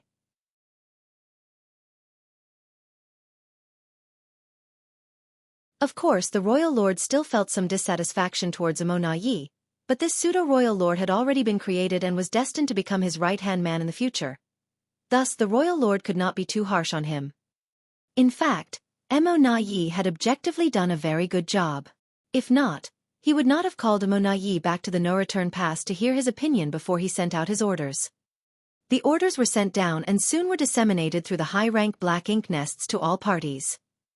Down below, Yi's eyes suddenly lit up as he looked up and said, "Sir, when Xueqi was harassing the no-return pass years ago, I heard that he attacked from the direction of the black ink battlefield." Although Yi did not experience it personally as he was in charge of some affairs in another great territory during Xueqi's assault, he had heard some information about the incident from the other territory lords. However, most territory lords were secretive about that incident and were unwilling to mention too much about it. After all, it was a disgrace to the royal lord. Thus, who dared to keep talking about it? Over the years, the royal lord also never mentioned this matter and seemed to actively want to forget those unpleasant experiences. The territory lords in the Grand Hall instantly felt the ominous atmosphere and they all quickly lowered their heads even more. From above, the royal lord's gaze was much colder than before as he said indifferently, "That's right." As if unaware of the sensitivity of the situation, Yi continued to ask, "Before that attack, did he ever pass through the territory gate to enter the barren territory from the no-return pass?" "Are you questioning me?" As the royal lord leaned forward slightly, it felt as if a huge mountain had leaned down on those in the hall with boundless pressure. Yi was startled and bowed. "How could I dare question you?" "Sir, please don't be angry. I just want to clarify certain details which are very important."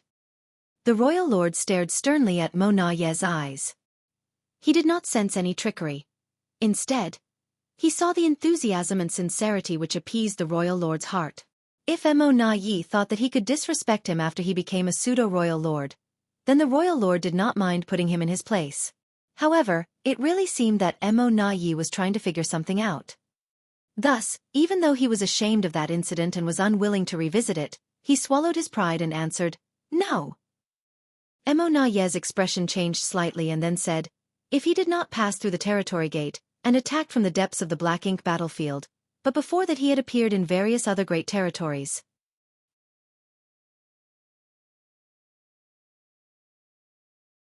Furthermore, during the war in the Barren Territory, he led a group of remnants of the human race army to storm the no-return pass and managed to break through. However, he returned alone to rescue that dragon clansman before escaping into the depths of the black ink battlefield. Some years later, he reappeared in the 3,000 worlds. In one sentence, Yi seemed to be explaining and also muttering to himself. The layer of fog in Yi's mind quickly dissipated as he looked up and said eagerly, "Sir, Xueqi must have discovered a passage from somewhere within the 3,000 worlds to the black ink battlefield other than the one here at the no-return pass." The royal lord raised his eyebrows and asked curiously, "How are you so certain?" Most of the territory lords were also confused, with only a few of them actively trying to figure it out for themselves. Yi was flabbergasted. He had already made it so clear, so why was everyone here unable to figure it out? He suddenly began to worry about their intelligence. However, this was the sad reality of creations like the Black Ink clan, which were not regular living beings and had instead been spawned by Black Ink strength. Black Ink strength was unparalleled when it came to the ability to corrupt things, and the Black Ink clan could reproduce at speeds unmatched by other races. However, nothing was perfect. Perhaps creation through means not deemed natural by the heavenly way caused their intelligence to suffer. Yi seemed to be a unique case in the whole Black Ink clan. At this moment, Yi could only explain patiently, "Sir, Xueqi did not pass through the territory gate connected to the barren territory back when he attacked the no-return pass. Yet he launched that attack from the direction of Black Ink battlefield when he should be completely isolated from the 3,000 worlds. Doesn't that explain everything?" The royal lord pondered for a moment, and then responded, "You're right." "You didn't notice this until now?" Yi sighed in his heart. If he had known this information earlier, he would have deduced what Xueqi was planning by now. "Where is this passage then?" the royal lord asked, then remembered something. Could it be in the Acacia territory? The last time Xueqi disappeared was in Acacia territory. It would make sense if the second passage was in the Acacia territory.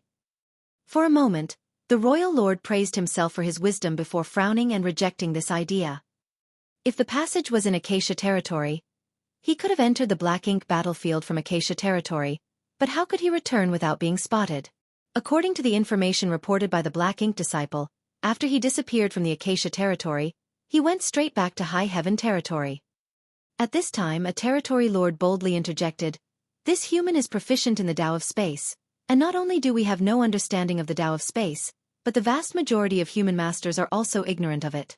Perhaps his mastery over the Tao of space has reached a height where he discovered some means that allow him to travel freely through the boundary walls?" Mo Na Yi gave an approving look to that territory lord and replied, "It is possible." Both the human race and the Black Ink clan were able to speculate and imagine, like how Xueqi managed to deduce the process of creating pseudo-royal lords. Although he did not know all the details, by analyzing the available facts, he could arrive at a hypothesis that was quite close to the truth. Likewise, the Black Ink clan might not be the most intelligent, but they weren't fools and could come up with reasonable theories once pushed hard enough. In truth, Xueqi's mastery over the Tao of space, no matter how profound, was still far from allowing him to freely traverse through all of space under the heavens.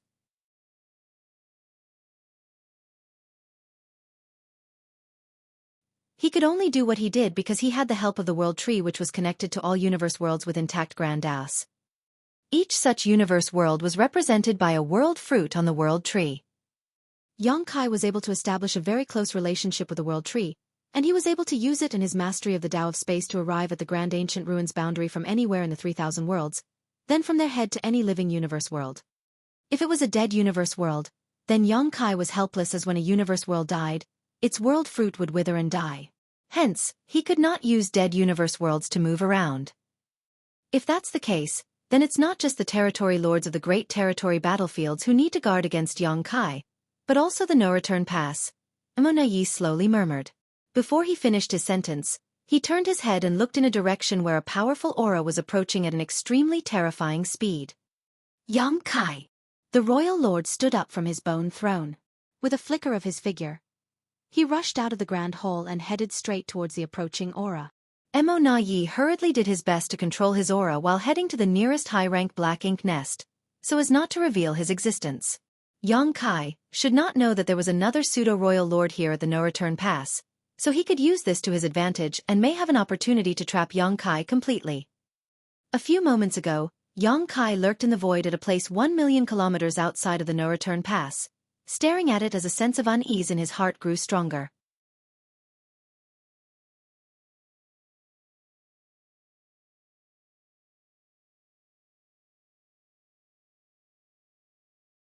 Marshall Peak. Chapter 5649, Xueqi's Attack. The no-return pass was now in the hands of the Black Ink clan, so how could he just barge through the territory gate? It was different now compared to previous years. During the battle between the human race and the Black Ink clan in the Barren territory, the corpse of the old ancestor of Azure Void Pass was distracting the royal lord's attention. The Black Ink clan never expected that Xueqi would return from the Barren territory to rescue the captured Ji Lao San. The situation between the two races appeared stable, and the Black Ink clan's control over the no-return pass was far stronger than before. If there was an ambush against a human race master at the territory gate, then he would be walking right into it. Therefore, after he left the Barren territory, he hid his tracks and passed through one great territory after another to reach the Black territory. Thereafter, he entered Black Ink battlefield silently from the Black territory. This was the only known other passageway connecting the 3,000 worlds and the Black Ink battlefield, and only Xueqi could pass through it. Every time he passed through it, he would block the way back and seal it up. Thus, the Black Ink clan should never be able to find out about the existence of this passageway. Even if the Black Ink clan investigated, after how much his mastery over the Tao of space had improved, they would never be able to discover the existence of this secret passageway. This passageway had helped Xueqi several times. He was currently somewhere within the Blue Sky Theater. Naturally, Xueqi could no longer see Blue Sky Pass, a structure that had stood for countless years. On the way, he encountered some Black Ink clan mining teams, but Xueqi did not pay any attention to them. and it only took him 2 to 3 months to reach the periphery of the no-return pass. Such speed was only possible because he was well versed in the Tao of space. However, when he entered the black ink battlefield and started to head toward the no-return pass, Yang Kai suddenly had an ominous feeling as if something bad was about to happen. The closer he got to no-return pass, the stronger the feeling became.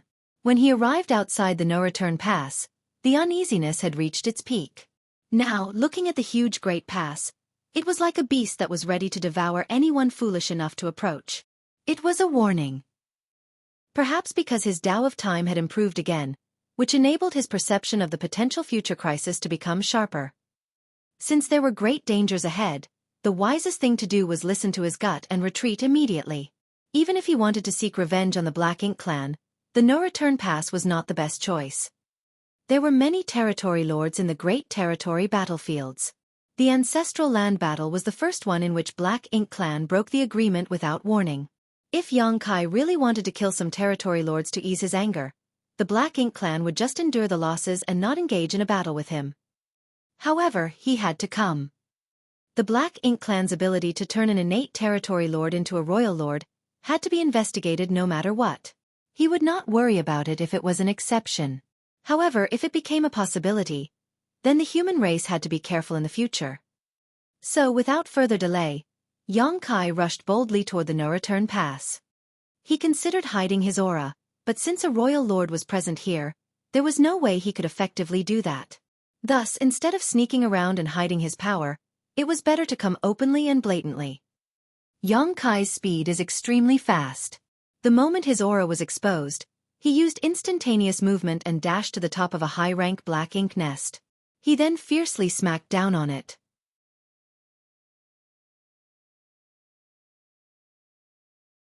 The huge black ink nest rumbled and disintegrated from top to bottom like a mountain of jade pillars.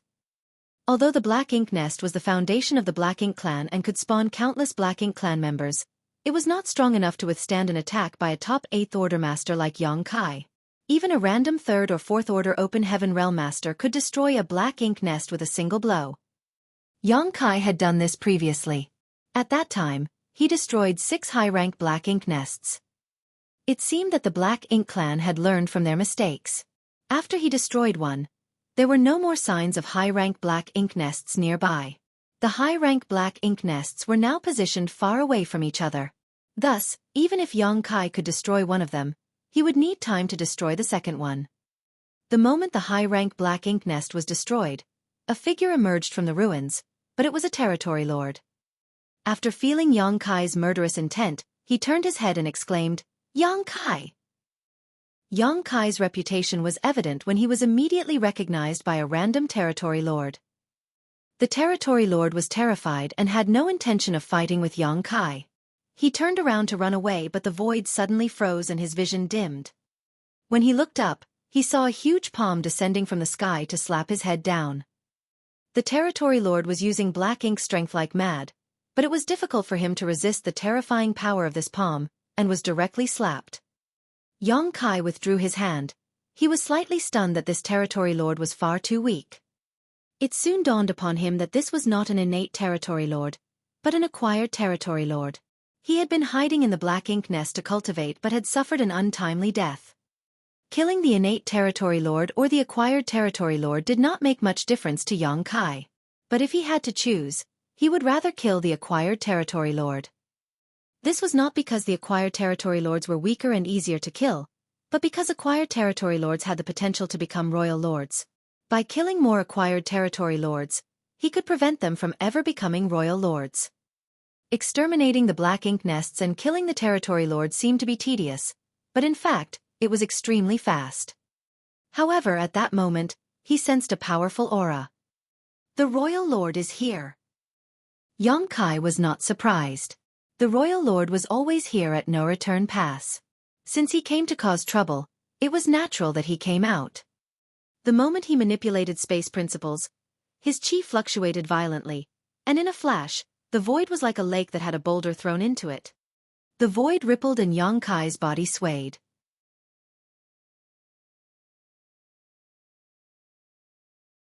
Although the instantaneous movement was successful, His position was vastly different from where he was supposed to be. It was too late to reposition himself. The royal lord came from the depths of the no-return pass with a terrifying power and appeared close to him in the blink of an eye. His voice thundered. Die! He raised his hand and brought his palm down at Xueqi. The power of this palm turned heaven and earth upside down. Although Di Wu had the strength of a royal lord when he was at the ancestral land, the difference was immense. Xueqi hastily took up the azure dragon spear. With the subtle space-time strength lingering on the long spear, it managed to stab the royal lord a dozen times. Each time Xueqi and the royal lord moved, they would leave a vivid residual image in place, as if they were portraits painted by the most skilled artists.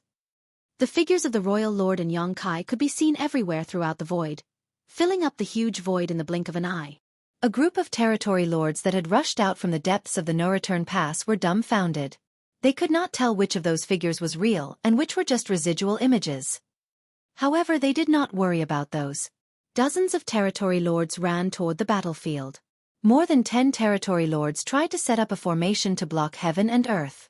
Those 7th-order Black Ink disciples who were good at Tao of Spirit arrays had developed the 4 Gates 8 Palaces Great Pagoda Array. Though they were saved by Xueqi, and had now returned to the human race's side with a large number of small stone race soldiers, they had still left behind arrays and formations that they made or shared with the Black Ink clan. Thus, although they were no longer present, the Black Ink clan could still set up the 4 Gates 8 Palaces Great Pagoda Array. The remaining territory lords formed the 4 Gates or 5 Elements formation, and were ready to go to the battlefield for support. When they arrived at the battlefield, a figure fell out of the sky. Its face was pale and a long spear lay next to its body. His chest was sunken, making him look quite miserable. It was Xueqi. Xueqi was satisfied with his face-to-face encounter with a royal lord, even though he was knocked away in just 3 breaths.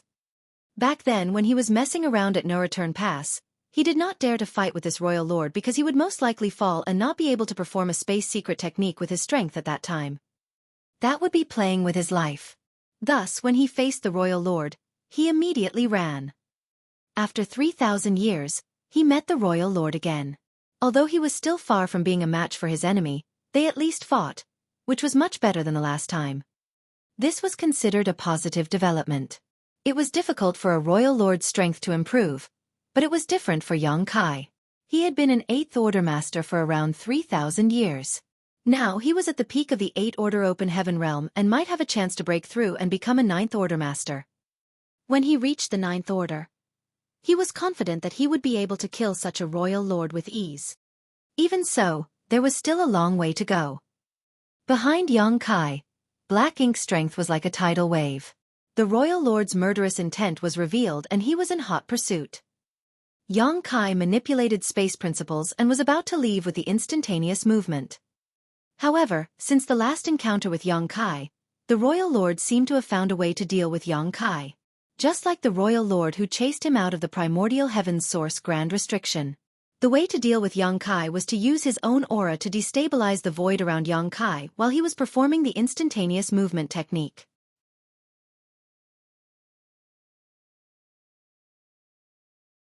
In this way, although it could not interrupt him, it could cause the location of the teleportation to deviate. This was proven in the royal lord's previous attempt. As expected, when Xueqi used instantaneous movement again, the royal lord used his aura to destabilize the void and the instantaneous movement did not meet Xueqi's expectations.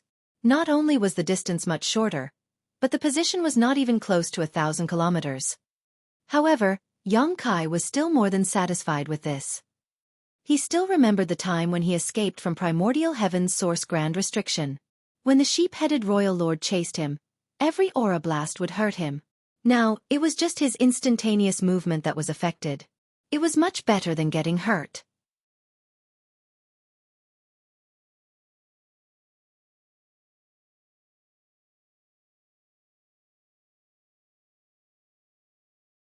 Marshall Peak. Chapter 5650. Helplessness. One chased while one fled, quickly moving away from the no-return pass.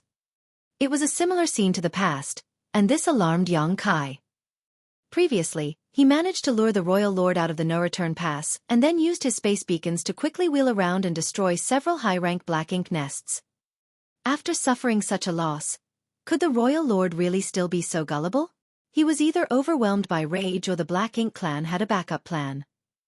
As the supposed only royal lord of the Black Ink clan, guarding the no-return pass was his biggest responsibility at the moment. How was it possible that he could let his rage control him to the point he forgot the bigger picture? The only logical conclusion was that the Black Ink clan had some way to guarantee the no-return pass's safety. The royal lord was confident that even if he was not here, the Black Ink clan would be able to deal with Xueqi's attack. That meant that there was at least one more royal lord hiding there, possibly more than one. Even though he had already guessed this, Xueqi had to follow his original plan. He had planned to draw out the hidden royal lord no matter the price he needed to pay.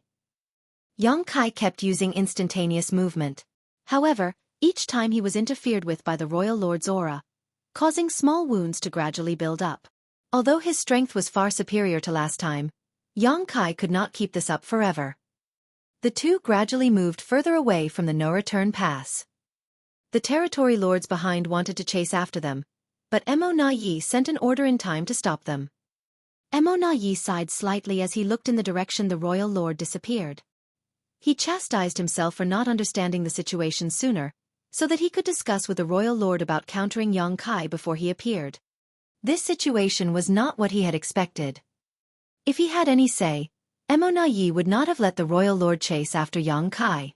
If he could not kill Xueqi, then what good would it be to chase him away? As long as the no-return pass was properly set up, the Black Ink clan's numerous territory lords and 2 royal lords had a good chance of trapping Xueqi as soon as he showed up. As long as the territory lords were able to get into position in time and seal Xueqi off, then the 2 royal lords could join forces and slaughter him. Unfortunately, the royal lord did not give Emo Na Yi a chance to make proper arrangements and just rushed out as soon as he noticed Xueqi's aura. Now, it was difficult to ambush Xueqi since he was alerted to the situation. Now, Emo Na Yi could only do his best to respond accordingly. He gave his orders for the territory lords to set up the area. As for himself, he did all he could to restrain his aura. In the void, the royal lord chased Xueqi a billion kilometers from the no-return pass. Soon, Xueqi felt he had led the royal lord far enough and activated the great sun and great moon marks on the backs of his hands. A pure white light enveloped his figure. The royal lord, who was behind him, was stunned. In that instant, the aura he had locked onto Xueqi was cut off. The purifying light has such a mysterious effect. As soon as the royal lord's aura was severed, Xueqi's mind connected to a space beacon he had placed near the no-return pass, and he vanished as soon as his space principles surged. The royal lord chased Xueqi to the place where he disappeared. He then coldly snorted and turned his head to look back at the no-return pass, secretly praying that Emo Na Yi would not let him down. Xueqi must have thought that there is no strong master at the no-return pass now. With his skills and past battle records, he would definitely not take the territory lords seriously.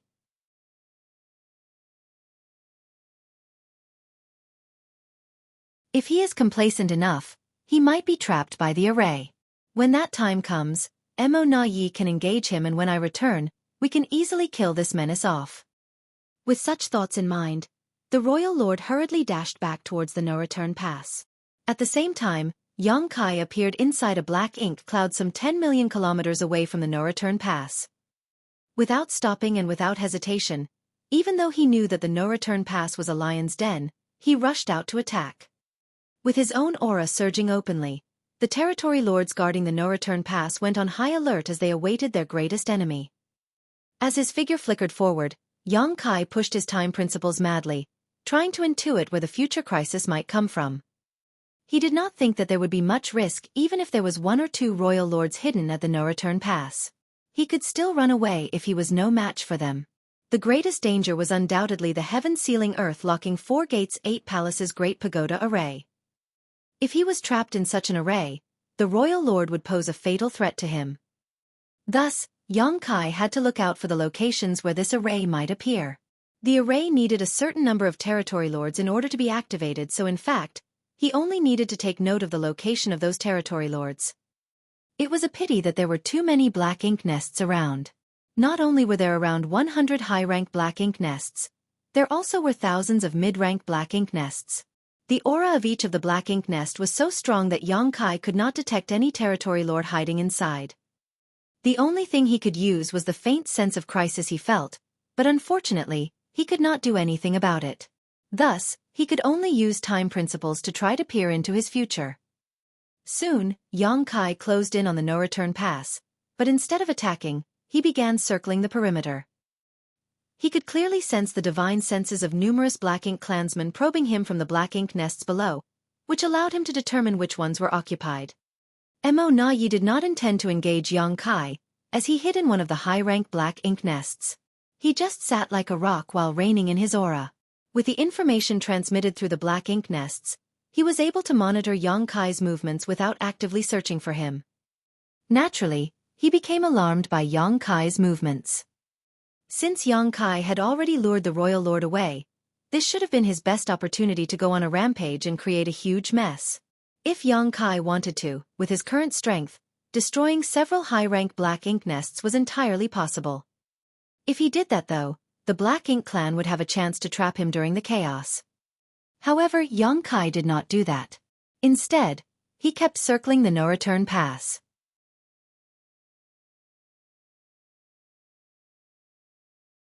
What keen instincts! Mo Na Yi definitely did not reveal his presence. However, Yang Kai's experience in the ancestral land must have made this killing star wary of the Black Ink clan. Perhaps, he could guess that there was still another royal lord lurking at the no-return pass. Mo Na Yi was both excited and worried. He was excited because it was more to his liking to fight such an enemy. He felt such clashes were far more interesting than simple head-to-head battles. However, he was worried about this enemy being so difficult to handle. Even with all his arrangements, they might not be sufficient. Outside the no-return pass, Yang Kai's eyes suddenly narrowed before retreating immediately. Before he arrived at the no-return pass, he already had a very strong ominous feeling. Now that he was here, that feeling spiked tremendously. This undoubtedly meant that he was in extreme danger. If he attacked the no-return pass from this direction, he might fall into the Black Ink clan's ambush. Is it a royal lord? Or is it the 4 Gates 8 Palaces Great Pagoda Array? Yang Kai could not be certain. After silently calculating the time, Yang Kai continued to circle the no-return pass without slowing down before coming to certain conclusions. 3 locations caused him to feel especially uneasy, indicating they were particularly dangerous. There were some aura fluctuations in those locations, but the differences were not that great. It now appeared that his mastery over the Tao of Time was quite useful in detecting future threats. He had just thought of trying this out and planned to practice it more frequently from now on. Time was running out as the royal lord whom he lured away should be back soon if he came back at full speed. After a brief hesitation, Yang Kai decided on a direction and swooped down, summoning the Azure Dragon Spear as a golden crow cod. A great sun manifested at the tip of his spear before flying straight down towards a certain black ink nest. Inside this particular black ink nest, an innate territory lord was scared to death when he saw this. He had never met Yang Kai head-on, so this was the first time he was feeling such a terrifying presence. Although he had heard of the horrifying reputation of this killing star, it was only today that he realized just how powerful he was. He swore and cursed at Yang Kai, thinking there were more than 100 high-rank black ink nests at the no-return pass distributed over a vast area. Yet this killing star just had to target the one he was hiding in. It was a better than 100 to 1 chance, yet he was that unlucky one. In the face of Yang Kai's attack though, he could not even escape. He had to do whatever he could to protect the high-rank black ink nest. If he dared to run now, then he would definitely be the first one to perform the source fusion technique the next time. With a roar, the territory lord rushed out of the black ink nest and headed straight for the great sun with a defiant look on his face. In the face of death, this territory lord managed to summon his courage. At the moment the aura of one of the hidden territory lords was revealed, many nearby territory lords linked their auras to form a battle formation and shot towards Yang Kai. In the black ink nest where Mo Na Yi was hiding, he could not help but sigh and had no choice but to lunge out. Yang Kai knew that danger was waiting for him at the no-return pass, and yet he still came. Even though Mo Na Yi knew he would not be able to trap Yang Kai if he showed himself right now, the moment the enemy attacked, he could not hide any longer. It would be difficult for the territory lords to stop Yang Kai from destroying the black ink nests, so if Mo Na Yi did not move, the damage would surely be catastrophic. Sometimes, even a powerful master like a royal lord was helpless.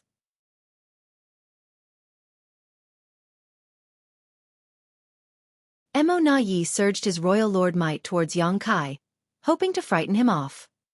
Unfortunately, rather than looking frightened, Yang Kai actually appeared relieved when he perceived the aura of a royal lord. One of his primary objectives for this trip had now been achieved. You're tuning in to the Xueqi's Martial Arts Saga YouTube channel. Don't forget to subscribe and join us on this journey to catch the most captivating stories.